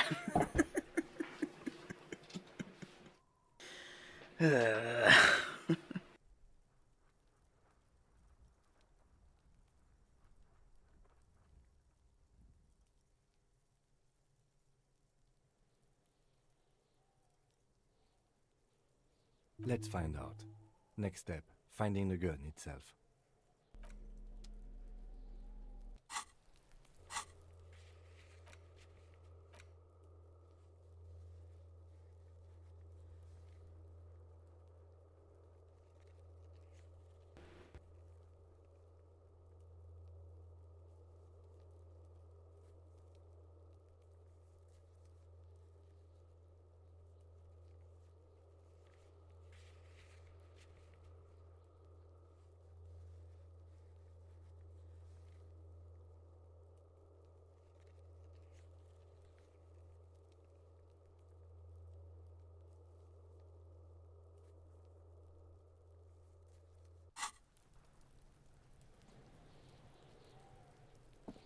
The man is decomposing visibly now.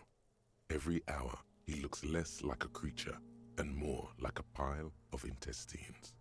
The lieutenant adjusts his glasses and takes a deep breath.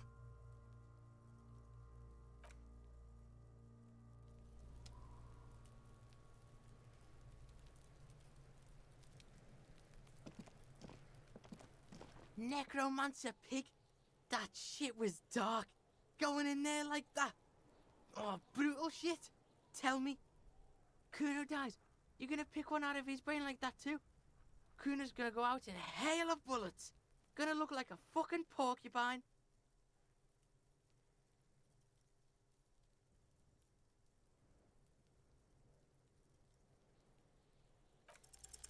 He's on your crime scene, bossing you around.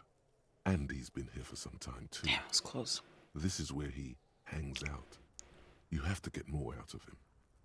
He could be useful.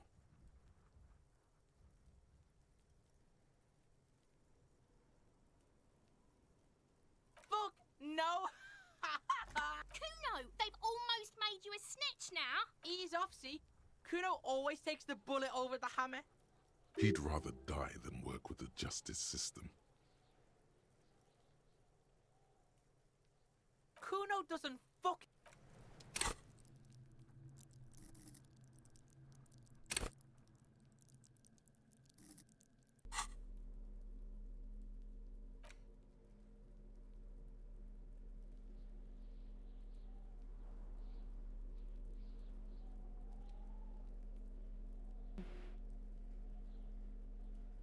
I'll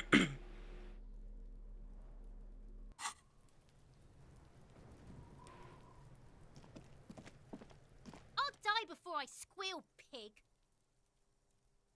Stay away from me, pig!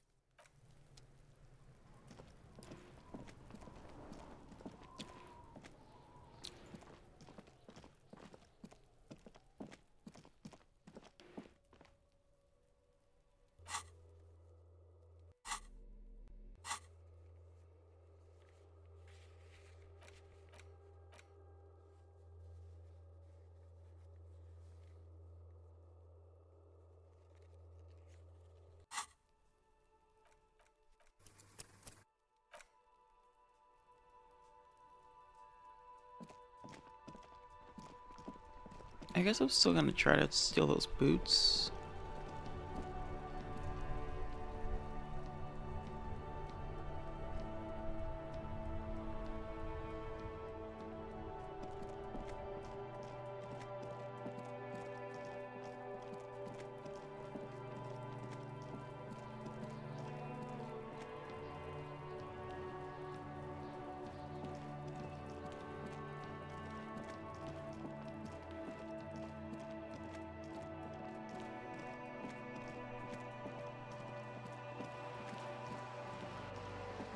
I think I'm gonna finish this in-game day and then call it.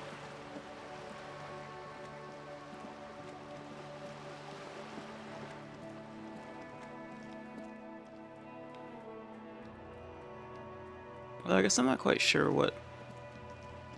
I don't know. Just go a little bit further. Just an ordinary wall. Nothing to see here. Ah. Because you see it. Finally, this wall is sublime.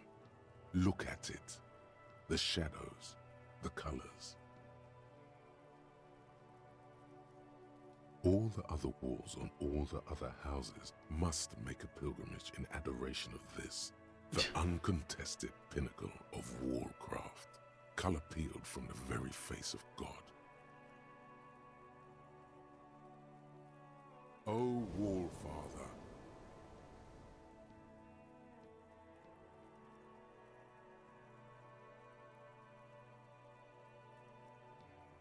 Huh? he sounds tired of it all.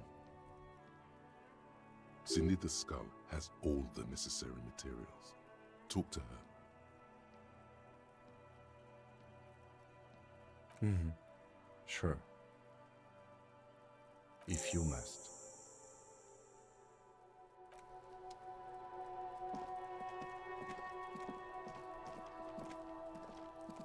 Trying to sneak up on...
This door is made of metal and appears to be reinforced. Someone here really values their security. No one answers. We should return tomorrow. Tomorrow at 9 p.m. Oh.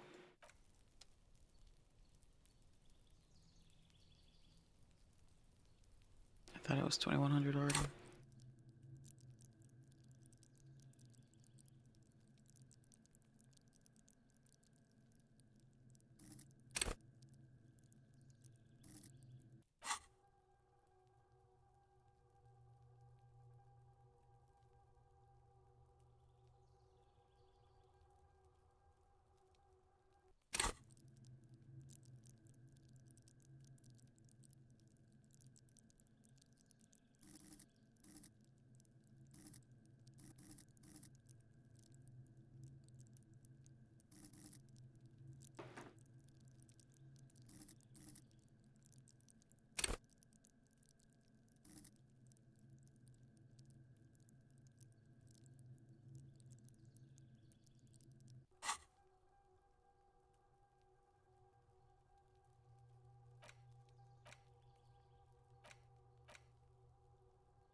Yes?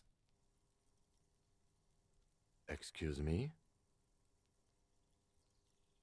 You have a distinctive way of walking. If I were to... I hope you don't take this the wrong way. It's just a collegiate. They say it's a sin clear... Yes, but containers contain. I don't know. Containers contain. What about me? No. The lieutenant nods. Good.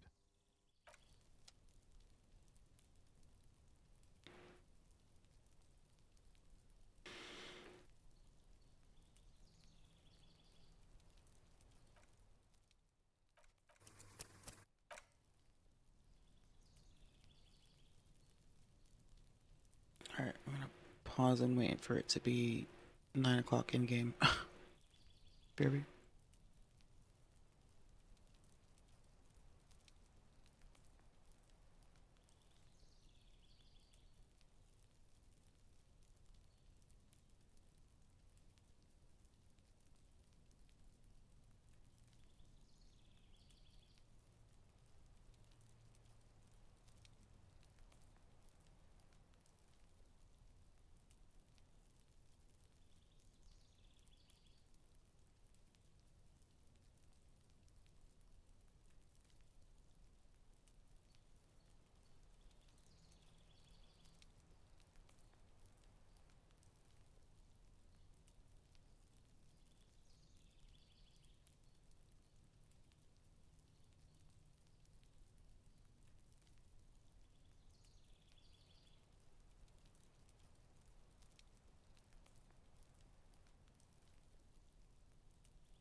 Okay, for some reason, time didn't progress.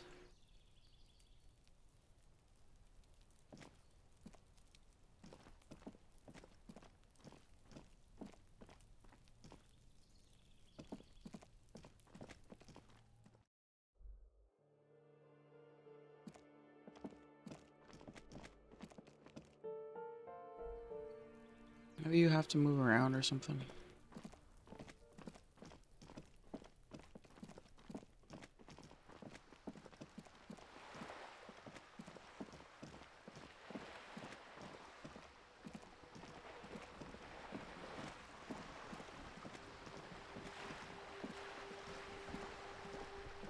You're back.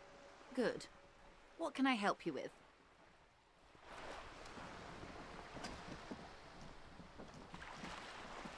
You're back. Good.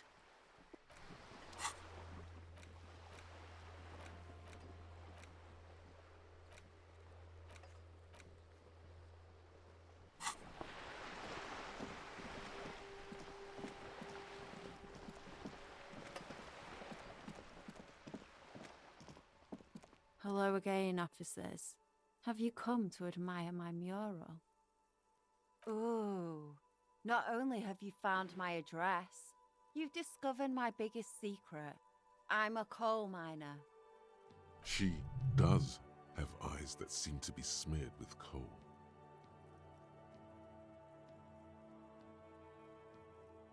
It doesn't have to do anything at all. Nothing does. Like me. Right now, I'm doing nothing at all. The inspiration will come to her once hell is set loose on the streets. It's too calm right now. Yes, I keep hoping a shaft will collapse on me, but somehow it never happens. Does anyone in a city like this? Shoot, Piggy. It's what you do, isn't it? What for?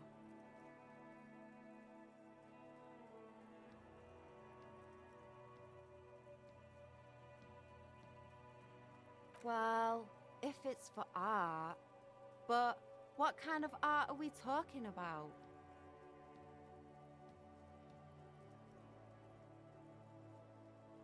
Sounds like you're just about to live out your self-pity, not make a statement. I can't have shit art on my conscience.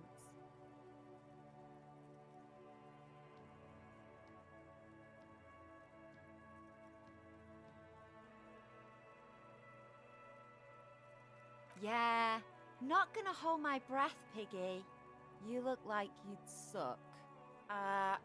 Everything really.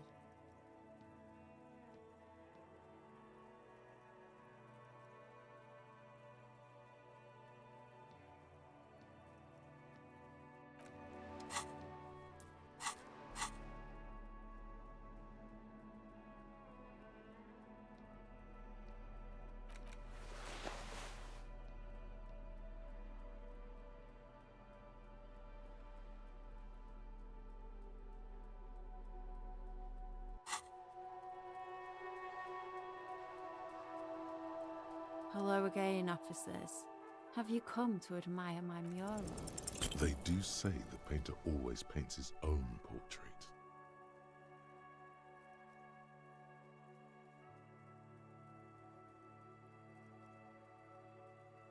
No, it's great.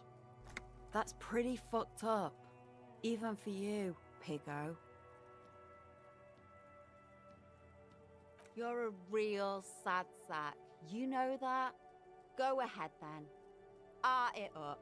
Just try not to hurt yourself. And no self-portraits.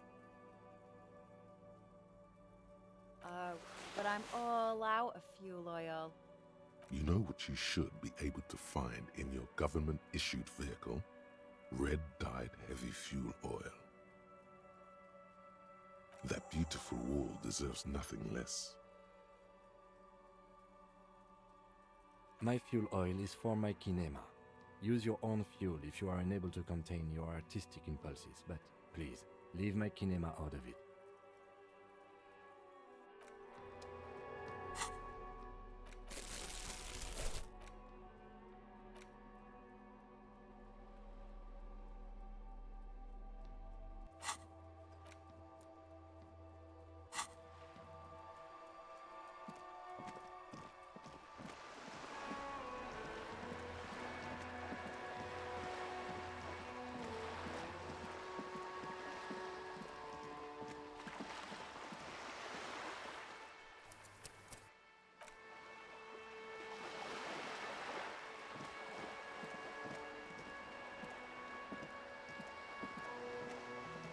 This coin-operated viewer is facing southwest.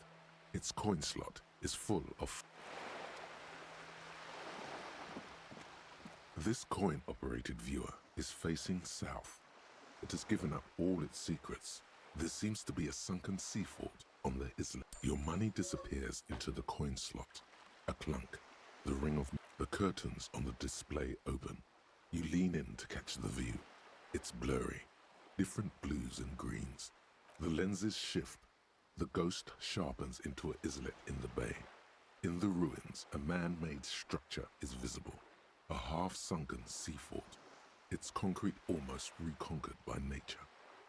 It looks as if it was abandoned quite some time ago. Nothing but a rotten tooth remains of the anti-aircraft tower. A lonely birch tree. Really?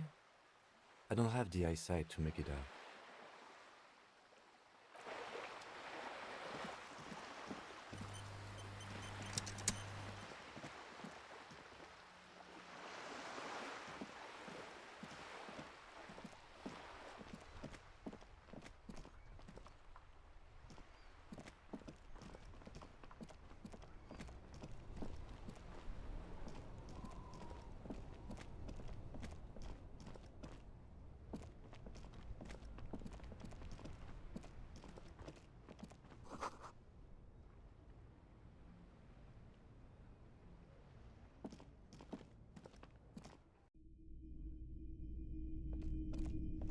Hello, hello.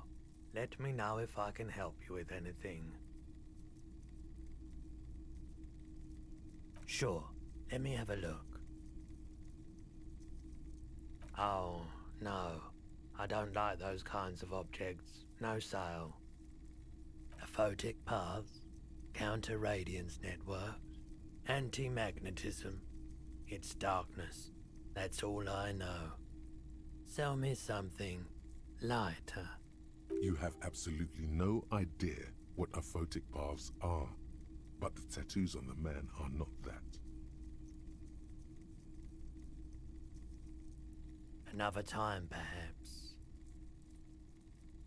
I doubt it, but I can try. He's been by the shop a couple of times. There was something awfully deliberate about that laziness. They weren't the most pleasant interactions. Small-town bigwigs always want everyone to play a part in the play they're staging. But I bowed out at some point. I prefer to watch from afar while the bigwigs come and go. It was all very strange. That forewoman was more pleasant than Evrard. But I guess it's all the same in the end. He tried, wanted to come to some mutually beneficial agreement around my dealings with the dock workers. I politely declined to hear him out.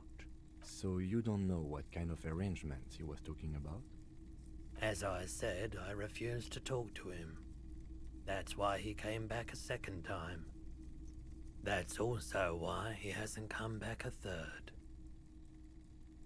He purchased a remarkably garish paperweight the first time he was here. Nothing the second. He nods reluctantly. The pawnbroker's gaze is already fixed on the dancing colors. Someone else came here earlier today asking the same question. I promptly sold her the gun you pawned a couple days back. This is a pawn shop, and it did feel as if you've met before. Oh God, the lieutenant shifts from one foot to another, alert. Sure, man.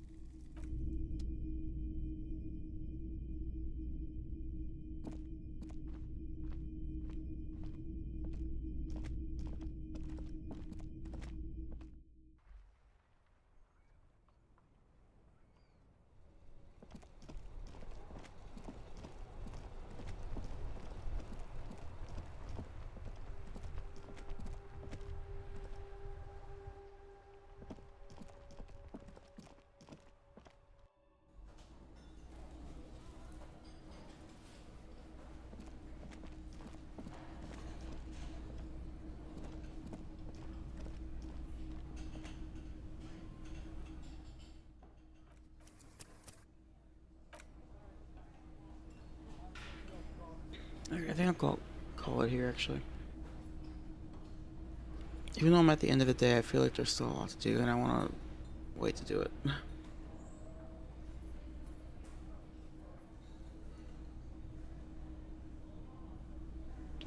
yeah, thanks for the resub, Cryptic. I'm gonna read out to Currentist. I'll probably stream tomorrow, do some like cyberpunk or whatever.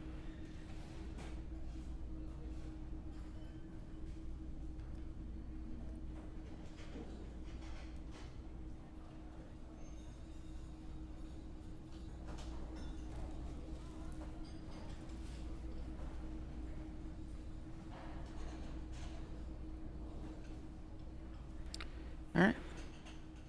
I'll see y'all later.